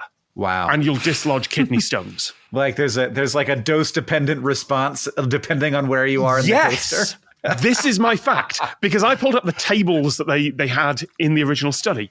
And in the front of the coaster, 1 out of 8 rides, 1 out of 8 rides, 2 out of 8 rides for the various sizes of kidney stone. By the way, terrifying thing in here, I read this as like 64 millimeter kidney stone. I was like, what? That is terrible. No, it's volume. It's 64 cubic millimeters. It is about a 4 mil diameter kidney stone. That's a big stone. It's not an operation stone.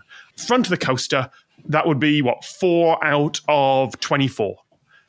Back of the coaster, 8 out of 12, 7 out of 12, 8 out of 12. So we're doing 3 quarters in the back of the coaster, 1 quarter in the front. Did they put people in the middle? They didn't. They I think, managed 20 rides on this. And to be clear, this is not people. This is a synthetic kidney that they have cast down sort of transparent stuff. So they have repeatability, so they can place the stones in various points and test in various things. There is a quote in an interview with them back from 2016, and this is not in the paper. Quote, "We tried Space Mountain and Aerosmith's Rock and Roller Coaster, and both failed." Yeah. Wow. Ooh. I think that's a massive clue that no one's picked up on. Yeah, that's it. That makes sense to me. Like these are not the same things. Like coasters are different from each other, obviously. Right. But the fact that the front versus the back matters is bonkers. But it really does. If you're riding a coaster in the front, then you get far less what's called airtime or ejector time. If you're in the front of a coaster going over a hill, you're already a little bit of the way down the hill by the time it starts accelerating, the balance tips over. So you kind of fall down and you get less of that kind of jump out of your seat. You're not getting yanked down. So you're just like tipping where the people at the back are getting yanked. Yeah, but not only are you getting yanked down the hill, you're getting yanked over the hill. So there is a very strong sudden pull downwards if you're in the back. Now, those 2 other coasters, they're both indoors. And they are what someone I know described them as being like a hug from gravity. You don't get much of that floaty sensation in them. You just kind of push into your seat and jerked about all the time. And it's into a loop and it's tight and it's a lot, but it's all kind of crushed into your seat gravity. Whereas Big Thunder Mountain, that has airtime. That has hills. That has that kind of floaty feeling. Yeah. And I cannot believe no one else has gone in and studied this. It really seems like worth doing, and also not that expensive. Like you should do, like, you're not going to double blind this, unfortunately, because you know what roller coaster you're on. Yeah. But it does, like, there's plenty of people with kidney stones that like live in Orlando. And, if you were in other countries, maybe you would go and get them professionally removed with ultrasound or something like that. Yeah. But this is the US and there's a lot of people there without good healthcare. Yeah. So, and also you're going to be, maybe like it's an excuse to take your family out. And be like, hey, this is going to be like, we'll get the double benefit. This could be a package they sell. You get some fast passes to ride Big Thunder Mountain. And then after, like, they could maybe do like a little ultrasound therapy right beforehand and then put you on to increase the response rate. And then they could keep your kidney stone, put it on a wall. Yeah, there'll be like a whole like rack of them. Yeah. Just pebble dash a building. It'll be fine. I did find a response to that initial article, which is evaluation of renal calculi passage while riding a roller coaster, which is Michael Bailey, PhD, who points out that actually there is just an ultrasonic thing that can do this. Like they're working on it right now, that if you want to create that sort of movement and vibration, you can tune ultrasonic waves to actually move kidney stones that way. And it's probably a lot better way of doing it. But also we don't know because no one has done the study. And this is my fact. This is the conclusion of all this. Yes, It's not just that it is go on a roller coaster, it'll help with kidney stones. It is the position you ride. It is the type of coaster. So I would love someone to go out there with a similar kind of arrangement. Honestly, I'm tempted to do this. Like just get like a fanny pack with this inside that you can hide from like security and like, actually, we're going to ride this coaster and we are going to take an accelerometer, which they didn't do. They just took the front and the back and took it as anecdotal evidence, it's a great initial study. But this is like 8 years ago, and I cannot find any follow-up studies. It's wild. Because no one's going to fund that study, right? Why not?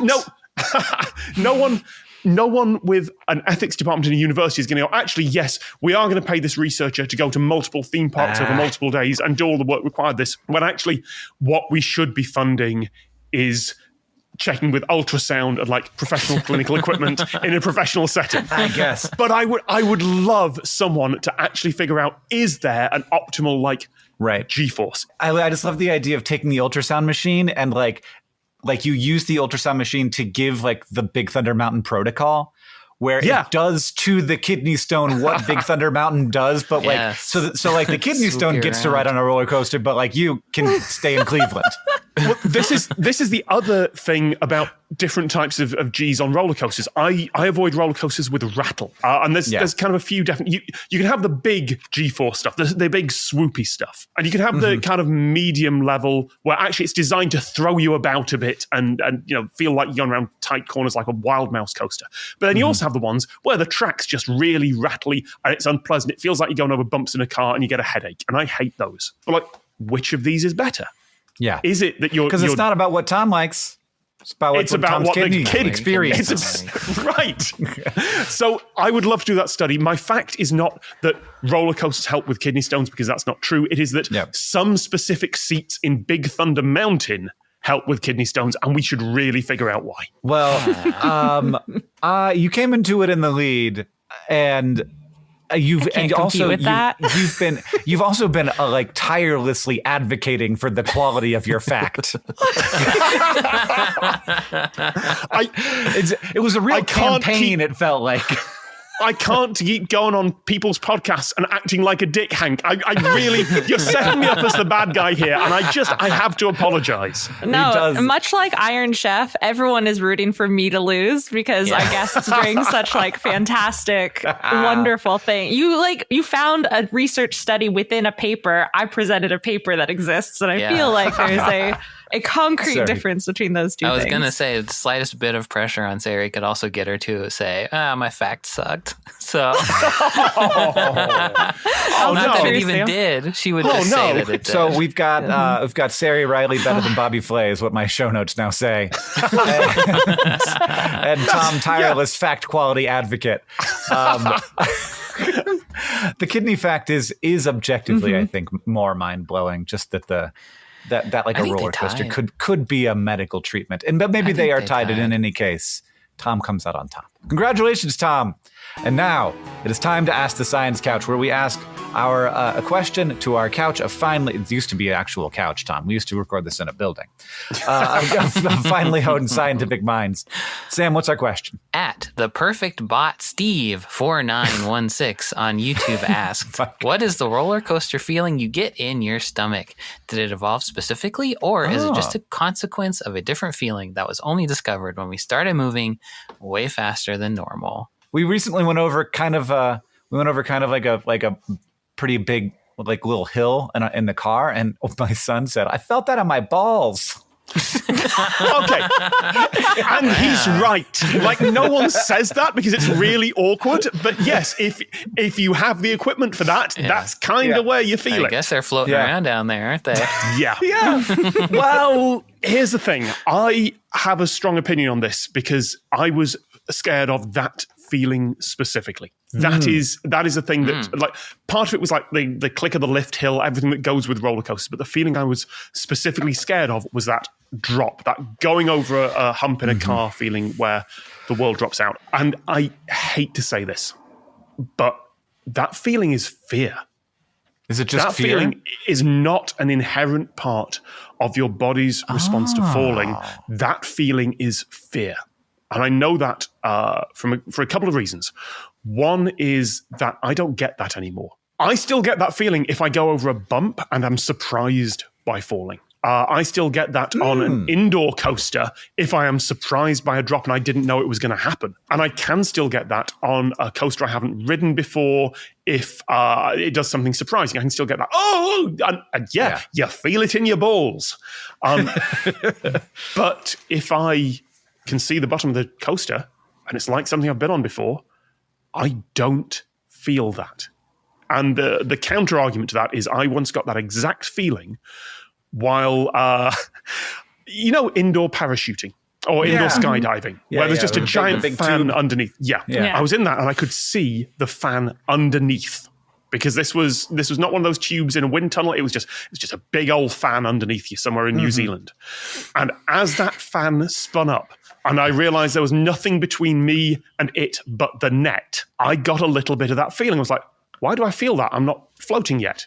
And it is just fear. And I know that there are going to be people arguing with me about that because they have different... I'm going off lived experience here. It's fear. I mean, it's also the feeling you get when you have a dream that you fall. So I guess that makes sense. As far as I know, it's not a reaction to falling. It is a reaction to being afraid of falling and your brain going, grab a branch. Right. It's not a feeling you get when you are afraid. It's a feeling you get when you are afraid of falling, or you are like, it's a specific falling fear feeling. Although I don't know, maybe none of us have ever been afraid enough to get that feeling in other situations. Maybe that is, you turn the corner and there is a saber-toothed tiger in front of you. Maybe you get that exact feeling. I have been lucky enough never to have that, either in the specific case or the general case. Yeah. But maybe it is just fear. Sari, did your research align here? Yeah. So I have had similar feelings, and maybe it's because I have like a diagnosed anxiety, depression, mental illness. That'll do it. Flavors of it.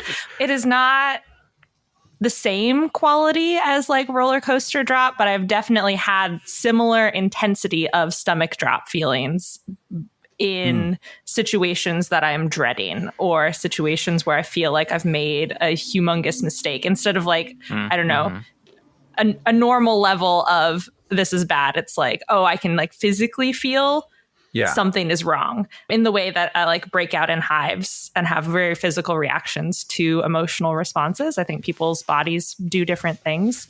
I would say yes, fear. And yes, maybe it is a signal. Like fear is one way, but it is a way for your body to signal that something is wrong and you are potentially in danger. And we have a lot of those.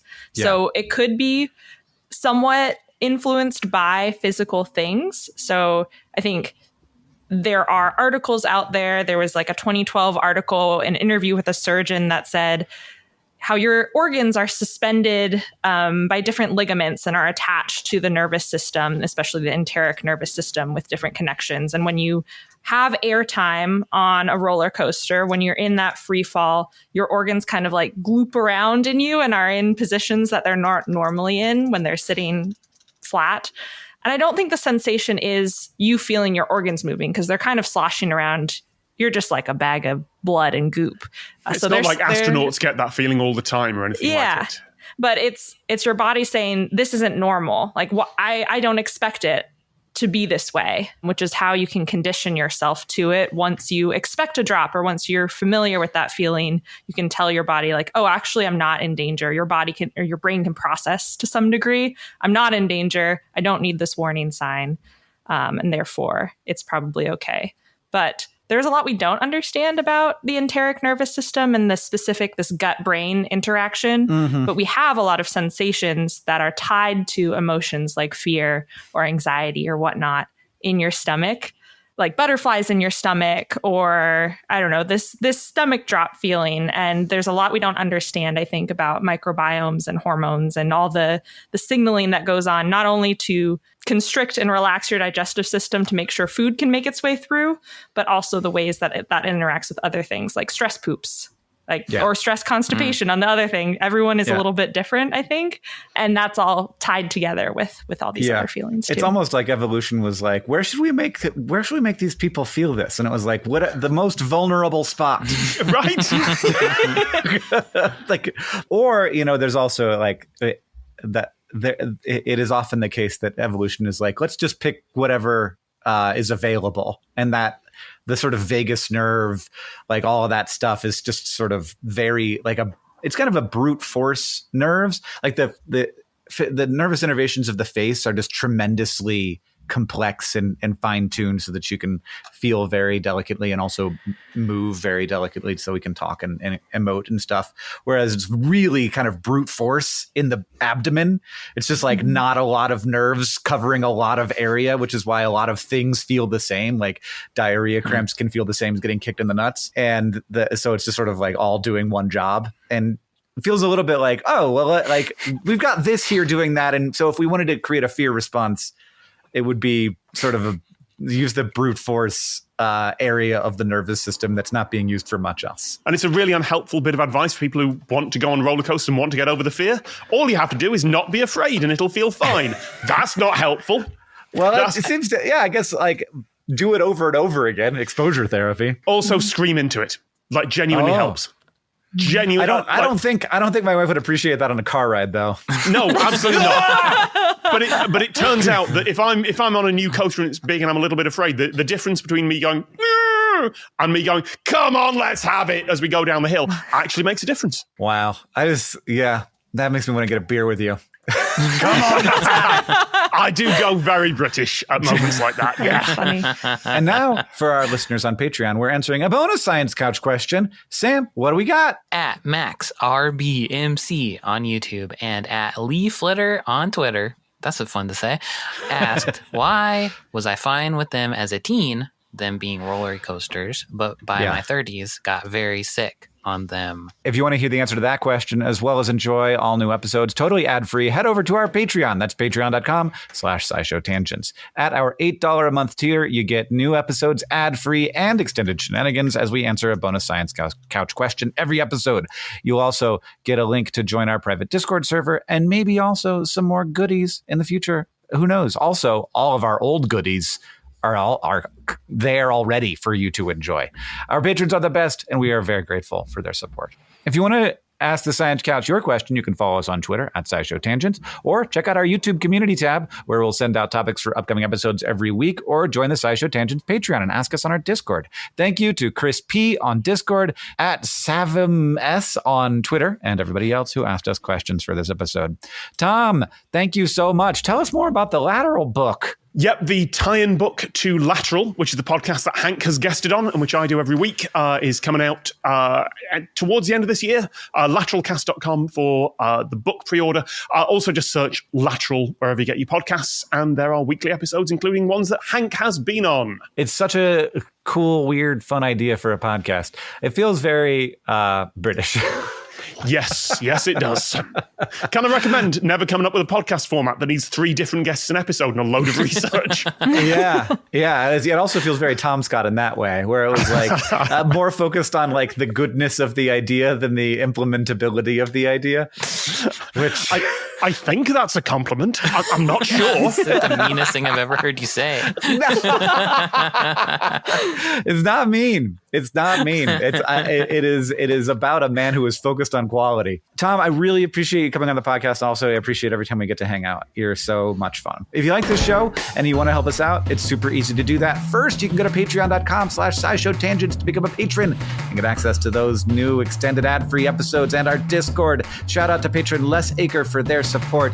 Second, you can leave us a review wherever you listen. That's helpful. Helps us know what you like about the show and helps other people know what you like about the show. And finally, if you want to show your love for SciShow Tangents, just tell people about us. Thank you for joining us. I've been Hank Green. I've been Sari Riley. I've been Sam Schultz. And I've been Tom Scott. SciShow Tangents is created by all of us except for Tom and produced by Jess Stempert. Our associate producer is Eve Schmidt. Our editor is Seth Glicksman. Our social media organizer is Julia Buzz Bazzaio. Our editorial assistants are Deboki Chakravarti and Alex Billow. Today's game was written by Daniel Comiskey.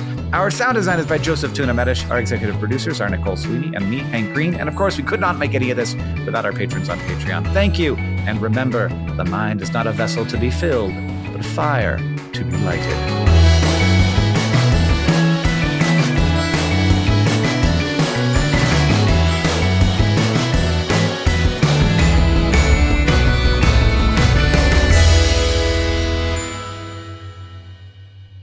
But one more thing.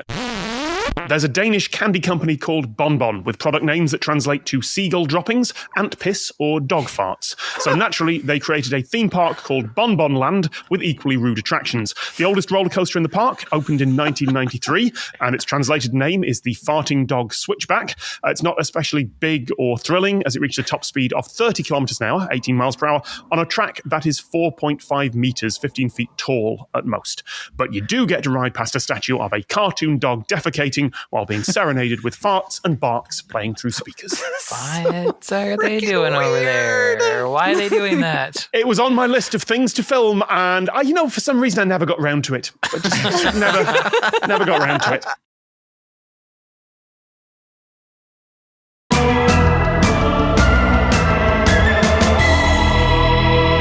Welcome to SciShow Tangents, the frightfully competitive science knowledge scream case. I'm your ghost, Hank Gangrene, and joining me this week, as always, is mad scientist, Scary Riley. Hello. No, I devoured Sam. Both of them. Remember this, the clone, too. The clone. Yum, yum, yum, yum, yum. The old calendar on the wall says it's Halloween time once more. And as you know, here at SciShow Tangents, we love to get into the Halloween spirit. And this year is no different. October is spooky month, and we have invited some ghoulish guests over to Tangents Manor to join us this month. In fact, I think I hear one of them approaching the door now. Why, it's mystery guest Brennan Lee Mulligan, dropout host, dropout writer, performer, and just amazing storyteller of all kinds of stories. Oh my gosh. And my friend Brennan, hello. Hello, I am the surprise guest. I have come to your door to haunt the SciShow with a poem, which is either for me to recite now or later, potentially later. Great, whatever works best for you. I love that we started out and you were the very first thing you were was loud. It's very on brand. That could be a personal issue or the gain on my microphone. Let me know once again what's better for you. Did you, because I did, end up at a friend group of people pleasers who no one cares at all how they feel, but they only want to make someone else in the room feel better. And so no one can ever decide what restaurant to go to because no one has an opinion, because that would be too much for the group. What's nice is I feel like I have combined that people-pleasing instinct with an East Coast bluntness, which means that from time to time I'll be like, "Hey, what would work best for you? How can I be of service? What can I do?" And someone will be like, "Do what makes you happy." And I'll be like, "Motherfucker, what do you think I'm doing right now?" That is very I don't specific. Get it? I can't get happy unless you're happy. So I am very much looking out for number one right now. Can I curse on this show? I already did. We can certainly bleep you if we need to. So I am happy at a lot of places if people are like, "We're going out to dinner. Where would you like to go?" I'll be like, anywhere is great. But what's off the table? What's the deal breaker? What is the restaurant that's just too spooky for your colon to handle? You know, I have an iron stomach and a metabolism like a furnace. However, gustatorially, there are certain things I will not indulge. And the big one is going to a chain for a type of cuisine that the place I'm in is known for outside of chains. Like, sure, you're not going to the Olive Garden in Italy. Yes, I'm not going to go to the Olive Garden in Tuscany. That's a big bright red line for me, food wise. For me, it's anything spicy. Like if someone says the only food available is spicy food here, if we're going somewhere, it's spicy wing night. They don't even make the normal ones. Then I will go, but I will not eat the food. Again, the people pleasing. I'll show up, want to be with my friends. I need that good for my heart attitude, but otherwise my butt will explode. Like, I will pay for it later. It will be bad in the mouth, bad in the tummy, bad in the butt, all bad. No nourishment, no enjoyment out of it. I can't handle it. I wasn't built for this. I'm so sorry. Yes. You just want some potatoes. That is, in fact, what my mom, who is Malaysian, would cook spicy curry for the rest of my family, who would enjoy a flavorful curry, Malaysian curry full of, like, I don't know, all kinds of spices. And what would Sari get? A boiled potato on the side on a little plate until I would grow up and have a more fortified stomach and eat the spicy food. But it never happened. So I would just get my boiled potato throughout childhood. It was both your Malaysian and Irish roots. Yeah. really, really clashing in not a beautiful way. Yeah. But my sister loves spice. Great. They really split it between siblings, I think, where I got none of that. My grandfather was told by his doctor that he needed to start eating more fish and less red meat. And so he would always take us to a restaurant called Shoney's, whereupon he would get fish and chips, which I don't think is what his doctor meant by fish. But I hated Shoney's so much because we would always be at Shoney's, and it felt like a mistake of a place. It felt like it was like we had intentionally created a restaurant that was the worst we could do. And this is like my 12-year-old palate when I would have been perfectly happy with a tortilla with mayonnaise on it. There was a Shoney's that I went to with my grandma in Tennessee, and it was really wild because it was something where it was like there would be like a pomp and circumstance and a gravitas. Yes. Of like, put on your nice shirt. It made you think it was supposed to be good. Hey, we're going to Shoney's. And then we would get there and I would be like, this is for all intents and purposes a Southern Denny's. You know what I'm saying? Yeah. Like this is a you've taken me to a Denny's. You've hoodwinked me into going to a Denny's.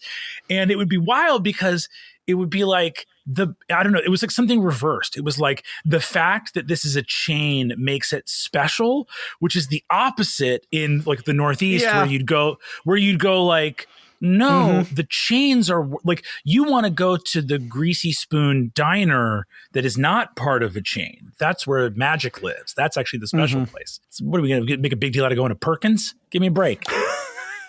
Give me a break. I'm sure I'm going to make a lot of enemies with our Shoney's opinions because probably lots of people out there really love their Shoney's. But it was not for me. And also made me feel awkward that my grandfather was trying to take care of his heart condition by eating fried fish sandwiches. Every week here on SciShow Tangents, we get together to try to unnerve, disgust, and horrify each other with science facts while also trying to stay on topic. Our panelists are playing for Gory and for Candy, which we will be awarding as we play. And at the end of the episode, one of us will be crowned the King of Halloween. Now, as always, we're going to introduce this week's topic with the traditional science poem. It's from Brennan. Are you ready for a terrifying, epic poem? No, I don't think so. This is my best Vincent Price. There once was a man subterranean who said, how does one tell the terrain he's in? If it's naturally formed and by sun never warmed, then a cavern or cave you are staying in. How many limericks you getting on this show, huh? Yes. There's been limericks. Hank is usually the maker of limerick when it comes to poems. I often go limerick because I'm panicked. But that, I mean, to terrain he's in. Hey, beautiful. thank you. Thank you. The topic of the day is caves. Brennan wanted to talk about caves, and so we're going to talk about caves. But before we dive in, we're going to take a short break and then be back to define what the heck a cave is.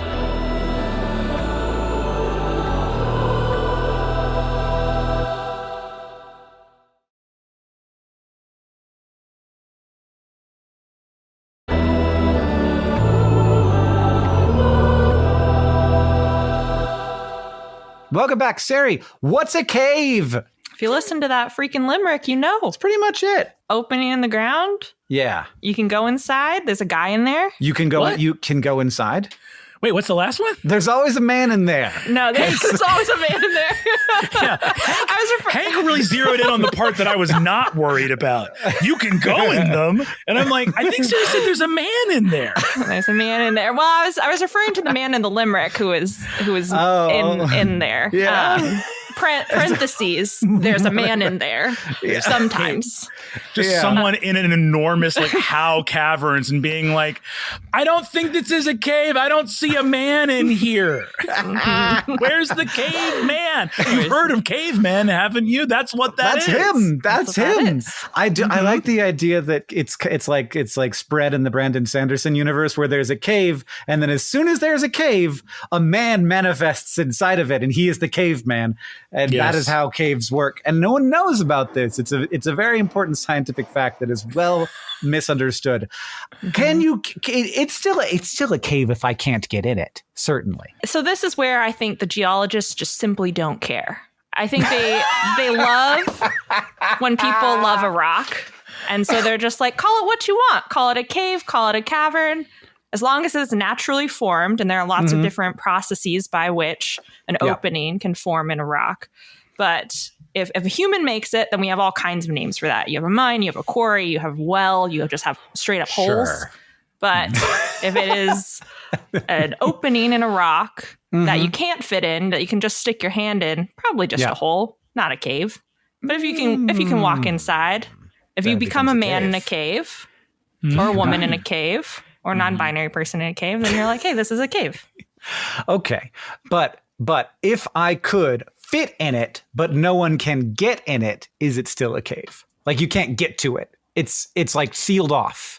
Oh, it's sealed off. Does it become a cave the moment the moment we dig down into it and are like, and we're in it, then it's a cave? I think you would say it was still like an underground cavern. But yes, I think typically caves have an opening. I really like the idea that like the language literally changes the moment a human steps foot inside of it. What would it be called prior to human contact? It's a cavern. Wait, a cavern is is a cave that has not known the touch of man? I think a cavern is both a cave and a cavern. So it's like it's an inclusive category. Cavern has caves in it, but it's bigger than caves. Gotcha. Yeah. And I'm just talking out of my butt, but I like it anyway. I feel like if geologists don't care, we do. And so we get to figure it out on our own. Anecdotally, I love when scientists fully don't care. I love when scientists are like, hey, man, you need to learn like 100 times more about this to even know why this is a conversation we can't. It's the great Stephen Jay Gould quote about I've been studying fish for, decades, and I've come to the conclusion there's no such thing as fish, which is like my favorite. That's the best. And I'm looking if there is such thing as caves. Because I know that there's several times there have been caves that you just happen upon when you're like mining for one thing or another. And I like the idea that like it's not a cave until a person gets in there. There are caves that have been sealed. So like one of my favorite caves is the Mobile Cave. I hope this is not in the game, but it is a cave in Romania that was sealed off for a while. And by a while, I mean 5.5 million years. So a long while. And there's a whole cave ecosystem of organisms that existed without the light. And then we reopened it up. And so when it was sealed and there were animals living in it, there were not men living in it, but there were stuff living in it. And I still think it was their cave. And then we opened it and just called it a cave. But what was it? They probably had their own non-language name for it at some point. I don't know. What would a little shrimp call a cave if it was blind and living in the dark with all his friends? You have to be able to use words for the cavern to turn into a cave. And they can't. Wow. It doesn't have to be a person, but it has to be a language user. So if you put a dolphin in a cave, maybe. There are a lot of sea caves, which I would have to... It doesn't have to be full of air. It can be full of water, for sure. I love that. Of the topics that I was interested in talking about, I was really interested in talking about this one because I think caves are a great meeting point between science and... I'm a humanities guy. Mm-hmm. And so there's a lot of caves have a mythic significance. There's a symbology to them. People cannot stop talking about caves. The people want caves. They love them. They love what's going on in them. There's magic associated with them and they can't get enough. So I love it. To me, it doesn't seem like they should happen because one of the things I know about the ground is that it's solid, full of stuff. It's full of solids. I've touched it. I've dug in it. I've been in the ground. Like the idea that it just like occasionally is full of nothing. That's not supposed to be how that is. And so they seem magical. It's like when there's an earthquake and like the whole world moves. I'm like, that's not how that's supposed to work. The earth is solid. The earth stays in the same place. But this is like a less scary version of that because it's static and it's there all of the time and you can know about it. But just like a big hole where nothing is. Why didn't that get filled up by something? Siri, you mentioned that there are many processes by which caves are created. And I agree with Hank's point that it flies in the face of God's law that caves should exist.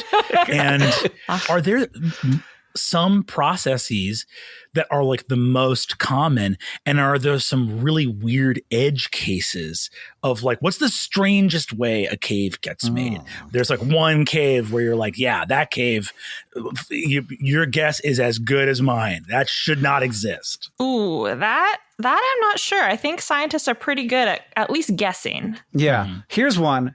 if an animal big enough dies and gets buried and then it rots and then it's just a big animal shaped cave. It's like a dinosaur, brontosaurus cave. I'm making this up. Or it's a blue whale cave, or it's just the inside of a blue whale. You just walk in there and you're like, I don't know, this thing's kind of made of the earth. And so why isn't that not a cave?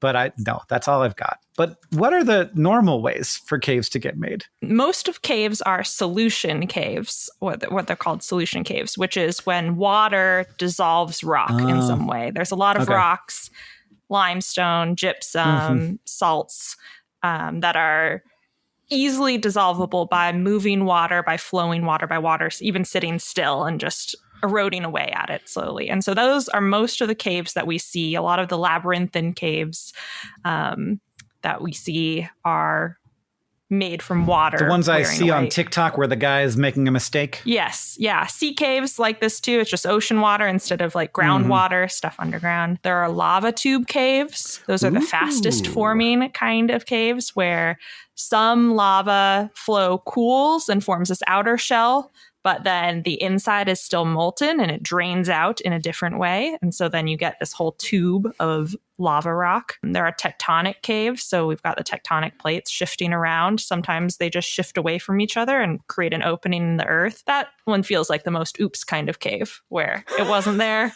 And then all of a sudden there's a gaping maw in the earth. What's wild to me about that is the idea of a vacuum. The idea that like tectonic plates would separate and could create air pockets without that air coming from somewhere. You know what I mean? Like it was like if it moved away, it would have to be there's a collapse. So like structurally, what's going on? Probably there's water. There's a lot of water down there, and so probably the water takes that space. Would be my guess. And then the air takes the water space from wherever the water. And then eventually the water drains away or something. Yeah. Those lava tube caves are incredibly freaky. I love it. When you see people walking in a big cavern with like stalactites and stalagmites, you're like, yes, this is exactly where you should be. Venture into the earth and gain hidden knowledge. Then you see someone in a lava tube cave and you are like, there is only one piece of knowledge here and you don't want it. Get out. This is a bad cave. Get out of the lava cave.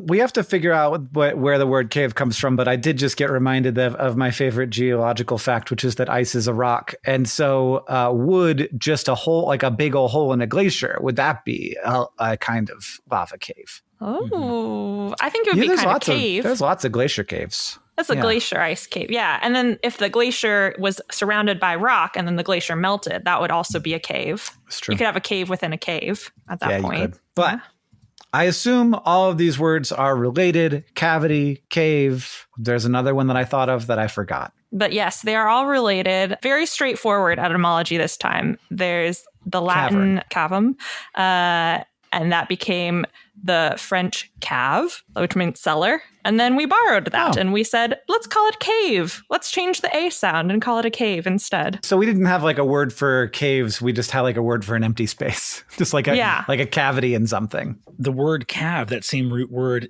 forms cavalry because the very first horses came out of holes in the ground. Sorry, that's a lie.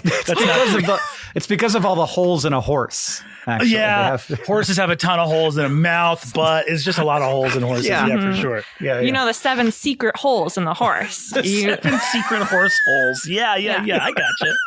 That the old cavalrymen had to memorize before you were given your spear. They don't tell you about the last one until the last day of training. Until you pass the test. And then you know the secret horse hole. So, yeah.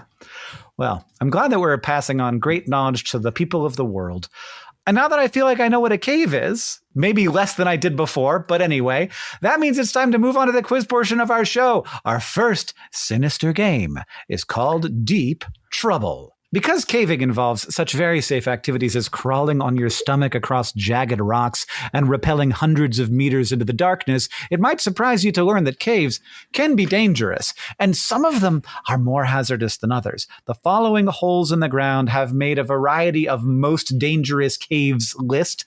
I'm going to give you the cave's name and a little information about it, and your job is to identify the thing that makes it uniquely horrifying. Number 1, the Optimistnicha Cave in Ukraine is one of the longest in the world, with 264 kilometers explored so far. But why is it so dangerous? Is it because the air pressure reaches 4 atmospheres deep in the cave? Or because the walls are made of gypsum and frequently collapse? Or because of massive underground springs that flood the cave without warning? A, B, or C? I think Optimus Prime is at the very end, and he is ready to crush you.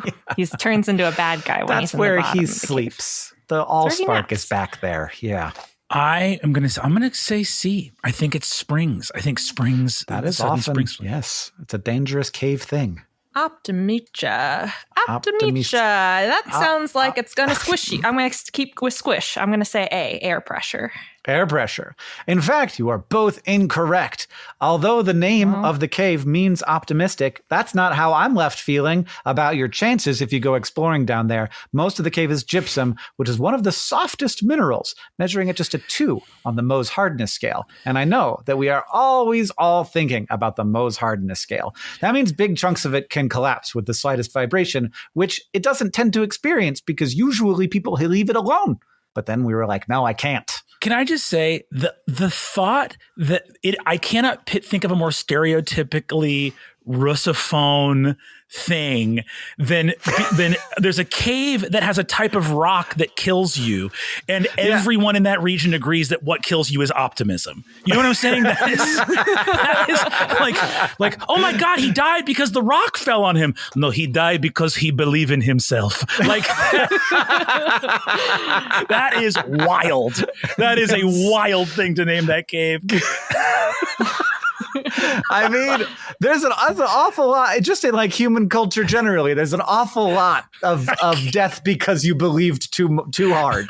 Yeah, like what I just feel like in America we would be like, we named this cave dangerous. This is a dangerous cave. Yeah. And then being like, we named this cave after the cultural mistake you made by going into it. Yeah. That's the cave isn't dangerous. You're an idiot. Yeah, it's your fault. The cave is doing exactly what it should be doing. The cave can kill no one if there's no one in it. It's very easy to avoid. If I describe for you an animal which can only bite you if you walk into its mouth, that is not a dangerous animal. You understand? The animal is not the problem. Question number 2. Plura Cave in Norway stretches approximately 3,000 meters long and is full of gorgeous marble carved out by highly alkaline calcareous water created by long-dead marine organisms. Why should you avoid it on your next trip to Norway? A, because you have to dive a half a kilometer through an ice-cold pond just to gain entrance to the cave. B, 3-meter-long stalactites frequently fall from the ceiling of the main gallery. Or C, decomposing organic compounds have made the air almost entirely carbon dioxide. I'm going to pick C, because it's the most fun if it's true. Now you know how to play our games. It's Norway. There's fjords and it's cold. I'm going to say it's the dive. Spelunkers do all kinds of things. They would only find this by doing some diving and then popping up and finding a cave. A fair amount of that. Well, the answer is indeed A, and it is even longer to swim out. While the main room of the cave is in the center is dry, it's almost a full kilometer swim from there to the exit, and multiple people have died trying to make the full trip. But it remains a popular cave diving spot. No. Don't. If you say the sentence, multiple people have died on the way out, why is that popular? Why? I don't know. Mount Everest exists. You could just stay in there, I guess. You could go in. Because apparently people don't die on the way in. So just stay. Start a little community in there. Have y'all seen the videos of the wild subaquatic caves in South America where the water density changes partway through? So you go underwater twice? Yeah. There's like an underwater water? No, that's weird. It's awesome. Yeah, weird hyper salinity. That's so sick. It's super dense, so it like sits down there. Very cool. And it kind of is like flowing. It's like you see, it's like a new like, water. You're like underwater, and you're like, look, double water. And then you're like, and then if you go down there, that's definitely how you meet like an ancient serpent god, which I keep bringing this back to, but I really do think that's how caves work. I'm so surprised that that's how you feel about caves. Hidden knowledge in the earth. All right, we've got another cave for us to talk about. We've got Voryovkina Cave in Georgia, the country, not the state. It's the deepest cave in the world at 2,222 meters. It's a type of cave formation called a glaciokarst, meaning that it was carved by glacial activity. Why should you visit Georgia's other natural wonders instead? Is it A, because sulfur from the rock makes the cave's air toxic with hydrogen sulfide? B, millions of bats live in the cave, some carrying viruses that have yet to be studied? Or C, the temperature can reach a bone-chilling 4 degrees Celsius? B. What'd you say? Millions of bats. Lots of bats. Also on brand. Sea serpent, bats. I'm going to guess very cold. It's probably very cold and very high pressure in that deep hole. The answer was that it's just really cold. Although there are several things about this cave that make it uninviting, the temperature is at the top of the list. While most caves have cool temperatures that don't fluctuate much, Voryovkina carries the tradition of its glacial forebear being downright frigid. Though honestly, I would go there before any of the other caves on our list. I still like to think there's millions of bats in there. And I stand by picking what to me would make the world more whimsical with each answer. Yeah.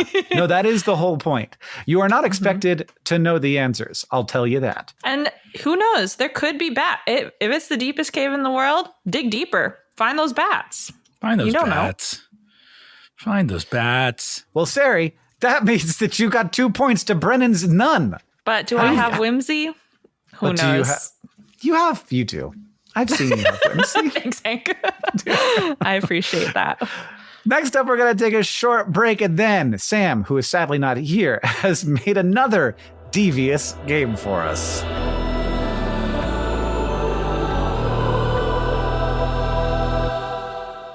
The internet has opened up a whole world of learning that you can do without being in a classroom. You can find YouTube videos to learn just about anything there is to know about anything. It's like you could take a college course about anything, anytime, anywhere, which got us thinking, what if not only could you watch high quality educational content on YouTube, but you could get college credit for it too? Our friends at Arizona State University liked the sound of that, and the YouTube channel Study Hall was born. Here's how it works. You watch the course videos for free at the Study Hall YouTube channel. Then you sign up for an online college course led by ASU faculty for just $25 and apply what you've learned. And then if at the end of the course you're happy with your grade, you can pay $400, which is about a third of the cost of a college course.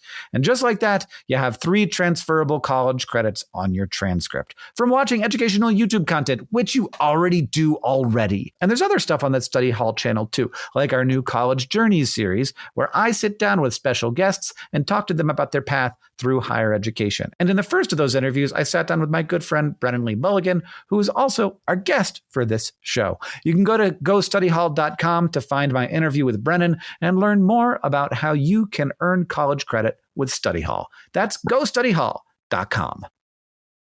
Hank, what is your ideal number of people at a party? I don't know, like it depends, but probably 6, honestly. Is that a lot or a little? Depends on the thing. The number of people I want to hang out with is like 6. But if I walked into a party and there were 6 people there, I'd be like, is this a party? Am I in the right space? If I didn't know the host or anything like that. It's been a while since I've been to what you might consider a party that has adults at it rather than children. Where you are going to party as opposed to facilitating a child's birthday party. Yeah. Well, some people just like to have a small number of people around, nothing out of hand. But if you run your company that way, like a small party, then some services overlook you in favor of the big guys. But not Shopify. Shopify offers entrepreneurs the type of resources and support that are usually only reserved for big businesses. They help you sell online or in person with easy banking that makes quick fulfillment more affordable. Hank, you've used Shopify as your businesses have grown, right? I have used Shopify. And this is the thing. Like, it used to be that we were a pretty small Shopify store. Now we are, I don't even know where we fit in the ecosystem. Like, I don't know if we're like big or small. Like, all I know is that like Shopify support is great. They take care of us. We have a person who we could reach out to specifically. And I don't think that we're like in the top 5% of Shopify stores. I think that like they just do that. I mean, to have a system that has scaled with us as we're now like 100 times bigger at Good Store and DFTBA than we used to be. It just seems kind of impossible. Like, I did not expect that we would be using the same platform at all of those scales, but there are people who are way bigger than us and way smaller than us who are using Shopify. So whether you have a small party-sized business or a Hank party-sized business or a big party-sized business, you can upgrade your business and get the same checkout that Hank uses, DFTBA uses with Shopify. Sign up for your $1 per month trial period at shopify.com/tangents, all lowercase. Go to shopify.com/tangents to upgrade your selling today. That's shopify.com/TANGENTS, all lowercase. SciShow Tangents is brought to you by Rocket Money, a petrifying personal finance app that helps you find and cancel your unwanted, undead subscriptions. It monitors your spooky spending, and it helps you lower your beastly bills so that you can grow your scary savings. Hey, Sari, I almost called you Scary. What to you is the scariest kind of monster? It is, after all, Halloween time, a time when people think about such things. I feel like the scariest monster is something that creeps in the nighttime and probably doesn't have a face or has too many face things. Like, you can't have the normal amount of face things. 20 eyes, right. 0 eyes, scary. Those are the two options. Yeah, 2, you're fine. You're just like a vampire, you're a werewolf, you might be hot. You might be a little hot. But if you have too little eyes, scary. Yeah, there are no hot vampires with more than 2 eyes. Yeah, Cyclops, Cyclopes, whatever those are called, not hot. Yeah, immediately. eye patch, that can still be hot. But in the middle of the head, less so, for sure. Fortunately, scary Halloween monsters that have 20 eyeballs aren't real. But there is one horrible, evil entity that's all too real, haunting our every waking moment and turning life into a walking nightmare. Subscription services that you either forgot about or don't use anymore. Every night, I wake up in a cold sweat thinking about the 74% of people who have subscriptions they've forgotten about and wondering if I'm one of them.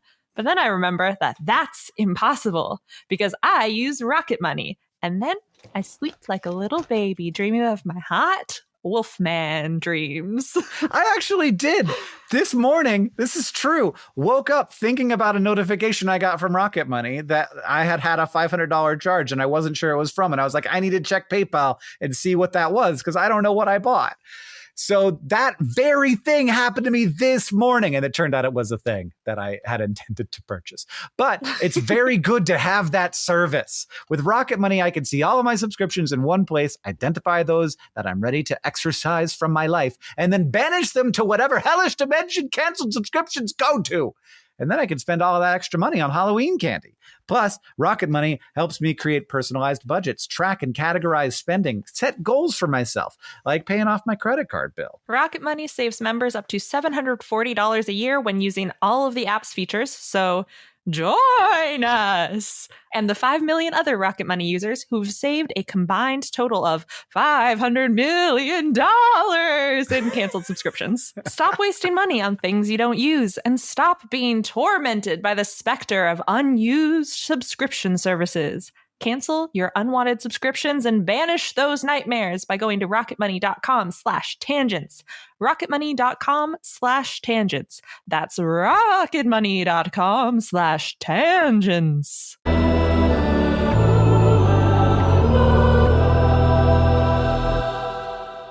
Welcome back, everybody. If our players have not been horrified enough, they're going to be horrified now. Our next game is even more awful. It's the Gauntlet.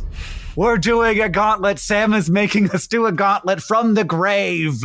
The gauntlet is the ultimate game of science, knowledge, strategy, and treachery. It's like a haunted house of facts and information, and no one knows what's going on when you're inside of it. In the gauntlet, you and your opponent will face a series of 6 questions of decreasing difficulty. I will alternate asking each of you the questions from 6 to 1, and when asked a question, you may choose to answer or to pass. This is like the Cones of Dunshire of trivia games. It's about the cones. If you choose to answer, a correct answer gets you the amount of points equal to the question's number, but an incorrect answer loses you those same points. So question 6 is 6 points, 5 is 5, and so on. If you answer incorrectly, your opponent will have the opportunity to steal, and if they answer correctly, they get the points, but if they answer incorrectly, they do not lose the points. If you pass, your opponent gets asked the next question, which is slightly less difficult. After we have gone through all the questions, the passes are asked again and cannot be skipped a second time. On the second pass through the questions, no points are lost and there is no stealing. And a warning, questions and answers to later questions may contain clues to the answers of earlier ones. Now, prepare to enter the Gauntlet Caves Edition. Brennan, you will go first. Number 6. In 2017, an underwater cave was discovered in Madagascar that was full of the bones of hundreds of kinds of what animal? Whales. Well, he's going to go for it and get negative 6 points, everybody. Great. That was you right. said you have to answer right away, right? No. Okay. I love the gauntlet, though, because it makes you never know what's going on. I'm feeling good. I'm feeling optimistic, or whatever that word was. Let's keep going. Okay. Sari, do you get to try and steal if he gets it wrong? Yes. Do I steal now? Do I have to go fast? You can try. No. Penguins. I mean, great. That's also wrong. But now, Sari, you get another question. And this question is number 5. In 2007, archaeologists discovered the oldest known winery in a cave in Armenia within 1,000 years. In what year do you think the researchers think this winery was built? Pass. I don't know anything about time.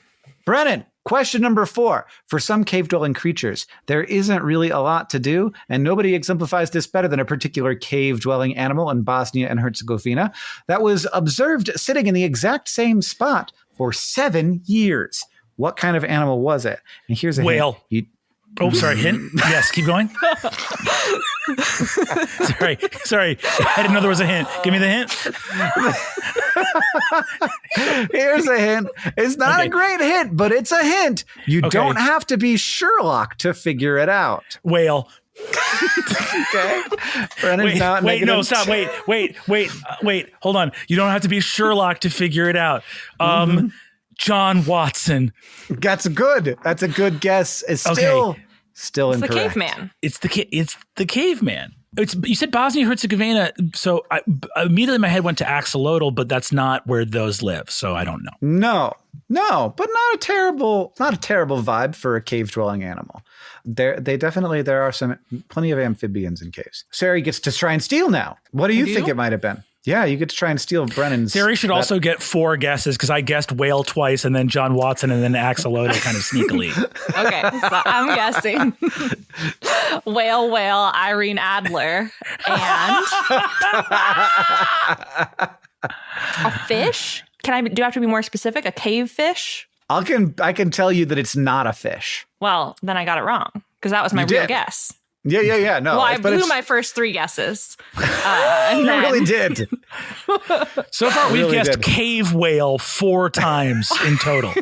It's got to be the answer at some point. That's the thing. Maybe by process of elimination. Is that how the gauntlet works? Yeah, no, we'll get there. All right. Number 3. Can you get a point? Now you can answer. We can get the answer.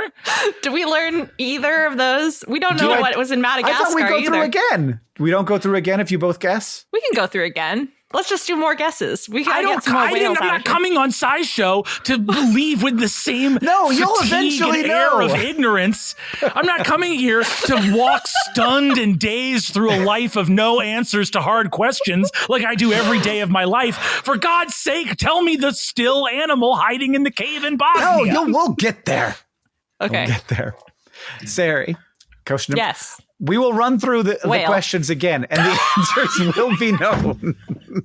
No, you didn't. That's a pre-question answer. Sorry. The question is, Devil's Hole is a fairly unassuming looking geothermal pool in Nevada, but beneath the surface of the water is a cavern that's at least 400 feet deep, though its actual bottom has never been seen by human eyes. Devil Hole is the only habitat of what critically endangered fish species? This is the first one I actually know the answer to. Is it the bony-eared ass fish? Is that the guy? Is that where he lives? No. My buddy, my pal. It's not the bony-eared ass fish, though that's a great fish. I love him. Brennan, would you like to try and steal? Yes, I would. Whales are not fish. Oh, yeah, that's why your question's kind of confusing me. I think can I challenge? Can I challenge and say that whales are not technically fish, and so therefore the whales that are hiding in Devil's Hole would not be considered an endangered fish species? Yeah.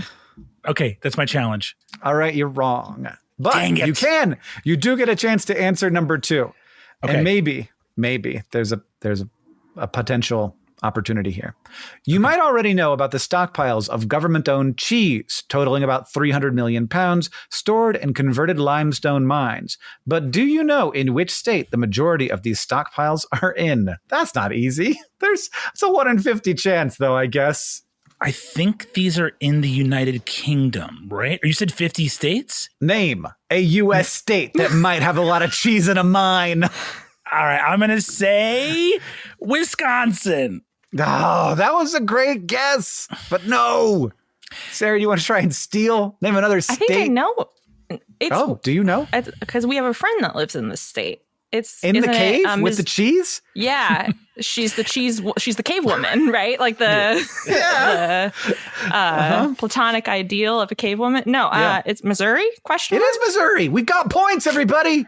We've got points. Still deep in the negative, but yes, we got some movement up and down. If it had been in the UK, I would have said it was in Wales. That's not a state. No.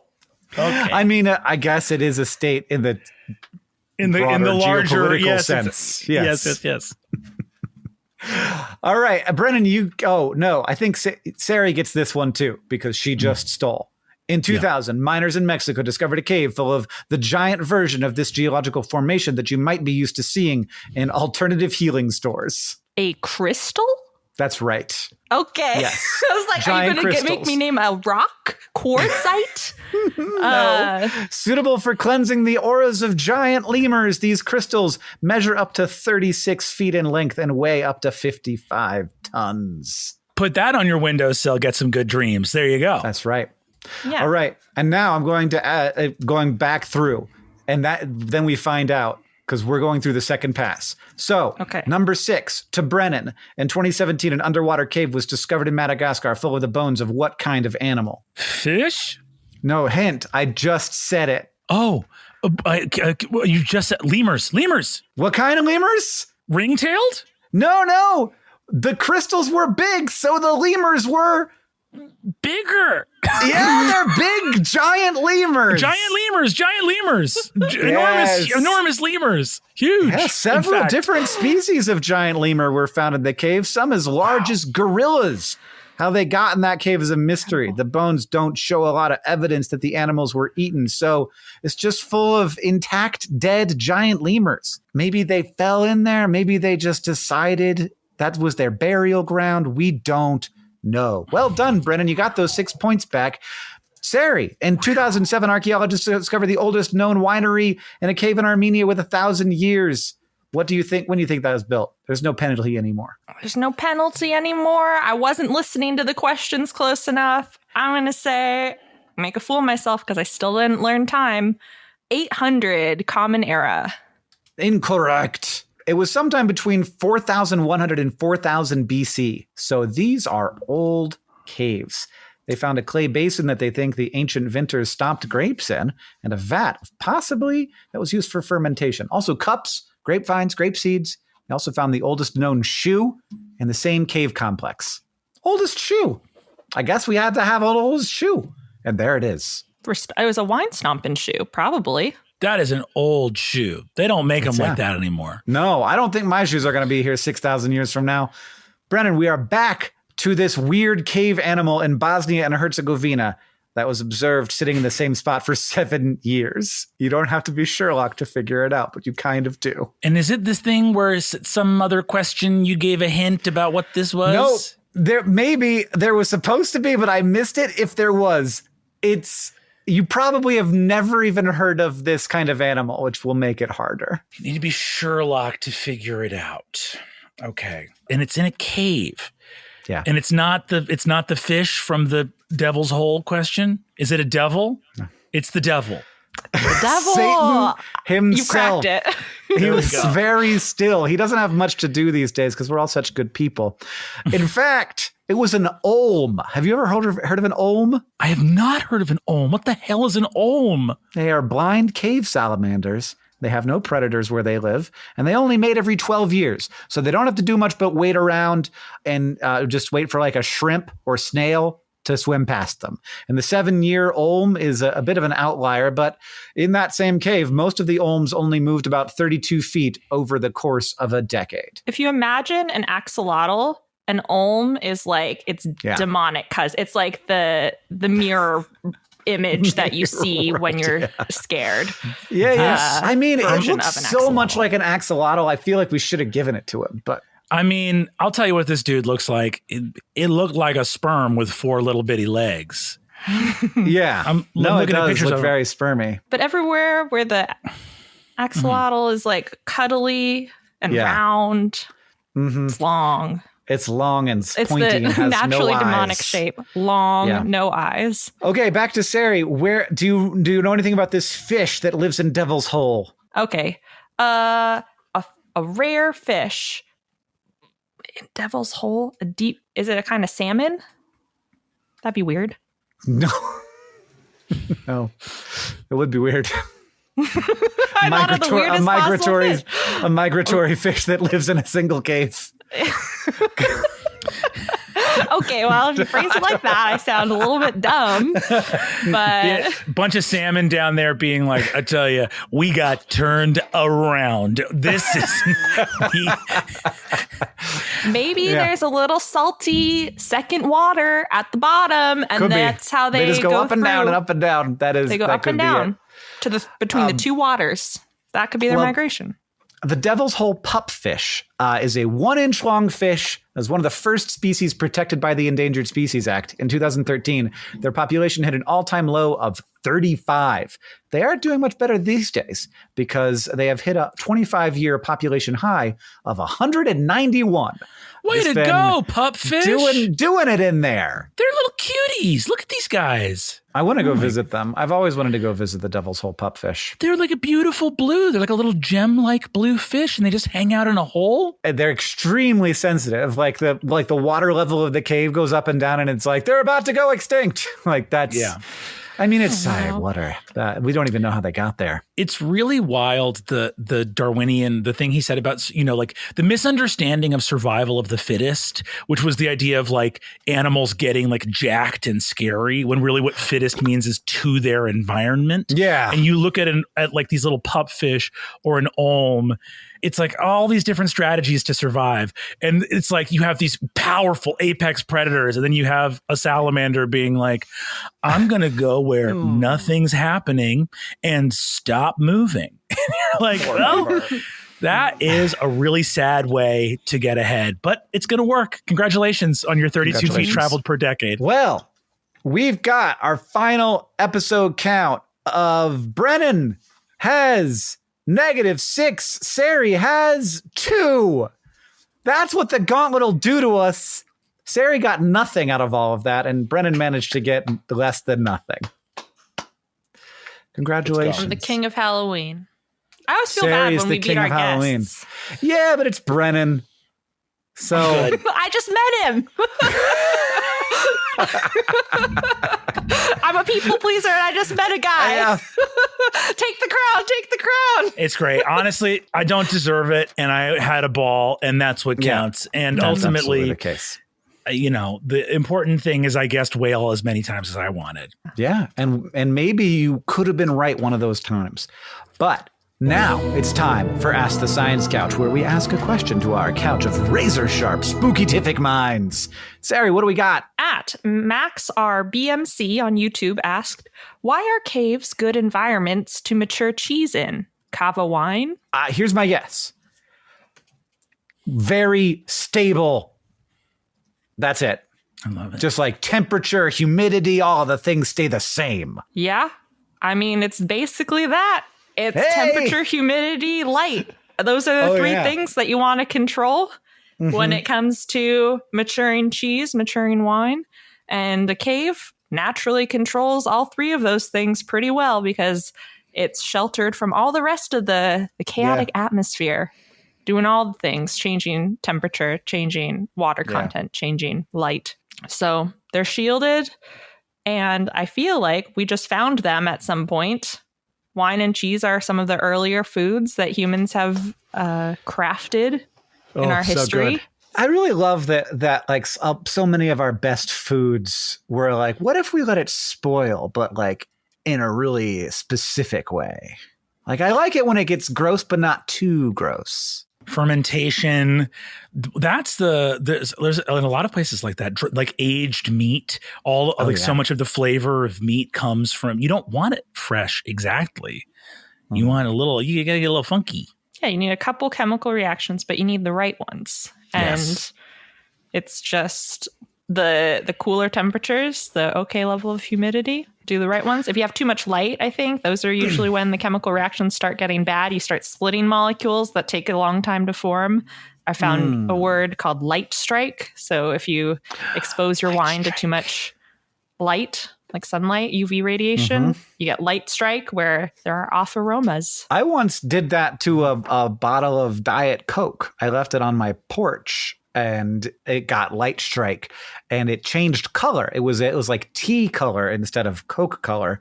And then I opened it and it smelled not like it should have. But it was like a completely unopened, like it hadn't been exposed to the air at all. It's just photons. There was just a glass of like unsweetened iced tea that was left on a shelf in my like childhood home, and then some plants got moved inside on that day randomly.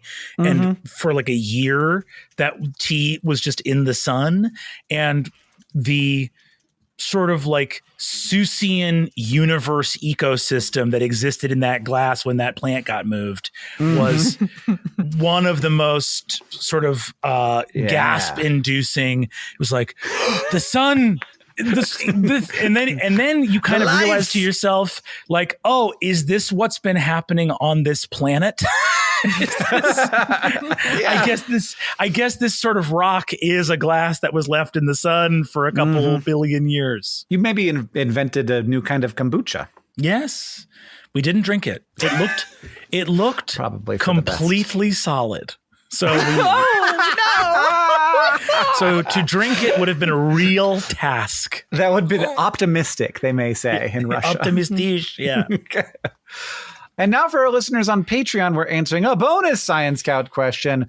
Sari, what's the second question? Hail on Discord and iScoot69 on Twitter asked, do we know if there are caves on other planets? How would we figure out if there could be exocaves? If you want to hear the answer to that question, which was largely philosophical, as well as enjoy all of the episodes totally ad-free, head over to Patreon. That's patreon.com/SciShow Tangents. At our $8 a month tier, you get new episodes ad-free and extended shenanigans as we answer a bonus Science Couch question every episode. You'll also get a link to our private Discord server and maybe also some more goodies in the future. Who knows? Our patrons are the best, and we're so grateful for their support of the show. If you want to ask the Science Couch your question, you can follow us on Twitter at SciShow Tangents. Check out our YouTube community tab, where we'll send out topics for upcoming episodes every week, or you can join the SciShow Tangents Patreon and ask us on Discord. Thank you to @FellfireFerret and @OrbitingWombat on Twitter. Also, everybody else who asked us your questions for this episode. Brendan, thank you so much for joining us. What are you working on right now? You can find me at Dropout TV, where I am the creator and GM for Dimension 20, and we have a bunch of amazing seasons on the way. You can find me GMing for Worlds Beyond Number, the actual play podcast that I do with Lou Wilson, Abria Iyengar, Eric Ishii. You can find me performing on a bunch of great shows on Dropout, Game Changer, Make Some Noise, a bunch of other stuff. And we are touring, so we have a show coming up at Madison Square Garden in January, which is going to be awesome. So what a hoot, what a joy, a privilege, and an honor. And so there's a bunch of stuff coming up. Thank you so much, Brendan. If you like this show and you want to help us out, it's real easy to do that. First, you can go to patreon.com/SciShow Tangents, become a patron. Special shout out to patron Les Aker for their support. Second, you can leave us a review wherever you listen. That's super helpful, and it helps us know what you like about the show. And finally, if you want to show your love for SciShow Tangents, just tell people about us. Thank you for joining us. I've been Hank Green. I've been Sari Riley. And I've been Brennan Lee Mulligan. Tune in next time for another spooky mystery guest. SciShow Tangents is created by all of us and produced by Jess Stempert. Our associate producer is Eve Schmidt. Our editor is Seth Glixman. Our social media organizer is Julia Buzz Bazzaio. Our editorial assistants are Tabuki Chakravarti and Alex Billow. Today's games are written by Daniel Comiskey and Sam Schultz. Our sound design is by Joseph Tunda Medish. Our executive producers are Nicole Sweeney and me, Hank Green. And of course, we couldn't make any of this without our patrons on Patreon. Thank you, and remember, the mind is not a coffin to be filled, but a jack-o'-lantern to be lighted.